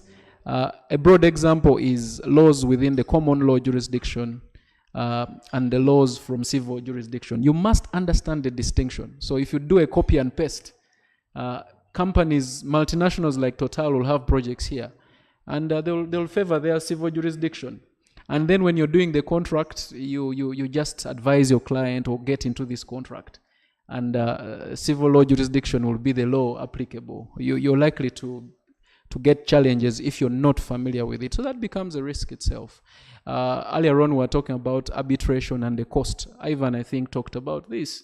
I have personally got involved in arbitrations where to do with ICC and LCIA, where the client does not have enough money. ICC will tell you first pay $5,000, non-refundable, for you to send your notice of arbitration. So, and then after they have assessed your claim, they say, okay, you're claiming $10 million, so we'll need about an estimate of $100,000 down payment. If you do not have that money, that arbitration is not going to take off. So, law and arbitration. Termination itself is a risk. When do you terminate? If you terminate improperly, it is a risk. You'll be liable and exposed to lots of damages for wrongfully terminating that contract without following the contractual procedures. Political risk exposure. This is very important within the African context. Earlier on, there was an issue of corruption. What breeds this corruption is political exposure, risk exposures, or, you know. So we need to be very, very aware of this. You need to note that empirical research has shown that in practice, contractors don't carry out systematic analysis while tendering. The world is moving away from the lowest bidder format of tendering. We are now looking at quality and delivery. It is not the one with the cheapest bidder takes it. No. You've heard about the saying that I know someone who does it cheaper. I think on social media there are several memes of I know someone who does it cheaper, you know. So that is what contractors are just competing on price alone. But have you done a systematic analysis of the contract you want to get into and execute as a contractor? As an employer, are you just choosing the lowest bidder, you know, because they are the cheapest? Do they have the necessary experience and what and so on? So risk allocation and management tools and strategies. You need to understand the core commercial principle in informing the approach to contracting with third parties. Effectiveness and value for money of contracted services would only be achieved where risk allocation is equitable and where the party managing the risks is most reasonably able to do so. What this simply means is that between the main parties to a construction contract, who is best placed to manage a certain risk? I'll give you an example of possession, site possession, or the site itself. The site belongs to the employer or the owner of the project. Now, if a dispute, if any intervening event happens, let's say there's a fight over ownership of that property, and then it ends up in court, and then there's an injunction, you can't proceed with the execution, who carries that risk? So the contract has to be clear in the distribution and allocation of risks. And also, let me say this now, that the most important reason why there's a construction contract is to allocate and distribute risks equitably. And this is the rule of the thumb, that those that are best placed to manage that risk should carry that risk. If you try to alternate that, then there are likely to be disputes and you may not complete that project. Risk management should be engaged early in the construction life cycle. That is very important. You need to identify, because projects differ from place to place. So it is important that you, very, very early in the life cycle of the construction cycle, identify what are the peculiar risks, what are the common risks, what are the likely risks that are important. So you engage early. Also, risk management is a continuous process. Do not say that now that there's a matrix here, there's a risk matrix, I've listed these risks, these are the only risks I'm dealing with. You might find even store management later becoming a risk where materials are just disappearing because of poor supervision or anything. So it's a continuous process. So you keep an eye on this. You add the new risks, you remove some as the process evolves. As the project. Risks change. This is transition. Risks that were identified at the onset of the project or procurement stage, then there are some during the contract execution, can add, and new ones come. But all in all, you're looking at, is the work delivering with quality? Are we on schedule? That is time. What about the cost? So if you keep an eye on these three key elements in construction, you are managing your risk accurately. Well, description of risk within the construction life cycle. So we have pre-procurement, we have procurement stage, we have transition, implementation, delivery, contract management, and then once that stage is done, you have the contract exit, where you have a defects liability period after, takeover or handover or commissioning of the project. So what are these elements? Risk identification. This is producing an integrated and holistic view of the risks. You sit as a technical team and come out with these holistic views of risks. Risk analysis basically deals with considering the nature and the level of risk, the likelihood, the probability that this particular risk will occur. Risk evaluation is comparing results of the risk analysis with the nature and extent of the risks you're willing to take. This will help you determine where and what action is required, either to mitigate or to deal with that risk. Risk treatment is deciding whether to avoid, accept, mitigate, or transfer each risk. We have risk allocation, which party will assume each risk to what extent. Risk monitoring, this is a continuous process as well, like I said. Risk reporting. We also need to note that there are tools that are used in risk management in construction. You have a risk register. You register the risk there. Then you have a risk matrix. Then there are softwares that have been developed in the construction world for purposes of managing, tracking these risks. There's MS projects, there's Primavera, basically largely dealing with project and budget scheduling. There are also other mathematical and probability modelings that come in scientifically. These are evolving, new ones as innovation comes, are coming. So identifying, dealing with risk, identifying the risk. The first step is to identify, is the identification of that risk. It must be linked to a clear statement of the client's priorities for a project. For example, if the timing of the project is critical, which is in every project. I've not seen a project where it's at large, time is at large. Time is always of the essence. The severity of time-related risks is automatically increased in that project where time is of the essence, and most of them are analyzing the risk. This is the second step in the process, in the process of risk management. You analyze each of the risk in terms of likely probability and occurrence, the frequency, with which risk is engaged with, likely severity of impact, range of possible values, then responding to risk. After you've identified the risk, you've analyzed it, you need to respond to it. This is the final step to decide who is best placed to manage the risk. The choice lies between the employer, consultants, contractors, or insurers, depending on the nature of the project. Any decision about laying off risk to others must involve weighing up the frequency or occurrence against the level of premium being paid for that transfer. What this means is that every time risk is passing from party A to party B, it moves with money, because at the end of the day, construction contracts are commercial contracts. It will come down to money. So it is very important for that premium to be identified. Contracting. The aim of contract choice should always be to distribute risks clearly and unambiguously. You must take note freedom of contract here. There are projects where I've been involved, locally even here, where contractors, especially local contractors, are very excited in signing these contracts. So they just go ahead and sign these contracts. They're looking at the subject matter value, they get excited. But in there are lots of tricks that you later find. So when a challenge arises, most times the employer is saying, but this is the contract that we signed. You can either deliver or you cannot deliver, and I will terminate, Issues of bill of quantities. There's a case where there's a bill of quantity. Some items, sometimes quantity is there, some of them price is not there. So when it gets to execution, it becomes a challenge, because it is not adding up. You thought you signed a contract for $10 million, but it is not adding up. The contractor on the other hand, the employer on the other hand is giving you their own rates where there are no rates in the BOQ. So it is very, very important that you guard against the arguments that freedom of contract. You must understand. These are ranges of possible responses to contractual risks in construction. The choice lies between transferring risk, accepting risk, avoiding risk, or insuring against risk, or even perhaps doing nothing. Sometimes you're going to do nothing about a particular risk. You sit and wait. Time will tell what will happen. So transfer of risks are inevitable and cannot be eliminated.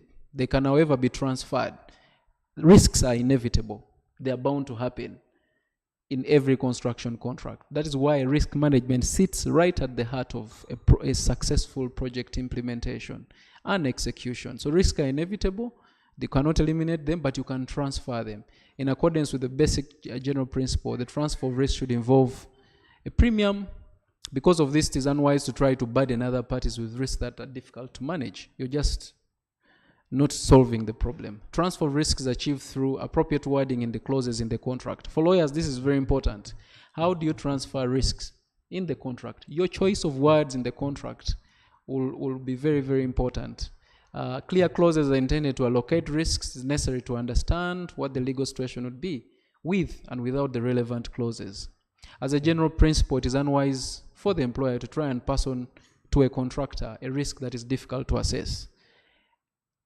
The project belongs to the employer, the client. So if something is difficult to assess, then that is the employer's risk. Why should somebody take on something that is not easily definable and yet is it is the employer's project? Conscious and skilled contractors will increase their prices to deal with them or insert qualification in bids to avoid them. In other words, this comes to pricing. Unscrupulous or careless contractors will disregard these risks when preparing their bid and may find themselves in a very difficult stage. This has a lot to do with your pricing. So smart contractors, what they do, when they identify that, they put a premium on that risk as a miscellaneous or provision to deal with that risk. Range of possible responses continued. Accepting risk.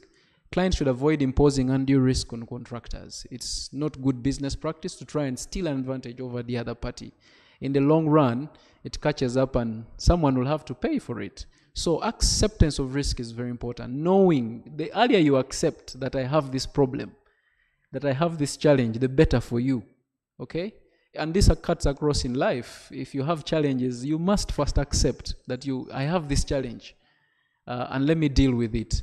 It makes sense for the employer to carry highly unpredictable and poorly defined risks, because the alternative may be tenders that are so inflated as to be unacceptable. An example of such risk are those associated with war, earthquakes, invasions, which would be impossible to quantify or predict. Civil strife and what and so on. The principle that contractual risk can be offset by including a premium in the price is widely understood and accepted. But we need to take note. However, although the risk profile of a project may influence a contractor's markup, it does not seem to affect the contractor's willingness to bid. That is very important when it comes to dealing with risks. Avoidance of risks. Once the risks have been identified and considered, it may be decided that some risks are simply unacceptable. You reject it right there. You avoid it. If you think you're not going to manage it, just skip it. Just leave it. Otherwise, if you accept what you cannot manage and the possibility or probability of it happening occurs, then you're in very big trouble. The explicit definition may persuade the employer that the construction project should be redefined or even abandoned in such cases, because you need to know what you can manage. What you cannot manage, you advise your clients not to get involved. You just redefining a project. This is a method of avoiding risk altogether. If, for example, if the financial viability of the project is entirely dependent on the existence of a particular government subsidy, and if there are legislative moves afoot to end such subsidies, it may be prudent to redefine the project so that is not dependent on such empirical support. Of course, I don't mean to say anything here, but I just wanted to use UNRWA as an example with the rationalization debate, assuming back then, before the rationalization took effect, and there's reliance on a government subsidy through the parent Ministry of Works, and there are these risks of rationalization. Yeah. So this is a good example. So if you're a contractor and you want to work, you need to weigh in the risks. You need to analyze the risks. And RIBA report on risk avoidance for architects. This is the Royal Institute of British Architects report. says that for architects, it's to ensure that commission is clear and unambiguous. That is very important. The clarification of responsibilities, remuneration, and expenditure at the beginning of the consultant's appointment will help to avoid many problems. That is to do with risk avoidance. Insuring against risk, that is very direct. Several risks can be insured against, and most of the standard form contracts insist on certain types of insurance. Standard insurance, insurable risks items such as indemnity against third parties, claims or injury, insurance against fire. There are also opportunities to insure against risk for loss of liquidated damages and other forms of consequential loss. Consultants will usually take out professional indemnity insurance. For us lawyers, most of these construction projects, you must have a professional indemnity policy in place, because every advice that you give to your clients is a risk of its nature. So you don't want to be held liable. So I have examples within Uganda here, but I will not go into that, where lawyers have faced this challenge, where they have, their advice has been relied upon and turns out different. Consultants usually take out professional indemnity insurance to cover themselves. For example, cost overrun claims, but there are also other forms of risks, insurance policies or methods. Contractors all insurance risks. These are also other forms, indirectly, advance payment guarantees. Somebody's giving you money to start the project. They're at a risk. What if you don't deliver? So they, in return, they want the advance payment guarantees, performance guarantees and bonds, retention during defects liability period, and they keep paying back slowly. Fixed term prices. Did I skip? Doing nothing about risk. It frequently happens that none of the project team considers the risks at the outset of a project. It can happen that at the beginning of the project you didn't foresee something and nobody expected it. An example of doing nothing lies within the main standard form contract. Certain events are not envisaged by the contracts, which therefore makes no mention of them. So there you do nothing and let it play out in case of anything. Because panicking about it also does not help the project. Allocating risk through methods of payment. This is another possible range of dealing with risks. One of the most fundamental issues in apportioning risk is the way that the prices are calculated. It's quite common in construction that the price tends to be related primarily to costs, with an addition for overheads and profits. The contractor's work is generally dealt with as a list of quantified items within the BOQ to be priced by bidding contractors, fixed price or cost reimbursement. The issue is always about who takes the risk between the actual price and what was estimated. Sorry.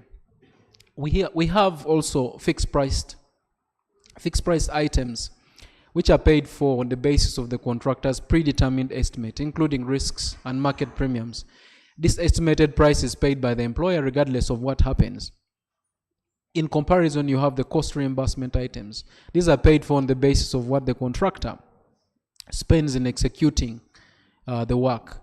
These two types are not independent. Usually both methods will be used in varying degrees in combination.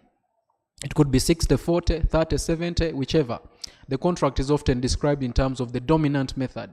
So if the fixed price is the dominant element, then we can call it a fixed price contract. If the cost reimbursement is the dominant one, then we'll look at the cost reimbursement.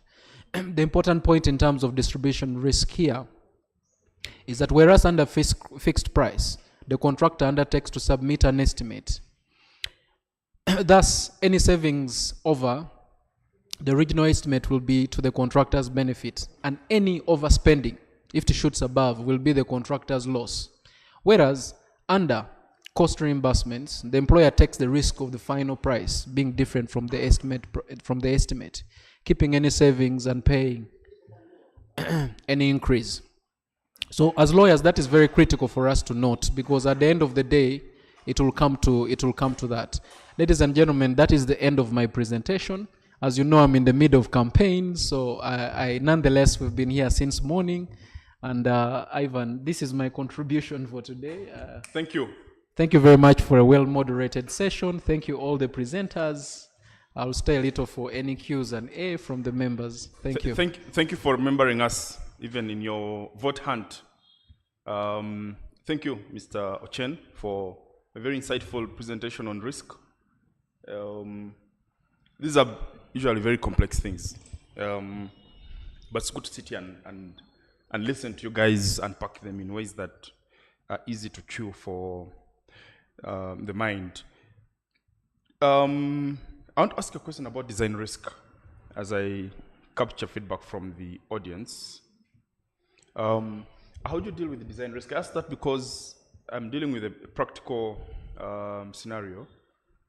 I mean a project in this country where I represent one of the parties. I'm at liberty to talk about it because there's a court judgment, there's been public. So that becomes public, yeah. Yes, it's a project under Ministry of Water and Environment, where an international contractor comes down, gets a contract of close to 90 billion shillings, and you're constructing an earth dam, which means you've got to dig so far, wide and deep. And do the coffer dams. Yes. But in the design of the project, the contractor discovers, wait a minute, the deeper we dig, the more we find that there's a fault in the design. This is a project that was designed by the employer. Or government of Uganda, for that matter. So the contractor is saying, you've got to deal with, we've got to do a variation. Yes. To take care of the challenges in terms of what was designed, or the design that you gave us to work with, and the material conditions on ground. And then the employer is getting defensive. He's saying, no, you're making this up, we don't agree with you. Even as scientists, we can't agree that that design is faulty. Proceed. We're not going to approve the request for variation. Yeah. And then just that difference of opinion by the scientists has escalated to a point where the project has stalled. There's now multiple disputes arising out of that. There's certainly cost escalation as a consequence of just that difference of opinion. How does an employer or a contractor, because as lawyers we advise both parties, as a lawyer advising both parties, how do you navigate such scenarios where you have a defensive employer, he wants to prove that he was right, his design was on point, he did his due diligence on the site. Then you have a contractor who is saying, I've dug deeper, and clearly this project is not viable using the current design. Thank you, Ivan. That's a very, very deep question. It's something that we see quite often. There are many ways of addressing this, but allow me for members listening in to follow that. One, design risk has to do with design responsibility. Now, it will also go to the methodology of the contracting.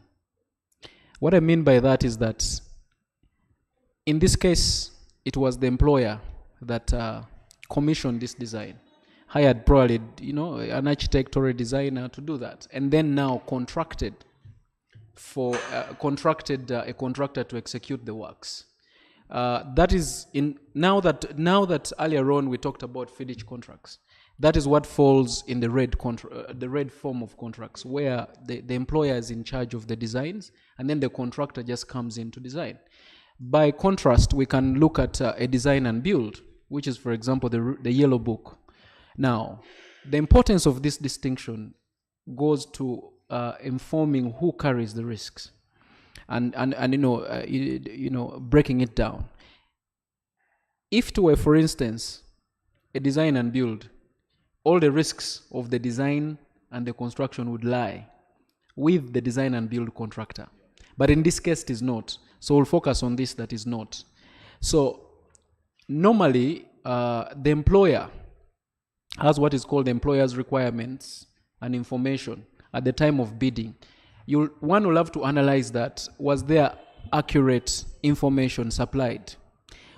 On the side of the contractor, there are aspects of is this contractor a prudent contractor? Did they do their due diligence while pricing for this contract? Another aspect would be, was this foreseeable or it wasn't foreseeable? Causing all this. But ultimately, somebody will have to take responsibility.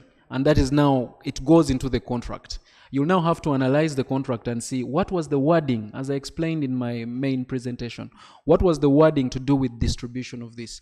In other civil law jurisdictions, they have found a way using legislation to deal with this kind of risks, where you have, for example, the senior liability, that regardless whether it is the contractor or the employer, they both share the risks and they sort themselves out. But what the question Ivan raises is very, very common, where there is challenges during the project execution. The contractor will point fingers to the employer. This design that you gave me did not see this. The employer on the other side will say, but you're a prudent contractor. We shared with you all the information that was available. It was up to you to properly assess. Again, in my presentation, we were talking about the analysis, the systematic analysis by a contractor to do with this. But there is definitely, you'll have to go through a process of saying, first of all, there must be resolution of one issue. Is it really a design issue, or it is a workmanship issue? Is the contractor just incapable of executing, or it is real? Once that is identified, it will point us to the right direction. That if it is the design issue that is insufficient, that the contractor at the time of contracting, with all the information given to them, they were not able to identify that risk, then it will rest with the employer. And on the other way around, if it is clear that, because we can call it a design risk, but it is not a design risk, it would actually be. But I believe what you're saying, that it is a design risk. That is how we would go about that. Great, thank you. Thank you, Mr. Chen. A question from Council Sarah Banenya, quote unquote, is it common for FIDIC contracts to have clauses on maintenance after construction? For example, construction of a dam and then maintenance for, say, 5 or so years to ensure good workability. Sarah Banenya. Thank you, Sarah, for that question.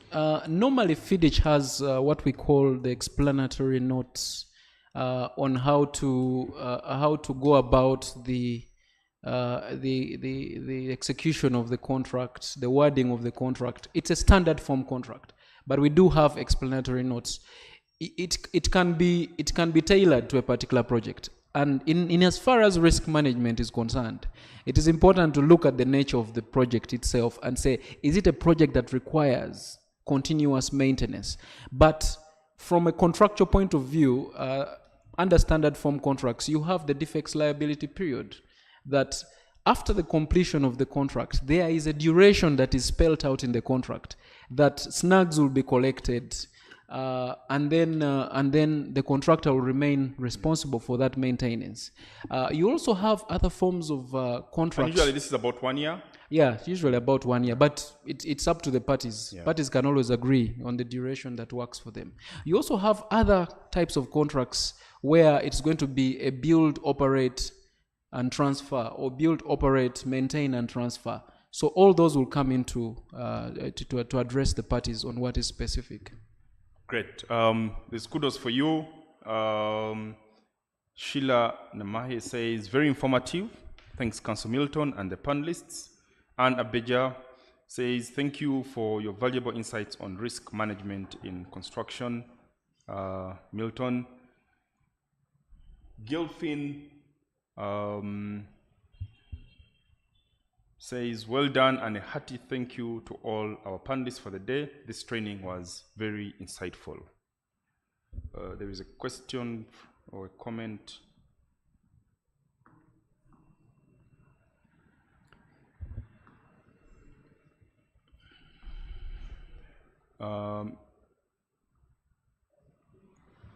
Bitature Vicent says or asks, our Ugandan construction engineers instructed in issues we have covered in these sessions that we have engaged in today?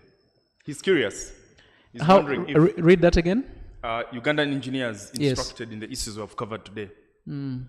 Yeah. How are they covered? He's asking if engineers are Yeah. taken through this kind of thing. Yeah, absolutely, they are.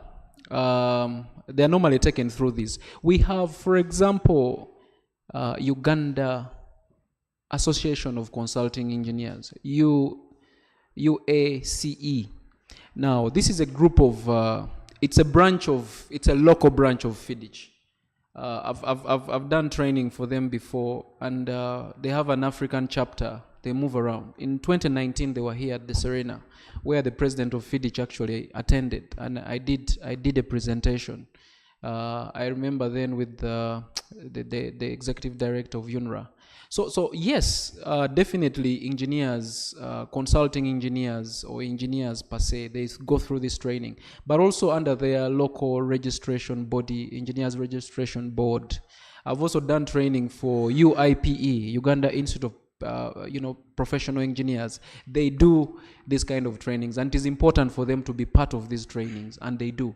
Because by their nature, construction contracts are engineering contracts. They're contracts to build something. So they are part of this, they are covered, and some of them have gone ahead to study construction law, they understand construction law, and they understand the practical aspects of it. So yes, they are Yeah, covered. and I must also say, I've found engineers and contractors for that matter, or contractors who are engineers, far more knowledgeable Yes, on matters of construction law than yeah, any lawyer I know in this town. correct. That's very Because the difference between them and us is that this is something they do on a daily on a basis. daily. So if you Yeah. talk to Ministry of Works engineers, I know very smart guys there. Yeah, They have FIDIC, all the their fingertips. books on Yeah. their fingertips. Yeah, If you talk to engineers in works, if you talk to even ordinary contractors who either do subcontracting for the big projects, they have most of those contract clauses off head. They know the principles. They may not cite the cases and discuss ratio disdain and all these Latin maxims that we like to cite, but they really know the nitty-gritty of construction, because this is what they do every day. That's very correct, Ivan. Because they, like you said, they execute these contracts on a daily basis. They live and breathe. But most importantly, where they're better than us, they know where the money is in the construction contract. Whereas we appreciate the English, they appreciate the money. They know what delay means in terms of cost, in terms of time, in terms of quality. Yeah. These are the things that that are very, very, they do this on a daily basis. Yeah, and Except we come in now to help them when it comes to interpretation and implementation in terms of dispute resolution, or if there are challenges to do with that. Our legal training and background now comes in as far as the allocation and distribution and the consequences. Yeah. Whereas they're good, they're hands-on in execution and implementation of the contracts when it comes to. But allow me also, Ivan, earlier on there were construction law trainings which members were asking about. It is true, it was mentioned here.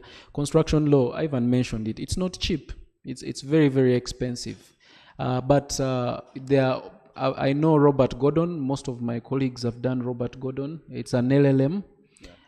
It's online. You can do it from here, provided you're committed. There's a lot of reading involved, so you better join knowing that you must read a lot. And fortunately for lawyers, reading is not a problem.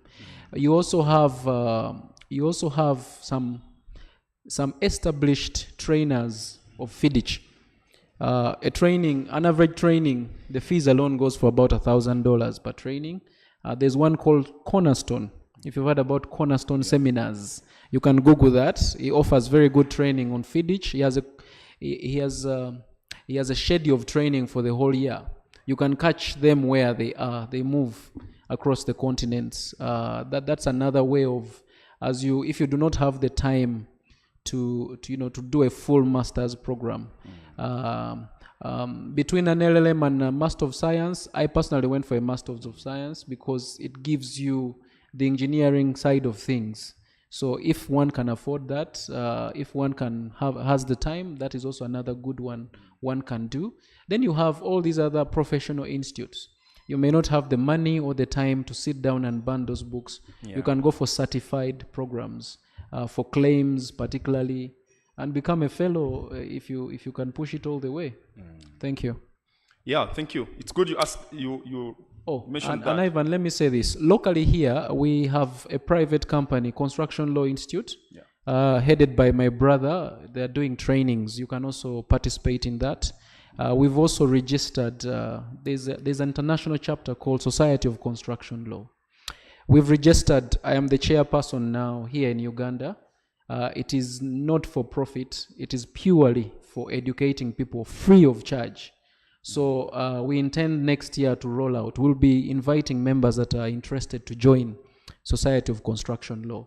It is not restricted to lawyers. It requires that all the other multidisciplines in construction space, the engineers, the architects, the surveyors. So we have it already duly registered in Uganda, but we've not yet, we are now processing the international accreditation. That's so headquartered in the UK. Yes, it is headquartered in the UK society, but many countries have their local chapters.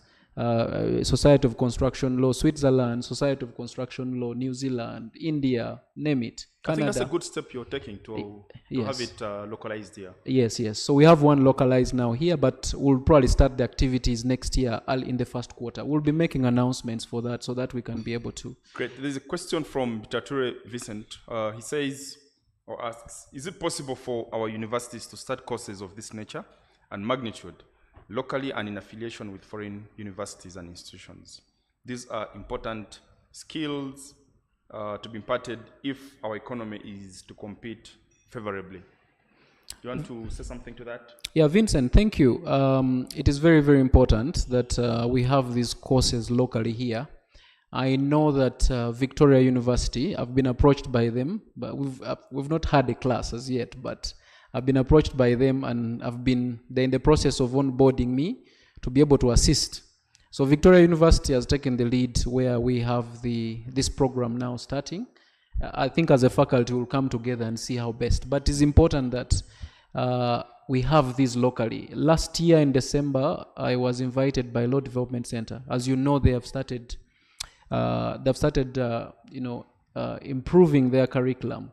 So I went and trained the corporate and commercial team in this area at Law Development Center, so that now they make it one of the units that are studied at the Law Development Center. But yes, I agree with Vincent. If we can have them at the universities as the way we do banking, the way we do insurance, the way we do all these other, so that we start from there. Most lawyers will hear about construction law after they have become advocates. Yeah, thank you. Yeah, thank you. I wonder though how much you can cover if you have construction law as a component of corporate and commercial at LDC. I don't know if that's not spreading oneself too wide and then becoming thin in terms of substance, but I don't know. Having looked at it. That's a good observation. Having said that, you and me know that it is a very wide subject. Yeah. But at least before somebody becomes an advocate, giving them a feel, a test. Not everyone is going to get out of LDC and specialize in this area. Yeah. But when they have an interaction, but better still should start from undergraduate, but give some level of exposure. Great. Thank you. All right, thank you, Mr. Milton Ochen. Thank you to Anne Namara Musinguzi, Joan Chomjisha, and Mr. Tony Obonyo, and the president of the Uganda Law Society, who has graciously hosted us here and served us a sumptuous lunch. Milton, there is lunch on the house from the president and the team at Uganda Law Society. Thank you to the audience that made this a worthwhile engagement for the last so many hours we've been here. So much learning, so much unlearning, and so much recognition of the magnitude of just how little we know about many of these things, which are very important. Ivan, I don't know whether I'm allowed to ask members to vote me, but I leave that to you as a moderator. It's a free world. Members, allow me to take this opportunity and platform to ask for your votes to represent Uganda Law Society on Judicial Service Commission. I'll be glad if you send me there to effect change. Thank you. Great. So thank you, members of the Uganda Law Society, for taking time to attend this training. From me, it's been a good time of learning from each other and supporting one another to grow in this area. I've been Ivan Okuda, your moderator and host. Thank you and have a good day and a good weekend. Thank you.